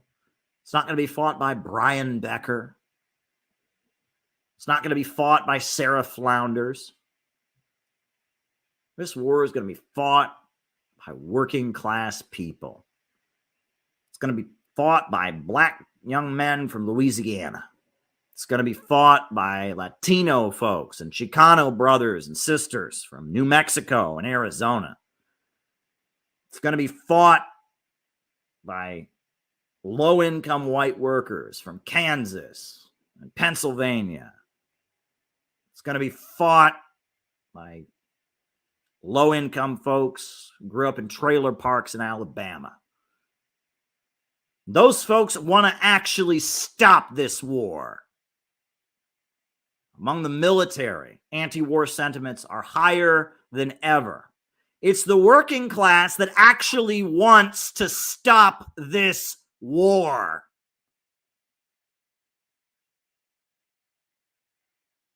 And this war, World War III, that is hanging over our heads, is being fought to defend the temporary privileges of rich kids in Williamsburg.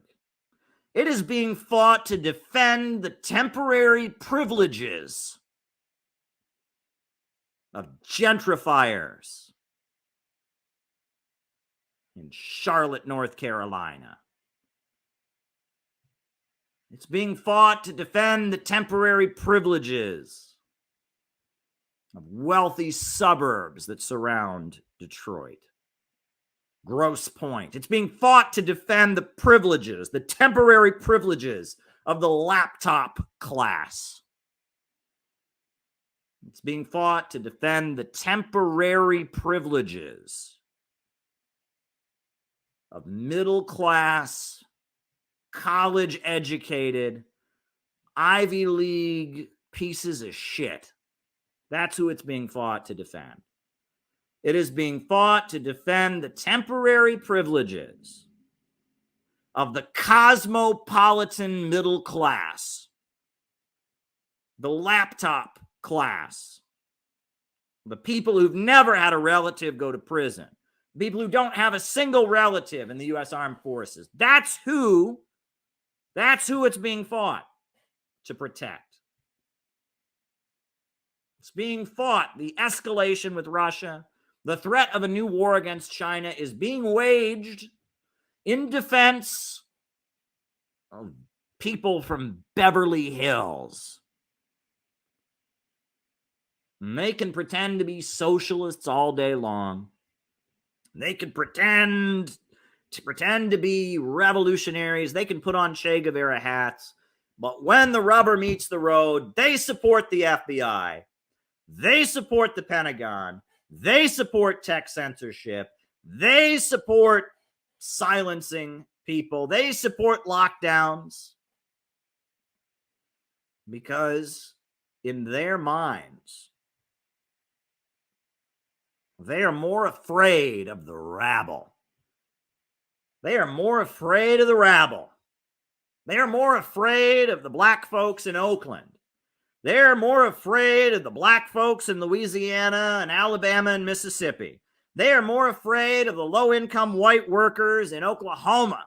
They're more afraid of the working people of Kansas and Montana than they are of world war. That's what they're afraid of. That is what they are afraid of. And they get woke points for claiming they care about black people. They get woke points for claiming they care about Chicano people, but they don't care about them. And they absolutely make no apologies about hating low-income white people. Yeah.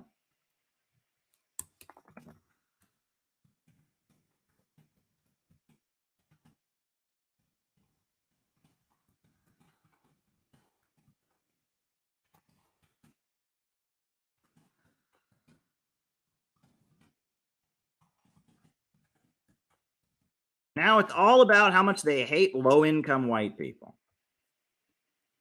That's what it's all about. right? They hate low-income white people. They're very open about that. And they actually hate low-income black people, and they hate Chicano people too. They're just not as open about it. And the reason that they hate low-income black people, and they hate low-income Chicano people, and they hate low-income white people, is because they consider themselves to be superior. They went to NYU and Harvard and Yale, and they learned all the right woke buzz phrases. They learned how to be politically correct and talk about white gender privilege and mansplaining and intersectionality. And that's what it means to be a leftist. You go to a fancy, expensive university, run up all kinds of debt so you can turn your nose up and say, I am so much better than you. Oh my God, you're racist. You're racist. That's what you are. Oh, I'm so tired of your white man splaining. That's all it means to be a leftist.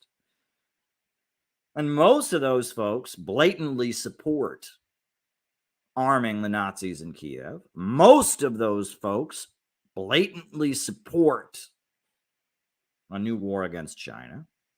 Most of those folks are pretty clear about wanting to violently overthrow the government of Iran. And there's a small faction among them who pretend to be anti-imperialist. The PSL,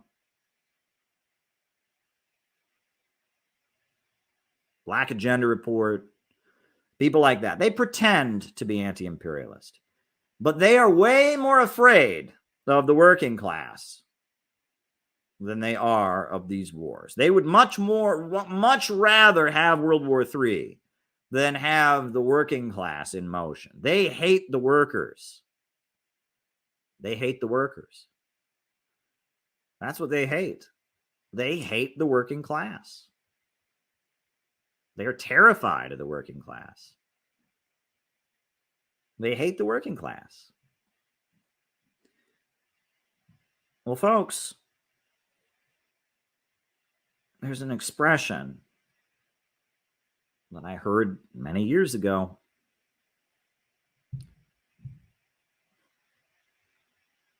That expression is, it's the only working class we've got. If you're a socialist, if you're a Marxist or a revolutionary, it's with the people. It's with the people. It's with the people that you must organize. Thank you, Gala. Writing it down.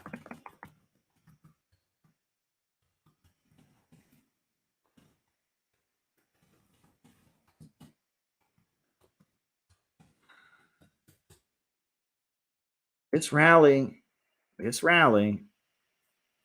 a great test, I think, as Gala is putting it, about who's really anti-war and who's not. And there are a lot of forces that pretend to be anti-war. And when in reality, they are not. They are not anti-war. They are not anti-war. 19 men so true, he fighting to old Virginia till she trembled through and through.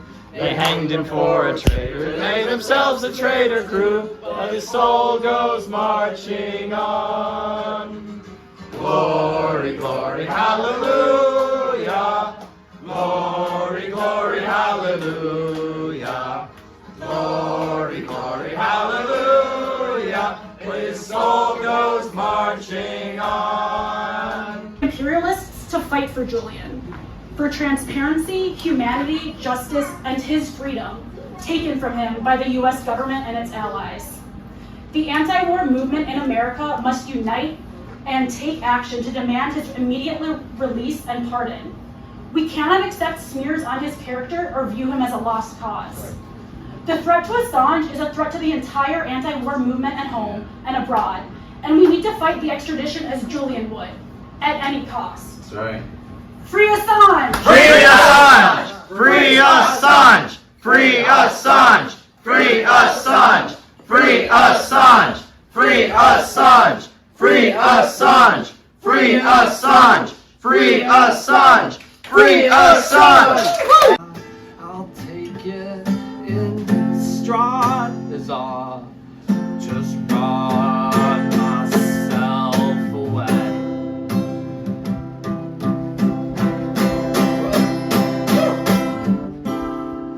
And though my heart concise, you say it's lies. I can't get outside my brain. The government of Nicaragua has gone out of its way to encourage the participation of its population in the political process. They've lowered the voting age to 16. They have laws mandating that women be elected in the government and that 50% of the candidates of every party be women. They're doing everything they can to try and ensure that their people go out to vote, to bring their people into the political process. They have voter privacy. They have voter transparency, and when you look at this, the huge effort to bring the people, the broad masses of people into the electoral political process, this is far different than what we have in the United States. I mean, this is a government that is trying to advocate on behalf of the working class and the broad masses of people, and in order to do that, they have to have an electoral system that brings in the broad masses of people and encourages their participation. Look, in the United States, we have our elections on a Tuesday, not a national holiday. People line up for hours to vote before work. They line up for hours to vote after work. In the United States, there's whole regions, Puerto Rico, the Virgin Islands, Guam, that have absolutely no say in who is elected to the U.S. Congress or who becomes president. But yet, here in Nicaragua, in a socialist country that's demonized as a quote-unquote dictatorship by the United States, we see a much bigger effort to include people in the electoral process, a much bigger level of transparency, a much bigger level of voter participation. And I mean, this is ridiculous what we're hearing in U.S. media. I must say, you know, if you question U.S. elections and the integrity of the U.S. electoral process, if you question that, you get your Facebook account taken down. You get your Twitter account taken down. There's all this effort to ensure that no one's allowed to question the outcome of U.S. elections. But this election hasn't even happened yet. And the USA is already poised to put new sanctions on Nicaragua in response to these elections. They're basically threatening the people of Nicaragua. If you dare vote for a socialist leader, we are going to hit your country with economic sanctions. We're going to hurt your economy. If that's not election meddling, what is it? What is election meddling? You know, the hypocrisy of all of this is just astounding to me. So we're here outside the federal courthouse where Donald Trump will be having his appearance. Take a look. Take a look.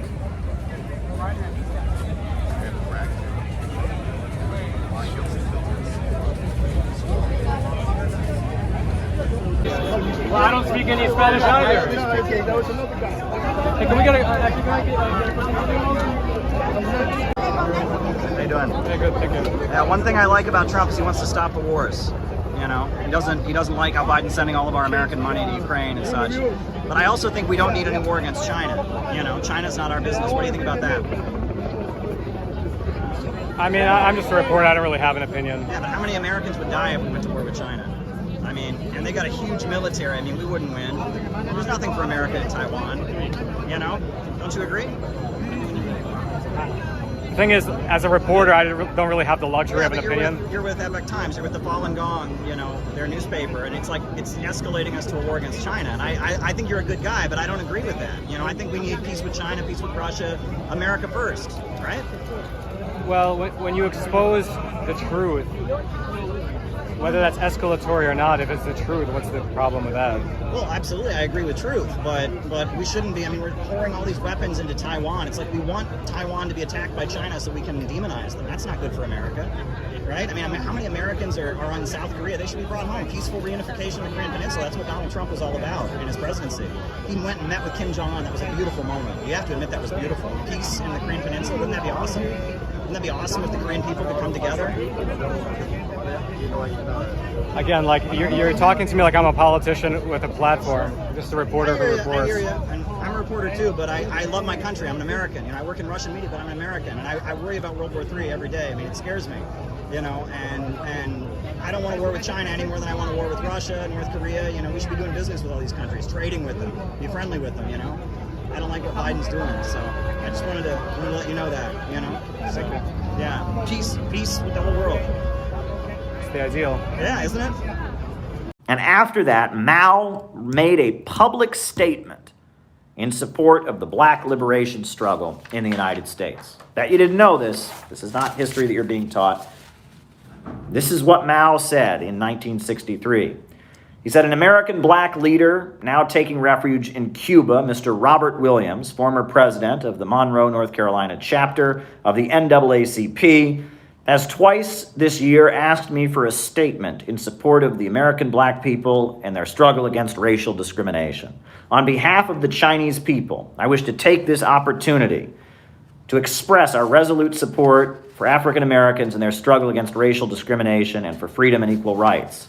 I call on the workers, the peasants, the revolutionary intellectuals, the enlightened elements of the bourgeoisie, and other enlightened persons of all colors in the world, whether white, black, yellow, or brown, to unite to oppose the racial discrimination practiced by U.S. imperialism, and to support the American black people in their struggle against racial discrimination.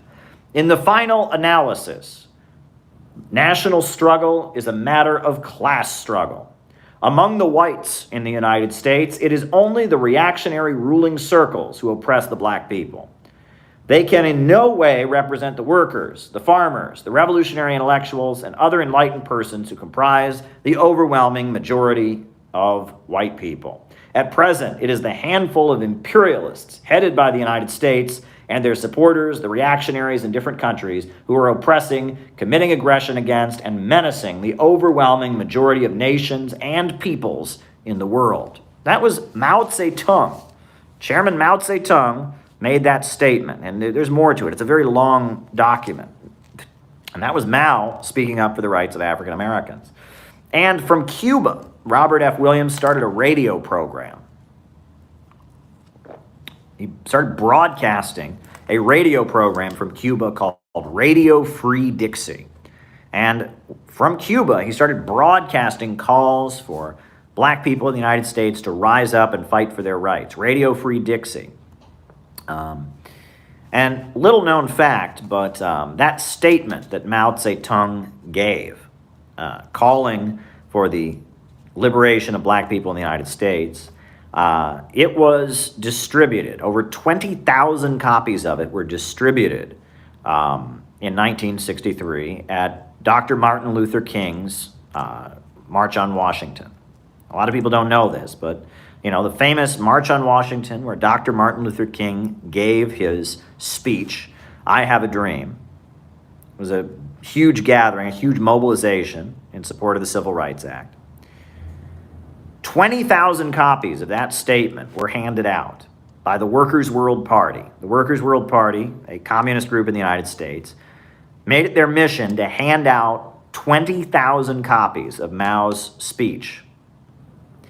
And the headline that they put on at the top of the document, the headline said, "1/4 of humanity is on your side." 1/4 of humanity is on your side.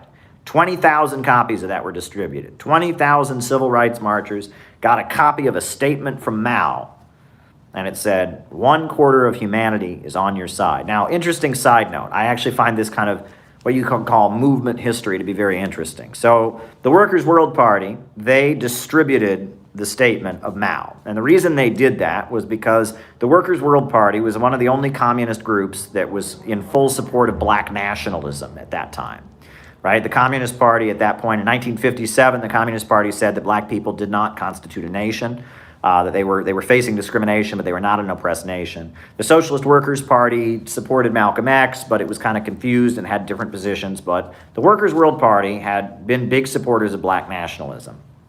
And one thing in the Workers' World Party was that there were many black nationalists who had joined the Workers' World Party who hated the civil rights movement. They felt that the civil rights movement was controlled by white people. They supported Malcolm X, they supported the Nation of Islam, and they did not like Dr. Martin Luther King Jr. and his call for racial integration. They believed in a separate black territory in the Black Belt.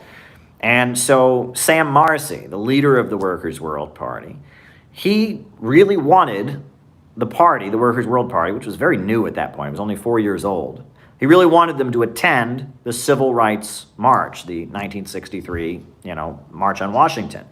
But most of the African-American members of the Workers' World Party didn't want to go. They hated Dr. Martin Luther King. They thought he was a sellout. They didn't believe in racial integration. They wanted an independent black republic. So Sam Marcy made a compromise with them. And he said, you can go, but the only thing we'll distribute is Mao's statement. Mao's statement in support of the civil rights movement. And that they agreed to do. They liked Mao. He was a third world revolutionary anti-imperialist, so they would go to the Civil Rights March, but they would only go there and distribute Mao's statement. And that was the compromise. Fascinating history, very, very fascinating history. I understand, one of the leaders of the Workers' World Party from those years became a prominent leader of the Nation of Islam in later years. I don't remember what his name was. But that's very interesting. The other thing is at the 1963 I Have a Dream March in Washington, D.C., the Communist Party was told not to attend. Dr. Martin Luther King Jr. was constantly being accused of being a communist. So Dr. Martin Luther King's allies, like Bayard Rustin and others, called up Gus Hall and they said, don't come. They said, just don't come. We don't want the media to see that you're here. And so the Communist Party did not officially attend the 1963 March on Washington because Dr. Martin Luther King asked them not to, because it would hurt the image. He felt it would hurt the image of the civil rights movement. However, many members of the Communist Party went. But the Communist Party was officially asked not to attend the march because it would hurt the image of the civil rights movement. They'd say, see, it's a communist march. And out of respect for the wishes of the black community, the Communist Party did not publicly attend that march. Now, another interesting thing is that there were a number of communist groups around at the time. The other major communist group in the United States at that point was called the Socialist Workers' Party. They were the Trotskyite Party. And the Socialist Workers' Party, they had a newspaper called The Militant. It was called The Militant. And they attended the march, and they brought with them an issue of their newspaper, The Militant. And the headline of The Militant that they brought it said, Freedom Party Now. And it was a call on black people to break with the Democratic Party. Freedom Party Now. And they printed a speech from the March on Washington that had been banned. I don't know if you know this, but there was a very prominent civil rights leader, and he was in his 20s at this time, who went on to become a member of Congress, John Lewis. And John Lewis was an organizer with Dr. Martin Luther King, and he felt that John F. Kennedy and the Democrats had stabbed the civil rights movement in the back. And so he wrote a speech that he was going to give called, saying, what side is the government on? Why is Kennedy not doing more for civil rights? Why is Kennedy not fighting the Dixiecrats, the Jim Crow members of his own party? Why is he not fighting them harder? And John Lewis, he was banned from giving this speech. Dr. Martin Luther King Jr., Bayard Rustin said, nope, you can't criticize the Democrats. You cannot criticize John F. Kennedy. You cannot criticize the Democrats from the stage. So this speech was banned, and John Lewis was banned from speaking at the 1963 March on Washington. And they reprinted his speech in their newspaper, and they then, at that point, they distributed, the issue of The Militant with Freedom Party Now. So that's how the three major communist parties in the United States responded to that very historic speech. We all see that in school, right? The image of Dr. Martin Luther King, speaking, I have a dream, the very famous speech. Well, the communists in the United States all had to figure out how they were going to react to it. And that's how they reacted to the situation. And I just think that's a very fascinating piece of history. Very fascinating piece of history. We advocate a new society where working families are in power and there is no more prophets in command. We believe human beings can grow. Human beings can advance. The nature of human beings is to invent. Human beings are the tool makers. Human beings are the creative ones. In just 5,000, 6,000, maybe 7,000 or 8,000 years, We've gone from hunter-gatherers in the woods to space travel and iPhones. Ants have been making their ant farms the same way for millions of years. Beavers have been making their beaver dams the same way for millions of years. But we human beings are capable of creativity and innovation like no other species. No other species can do what we can do. And as a result of that, I say we can overcome capitalism. We overcame feudalism. We've overcome the slave empires of the past. We overcame hunter-gatherer civilization. We can overcome capitalism. No question about it, we can overcome capitalism. That's Eugene Debs. And I really appreciate those words by Eugene Debs, and I try to live by them. And you know, one way you can tell that I'm not a grifter is that if I were a grifter, I would tell you what I think you want to hear. And I often don't tell you what I think you want to hear, I tell you what I think you need to hear. And there's a difference. There's a difference. You have to be real with people. You have to tell them things. Sometimes there are things that I say that are not intended to make me popular, but actually intended to have the opposite effect. I often will say things that need to be said in the socialist movement, that need to be made clear to the broad masses of people that are getting interested in socialism, that need to be clear to the folks that are getting involved in socialist activism, things that will not make me popular. I don't care. I'm here to tell you what you need to hear, not what I think you want to hear. One thing that I've been absolutely clear about. I will never forget that when I was a small child, I remember I was reading a book about Dr. Martin Luther King Jr. And I read about how when Dr. Martin Luther King Jr.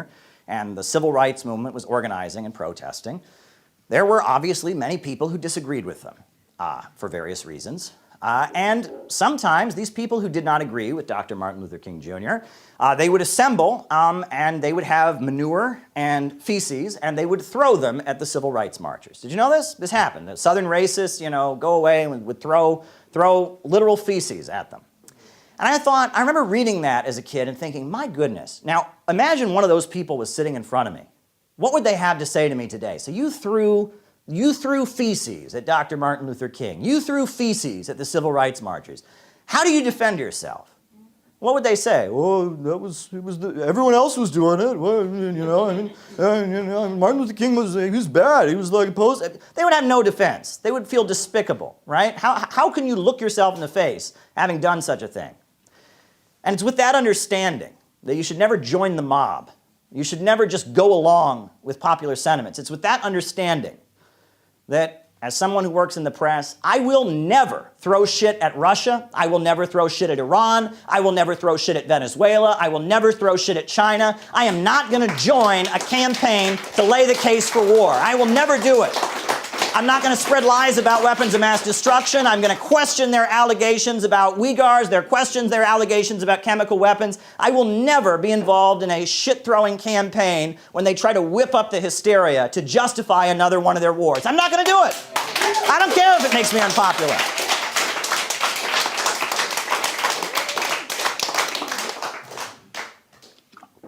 Furthermore, I'm going to be honest about what a human being is. And this is something that we need to be very clear. What is a human being? The way we're taught largely in our society to think about human beings is that they're just another animal. Well, they're wrong when they say that. Because if you look at ants, ants have been building their ant farms the exact same way for millions of years. And beavers, they've been building their beaver dams the exact same way for millions of years. But in just about 7 or 8,000 years, human beings have gone from hunter-gatherers in the woods to space travel and iPhones. That is not just another animal. We are constantly changing the way we interact with our environment. The human being is the tool maker. It is constantly shifting and moving toward a higher stage.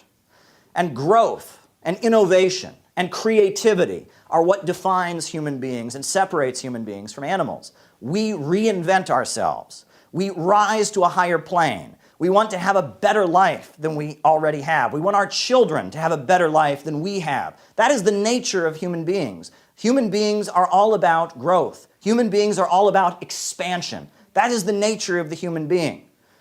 So when people come out and they say, well, you know, the answer to climate change is we just have to have less. We just have to degrow. I'd say no. The first ecological crisis in human history came about 7 or 8,000 years ago when we, with our ability to make tools and sticks and rocks. We got too good at hunting and gathering. We got too good at it. We were killing too many animals. We were gathering too many fruits and nuts. There was a scarcity of fruits and nuts to gather. There weren't too many animals. We killed too many of them. So as a result of that, what did we do? Did we degrow? Did we say, all right, everyone's got to have less children? Oh, we all got to eat half as much? No. Well, what did we do? We changed the way we interact with our environment. We developed agriculture. We started growing crops, right? We started domesticating animals. And the first economic, political, and social revolution was human beings responding to an ecological crisis. The old way of interacting with our environment was unsustainable, so we moved to a higher mode of production. And the current crisis that's spawning climate change requires the same response. Fossil fuels is not sustainable, right? Fossil fuels is not going to work. Climate change is a reality. And furthermore, the fossil fuel-based economy is what keeps the world poor. It's, look at Wall Street. The big banks and big corporations on Wall Street are also tied in with the big oil monopolies. We got the big four super majors, ExxonMobil, BP, Shell, and Chevron. And in addition to them, it's like, BP, that's basically HSBC Bank. Chase Bank, that's pretty much ExxonMobil. It's JP Morgan and the Rockefellers.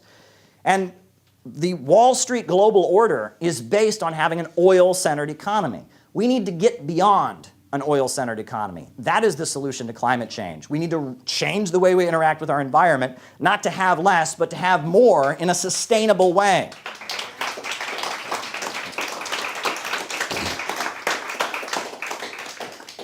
And one concept that we've developed, and we're in the process of further developing it with the Center for Political Innovation, is that because of the situation around climate change, because this is an emergency facing humanity, because the fossil fuel-based global order is holding back economic development, it is time for a global combined effort for fusion energy. Instead of having it be a competition where China is working on fusion energy and South Africa is working on fusion energy and India is working on it and there's a lab in Boston and there's a lab in New Jersey and there's a lab in California. Instead, we need a combined global effort. We need all of the countries around the world, all of the foundations, all the scientific institutes to combine their efforts into a single effort, a united global crash program to get fusion energy. That is the idea. We should have one place in the center of the heartland of the United States of America, one international territory, a new UN, a climate change fusion UN in the center of the United States of America called Fusion City. That is what we have developed, a global combined effort to save humanity from the nightmare of fossil fuels. We call for Fusion City now. Fusion City now. Fusion City now. Fusion City now. Fusion City now. Fusion City now. Fusion City now. Fusion City now. Fusion City now. Yes, we're going to do it. We're going to do it. That is the solution to climate change. That's the solution to climate change. Now, furthermore, when it comes to the situation with immigration, the fact that people are piling onto our border, trying to flee from Guatemala and Honduras, this is a big problem. People are desperate. People are struggling. The right wing says we're going to build a big giant wall. Well, good luck with that. That's not going to work. And furthermore, the policies that the right wing advocates would make all the problems they agitate around worse, right? If immigrant communities are afraid to call the police because they're being terrorized with ICE raids, then groups like MS-13 are going to prosper and blossom. And if people aren't able to walk across the border because there's a big, huge wall, people are going to still keep coming, but they're going to be contracting and negotiating with these awful, vile organizations. There's nothing good is going to come out of making immigrant children afraid their parents won't be there when they come home from school. Nothing good's going to come out of that. Nothing good is going to come out of kicking down doors and terrorizing people. Nothing good is going to come out of that. But what does the left offer? What does the so-called left offer? Not much, about the same thing, right? Instead of having kids in cages, we now have children in facilities, right, according to Kamala Harris. And they don't offer really much change. They may talk in a more compassionate way. They don't offer anything. Well, what we call for is something called the Sandino-Zapata Economic Corridor. Sandino was the leader of the Nicaraguan Revolution. Zapata was the leader of the Mexican Revolution. And it is time for an emergency program of economic development. China, the United States, Mexico, and Nicaragua need to have a combined program to bring economic development to Central America. Jobs, schools, education, healthcare. And enacting this program would bring jobs to people in this part of the country and other parts of the southwestern United States. It would bring jobs to Mexico. It would bring jobs to Nicaragua. It would create an economic corridor all the way from Nicaragua right up to the southwestern United States. Highways, railways, jobs, opportunities. We should do it, and we should do it because it's a matter of national security. The crisis on the border cannot continue, and the only way out of it is economic development, right? And that's the only way out of it.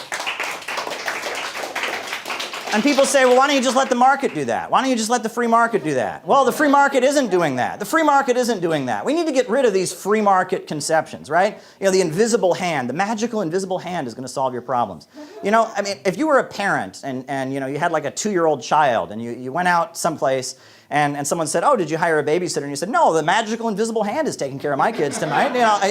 You would be looked at as a lunatic. But that's what we've been doing with our economy. The magical invisible hand is supposed to solve everything. It's been working out so well, hasn't it? Just so well, this neoliberalism and privatization. Prisons for profit, such a great idea. Have corporations make money from locking people in jail. What could possibly go wrong? Private military contractors, right? What could possibly go wrong with that? We'll have these private companies that fight our wars for. I mean, that's just a brilliant idea, right? You know, schools for profit. I mean, this is free market insanity. Free market insanity. But the crisis that we're facing right now, we need to be really real about this. The crisis that we're facing right now is rooted in what Marxists refer to as overproduction. That in capitalism, the capitalist is constantly trying to produce as many products as he possibly can. He wants to churn out as many iPhones and iPads and TV sets and refrigerators, as many products as he possibly can. But there's a little bit of a problem with that, because at the same time he wants to produce as much as he possibly can, he wants to pay as little as he possibly can to the workers in order to produce it. So he's constantly reducing and eliminating the role of the worker in production. And pretty soon, as you're driving people's wages down and you are churning out more and more products than ever before, you have this problem, which is that the worker is also the consumer. And there's nobody to buy the products that they produce. And this is the built-in self-destruction of capitalism, the problem of overproduction. And it is exacerbated when there are big technological leaps. And Marxists generally referred to this as the tendency of the falling rate of profit. That as the role of the worker is reduced in production, the rate of profit the capitalist makes is also reduced because he cannot exploit surplus value from a machine. He cannot exploit surplus value from other externalities. He can only cut into the labor of the worker to get surplus value. So in addition to this built-in problem of overproduction, you have the tendency of the falling rate of profit. And if you look at World War I came after great leaps in technology. If you look at World War II also came after great leaps in technology. And these great leaps in technology tend to lead to prolonged economic crisis for this reason, for this problem of overproduction and the tendency of the falling rate of profit. There's an old labor song, Solidarity Forever. One of the verses, it says, it's we who plowed the prairies, built the cities where they trade, dug the mines and built the workshops, endless miles of railroad laid. But then the last line is, of this verse, we stand outcast and starving amid the wonders that we have made. And that's referring to this issue, that the workers mobilize, they go out, they work hard, they build, and they produce all this wealth. And because all this wealth has been produced, there's poverty. Capitalism is the only system where you have poverty amid plenty. In systems of the past, if there were food shortages, people were hungry because there wasn't enough food. If there were housing shortages, people were homeless because there wasn't enough housing. It is only under capitalism that people are homeless because there's too much housing.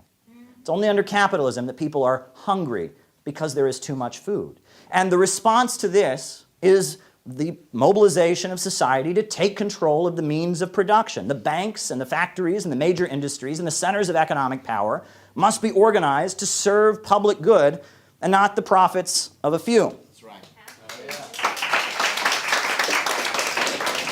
In a few days, Joe Biden is going to have a democracy summit.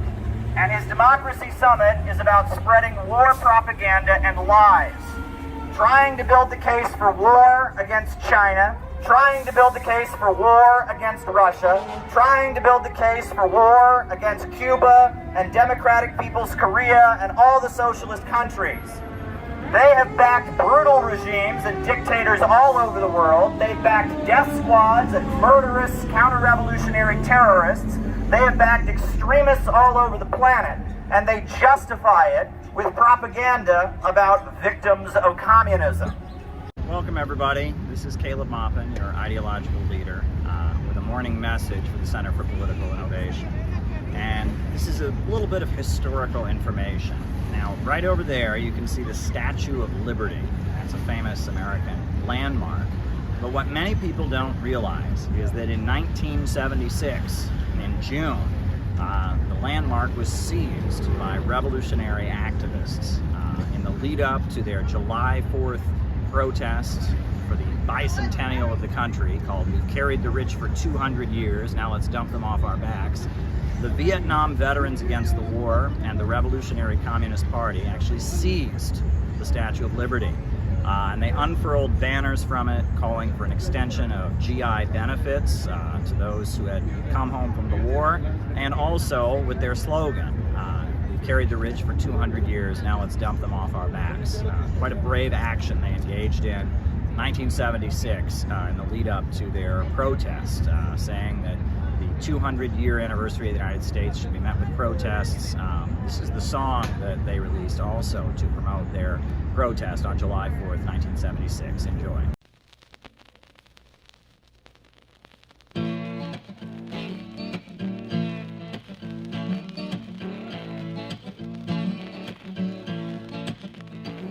When I get home from work each day, it feels like I just worked 200 years. When I see all the bills I gotta pay, seem like to take 200 years. And now we hear this summer celebrate the latest boss's game. But who they calling us when every day we're fighting them? 200 years. 200 years is bicentennial is more. 200 years. The rich want us to slave for them. 200 more. 200 years. 200 years, these parasites have sucked our blood. But let's get them off our backs. 200 years is long enough. Well, that must have been some party dumped that British tea back then 200 years. And that must have been some struggle dumping British tyranny back 200 years. But sending King George packing made the rich here free to build their own empire and change and wage slavery. 200 years. 200 years is bicentennial is for 200 years. The rich want us to slave for them. 200 more.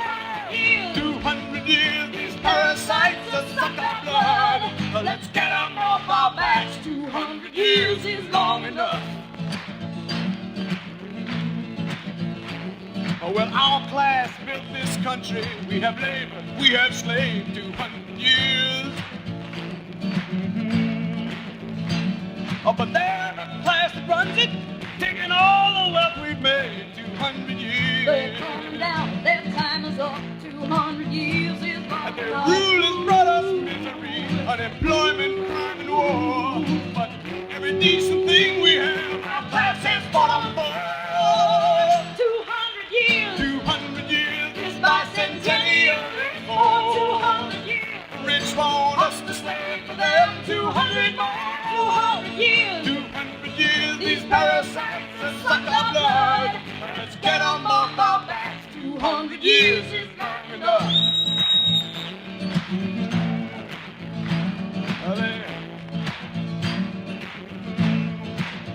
They've hired the finest minds to find out how their system's gonna last 200 years. It's coming down, their time is up. 200 years is long enough. And they're working overtime to cover up the past 200 years. They're coming down, their time is up. 200 years is coming up. Promise peace and plenty as they plan another war, but they've got a little problem. We're not taking any more.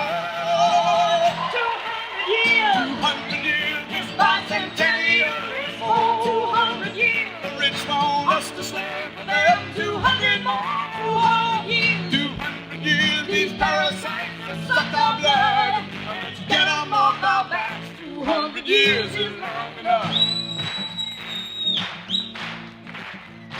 Fellow workers, to our class belongs the future, and it isn't going to wait 200 years. Oh no. Well, the rich man's time is up, and he's going to get the cake in a few more years. And with their system in museums, with the relics of the past, we'll build that future when the workers rule at last. 200 years, 200 years, this bicentennial is for 200 years.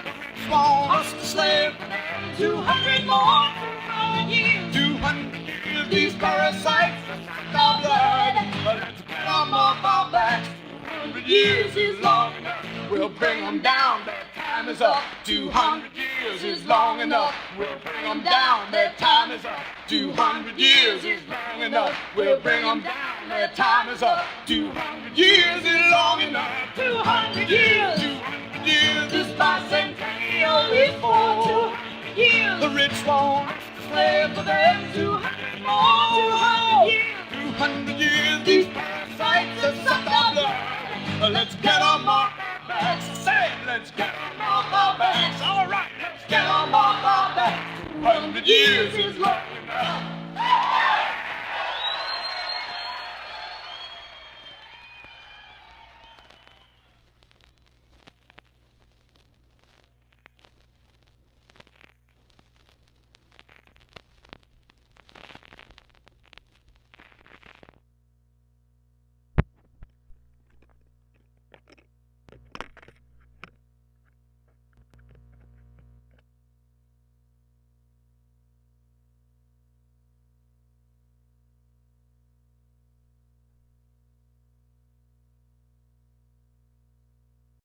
We have been inculcated with this idea that our entire identity as Americans is tied up with war, right?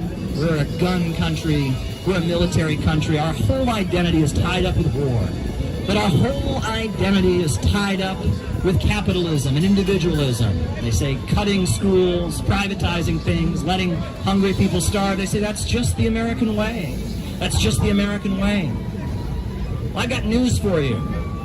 All throughout U.S. history, when slavery was going on, there were people like Nat Turner, there were people like John Brown, resisting and fighting back.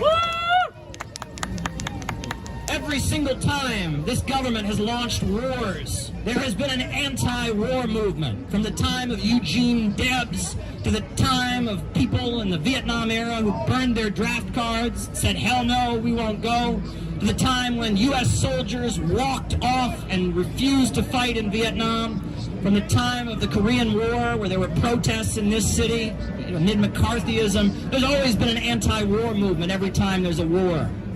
Furthermore, at the time when there was child labor in sweatshops in this country, there was a labor movement. There were people like Bill Haywood. There were people like Gus Hall. There were people like the Wobblies and the industrial workers of the world fighting for the rights of the working class. And I would like you to understand,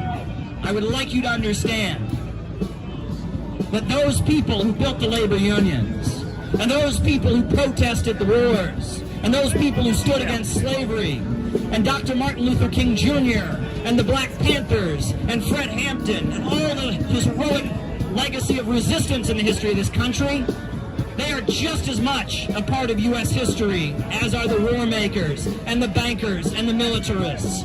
And And we are not going to hand over our entire identity as Americans to Donald Trump. We are not going to hand over our entire identity as Americans over to Joe Biden. We're not going to do it. We are part of this country. We, the opponents of imperialism, the opponents of racism, the opponents of anti-LGBT bigotry, the opponents of sexism, the opponents of all forms of oppression. We, the resistance, we are just as much a part of American history. And eventually this current, this progressive side of the American people is going to take power. We're just going to keep going, right? Nothing can bring us down. That's the main thing. You know, if you have grit in life, if you can keep going in the face of hardship, if you can have a bad day and say, you know what, that was a bad day, but tomorrow I'm just going to keep going.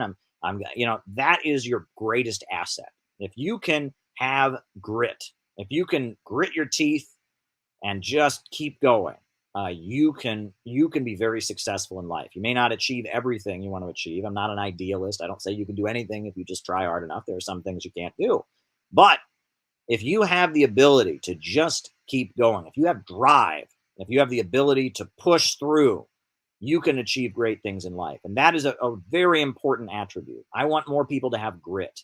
I want more people to make sacrifices. I don't want more people to be able to endure. Look, when I was a kid, I was a long distance runner.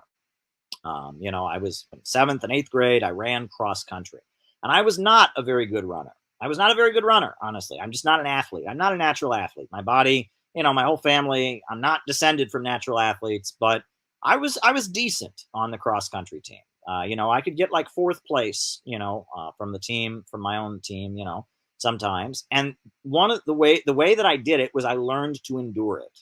Right. And often at the very end of the race, I would see that finish line coming up, right? The finish line would be 300 yards away, 200 yards away. And I would think, okay, the race is almost over. It was a 2-mile race in cross country when I was in junior high. It was a 2-mile race. And I would see that finish line coming up. And I would think, okay, this race is going to be over pretty soon. Would be the end of the race. The finish line would be right up there. And so I would think, okay, I'm almost done. But if I can give it everything I've got, right? Everything I've got. What can I do? And so at the very end of the race, I would just run at it. I would just run at it as fast as I could. And I would usually pass like 5, 6, 7 people at the very end of the race. And I would just go at it. And you would get this feeling where like all the moisture in your body comes up into your chest. And it would just be like, and you would just give it everything you had. And you would pass people at the very end of the race. And usually there were times where I vomited. I would then go through that finish line and vomit at the end, but you would throw everything you had at the very end of the race, right? And it's the ability to endure, right? I think that one of the things that has gotten me the furthest in life, right, has been my ability to endure. I have been in some bad situations, folks. I have been in some very bad situations in my life, but I have pulled through them and I have remained motivated. And that is something that a lot of people struggle with. And I'll just be real, okay? I am not a doctor. I am not a psychiatrist, so I'm not giving anybody any medical advice here. Talk to a doctor, talk to a psychiatrist, talk to a psychologist. I'm not giving you that advice. But I personally wonder if a lot of the medications they put kids on these days kill their grit. I'll just be real with you. If a kid is in 3rd grade and he's full of energy, they say, oh, he's got ADD, he needs Ritalin. And if the child with Asperger's syndrome, right, who might be not getting well, they give him, oh, okay, we'll give you antipsychotic medicine, right? And that kills these children's grit, right? It kind of takes away their ability to push through, right? It makes them tired. It makes them docile. And I wonder if that's one of the, when they talk about the problems facing the Zoomers and the millennial generation, I wonder if it has to do with these medications that are being handed out that just kind of dope these kids, right? That take energy, that make them tired all the time, that make them hungry all the time, that take away their ability to just go. Grit and the ability to push through hardship is one of the most important attributes you can have. It's one of the most important attributes you can have, and it's very difficult. And people who've suffered a lot of trauma in their life, if their parents abused them or their relatives abused them, or they were in a long-term hard situation, it can be very hard to develop the confidence. A lot of it is confidence. You need to develop confidence, and so that's just kind of my thoughts there. But yeah, that's one thing I feel like, and again, I no one should not take their medication because Caleb said this on a stream. Okay. Obviously, don't do that. Talk to a professional, talk to a doctor. But I feel like psych meds, they hand out like water. They give kids drugs for everything now. Oh, wow, the kid yelled in class, give him some drugs. Oh, wow, the kid's depressed, give him some drugs. Oh, the kid's not getting good grades, give him some drugs, give him some drugs. And it's like they hand out these drugs, and these drugs dope kids. And they just kind of kill their grit, right? One thing that I've always liked, and I don't particularly like Friedrich Nietzsche, but one of his quotations from his book, Thus Spake Zarathustra, he wrote, one must be filled with chaos to give birth to a dancing star.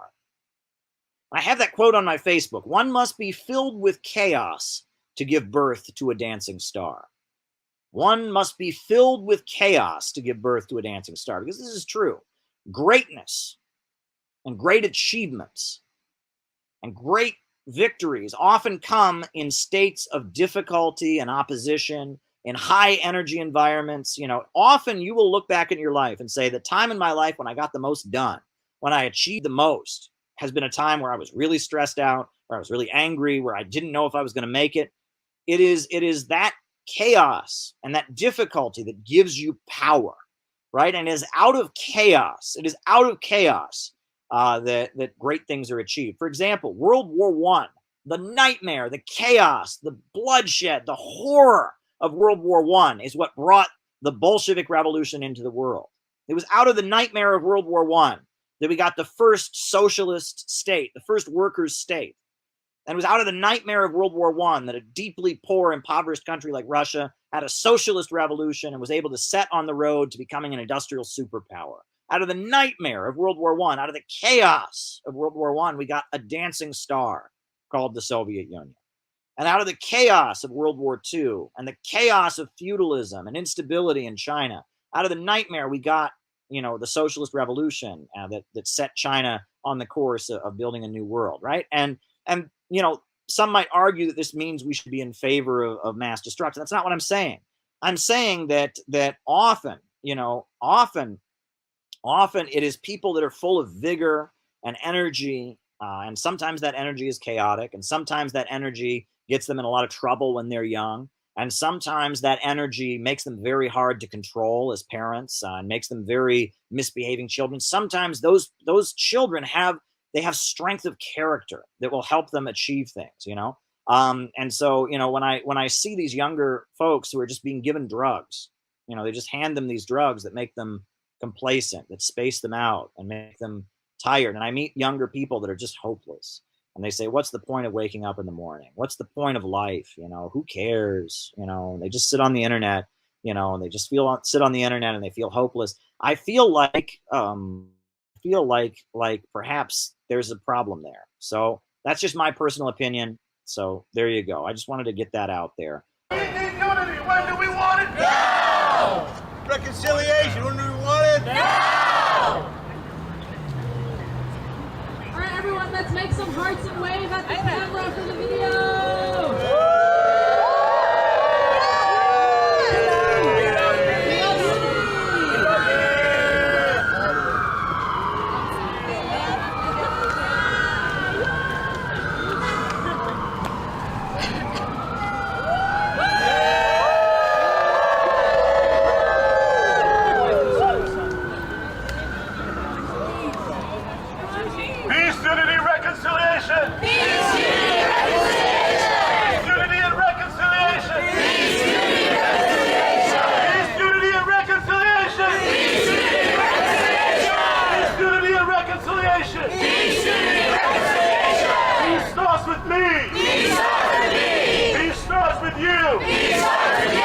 We want peace now. We need peace now. We need peace now. Peace in Russia. Peace in Russia. Peace in China. Peace in China. Peace in the USA! Peace in the USA! Peace in Haiti! Peace in Haiti! Unity in Haiti! Unity in Haiti! Peace in Korea! Peace in Korea! Peace in Korea! Peace in Korea! Peace in Korea! Peace in Korea! Peace in Korea! Peace in Korea! Peace in Ukraine! Peace in Ukraine! Peace in Ukraine! Peace in Ukraine! Peace in Ukraine! Peace in Sudan! Peace in Sudan! Peace in Sudan! Peace in Sudan! Peace everywhere! Peace everywhere! Peace everywhere! Peace everywhere! We can do it! We can do it! Reconciliation everywhere! Reconciliation everywhere! Forgiveness everywhere! Forgiveness everywhere! We can do it! We can do it! Starts with us! It starts with us! Why?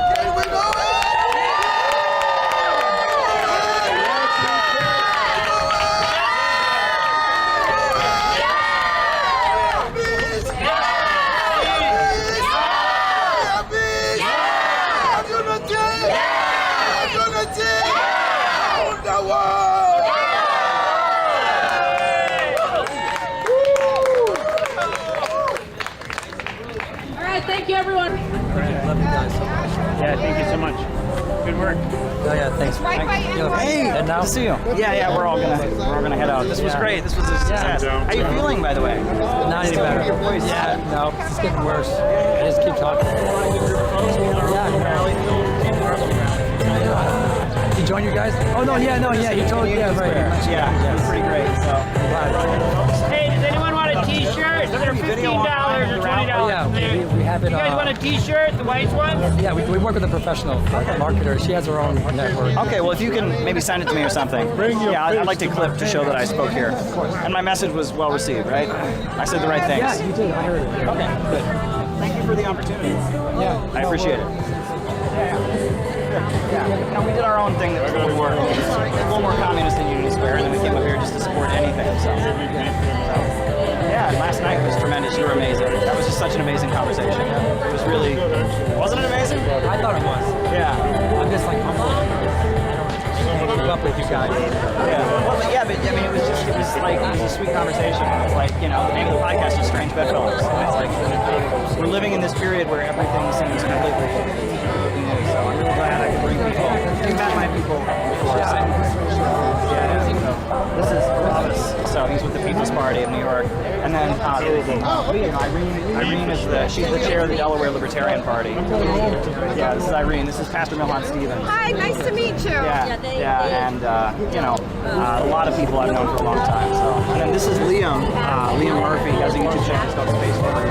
This is Pastor Milhan Stevens. Nice to meet you, my friend. Yeah, okay. And this is my organization, Liberty Speaks. We were one of the sponsors. It's a nonpartisan nonprofit.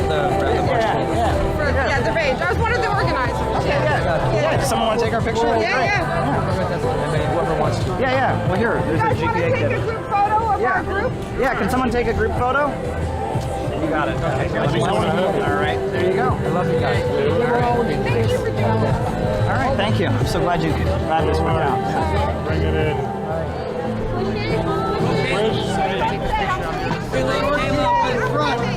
Go, Caleb! Thank you, Caleb! You all set? We need to be lower. Is that what you're saying? Okay. Eso! Everybody, eso! Yes, Jeez. Yeah. No, back in August, I walked to Manhattan Family Church, and they didn't quite know what to make of me. But here I am. Yeah, you wouldn't let me buy this damn Panera. You thought, yeah. I was like, hold on, whoa. I have it in my well. I don't know why I'm telling you this story. You get some weird piece of I can imagine. But yeah, this is Center for Political Innovation. We're doing stuff. We're having conferences and stuff. So yeah, we want to help out anything for peace, especially on the Korean Peninsula. So as we brought our banner, we had finished what Trump started. Yeah, we didn't have as much Korean stuff this time. Because some of us are kind of saturated with Korea. But we did kind of mix it up. Great. Corey is an example of that.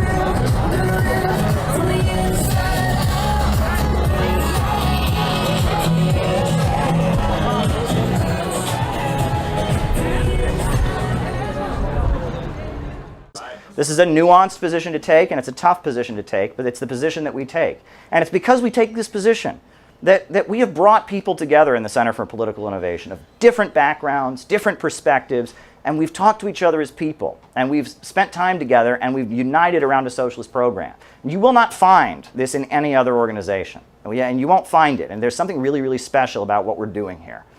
And I just want to make that point as a way of concluding this retreat, because I think we are at a pivotal moment. You know, one thing that I laugh about, you know, we had a gathering last year, it was in Saxton, and I called it the Saxton Lectures. And people are like, what, are you trying to make it a historic event? Sure, fake it till you make it, right? We should take ourselves seriously so that other people take us seriously, right? We should act, we should wear suits and ties like serious politicians because we aspire to be serious worker politicians. We should act as if we are going to be running the country in 4 or 5 years. It might take a little longer than that, but we should, if we don't take ourselves seriously, no one else will.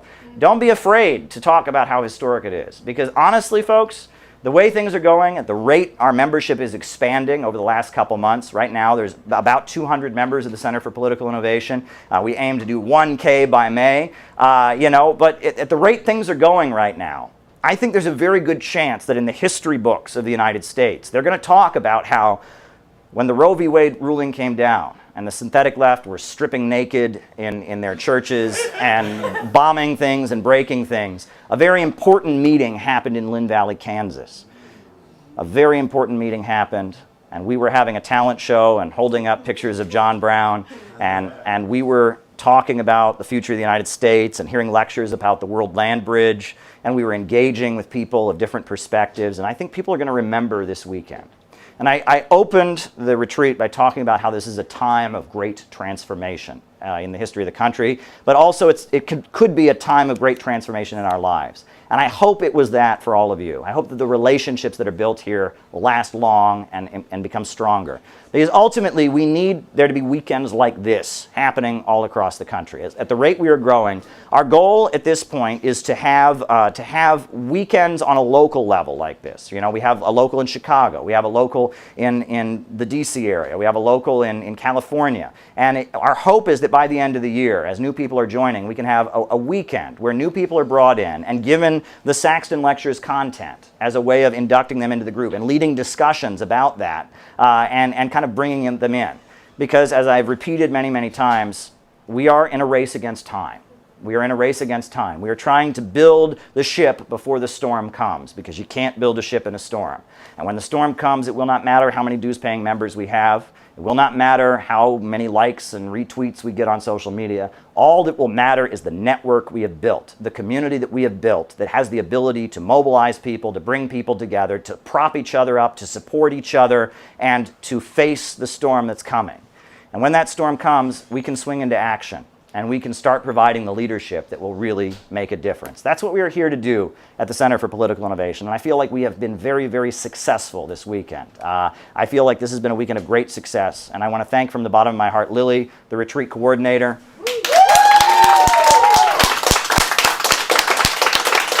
I want to thank Keaton and Elizabeth, who were here long before Lily and I got here, you know, doing the work to set this up and getting everything set up and all of that. I want to thank them for the work that they did, you know, driving people, etc. I want to thank our camera folks for recording all of this so that it does go down in the history books. And I want to thank everyone who did everything throughout the weekend. And one of the most beautiful things I saw this weekend is people stepping up. You know what I mean? When something needed to be done, you know, there were dishes that needed to be washed, somebody stepped up and did it. There was, you know, we needed to go pick somebody at the airport, someone said, I can do it. They stepped up. That's the right attitude to have, you know. There was a leader of the dock workers in San Francisco, the ILWU. His name was Harry Bridges.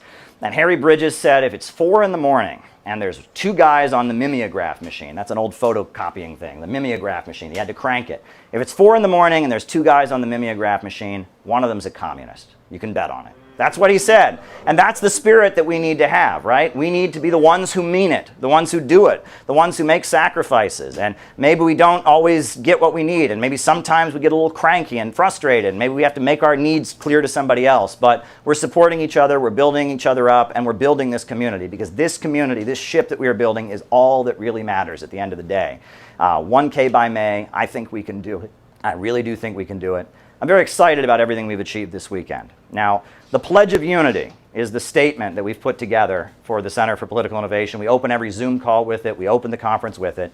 And we want to start really pushing it. You know, if you have a local meeting, you ought to start with the Pledge of Unity, because the unity alludes to the danger of world war and the need of bringing people together of different perspectives. I mean, the Pledge of Unity, some of you may not know the origins of the Pledge of Unity. I'll just get into it real quick.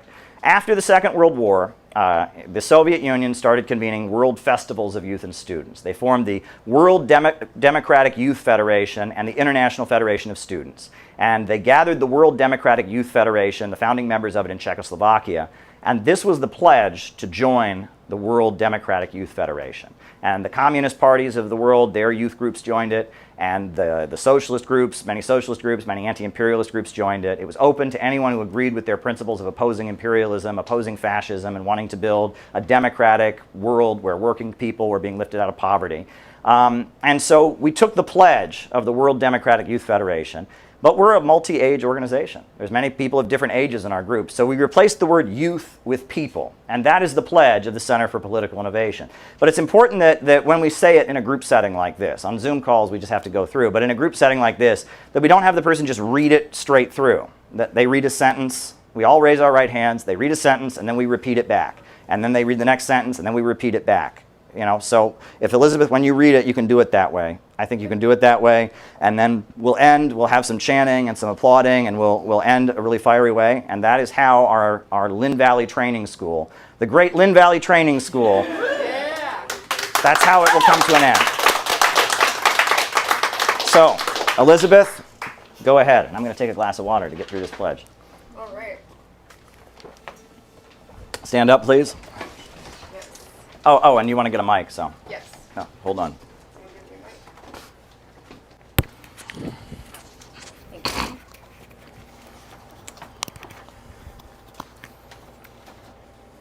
We pledge that we shall remember this unity. We pledge that we shall remember this unity. Forged at the end of the Second World War. Forged at the end of the Second World War. Not only today, not only this week. Not only today, not only this week. This year, but always. This year, but always. Until we have built the world. Until we have built the world. We have dreamed of and fought for. We have dreamed of and fought for. We pledge ourselves to build the unity. We pledge ourselves to build the unity. Of the people of the world. Of the people of the world. All races, all colors, all nationalities, all beliefs. All races, all colors, all nationalities, all beliefs. To eliminate all traces of fascism from the earth. To eliminate all traces of fascism from the earth. To build a deep and sincere international friendship. To build a deep and sincere international friendship. Among the peoples of the world. Among the peoples of the world. To keep a just, lasting peace. To keep a just, lasting peace. To eliminate want, frustration, and enforced idleness. To eliminate want, frustration, and enforced idleness. We have come to confirm the unity of all people. We have come to confirm the unity of all people. To salute our comrades who have died. To salute our comrades who have died. And pledge our word.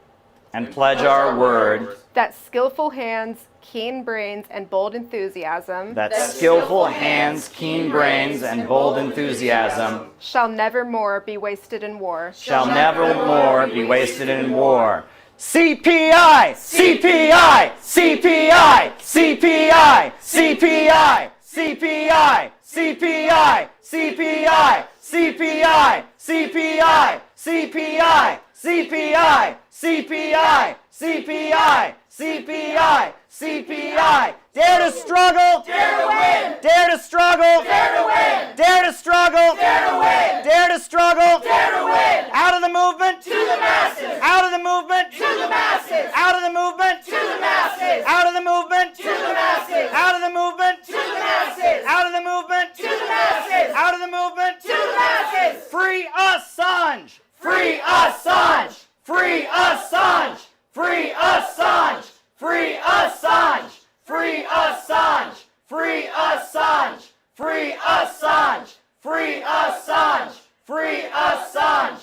Free Assange! Free Assange!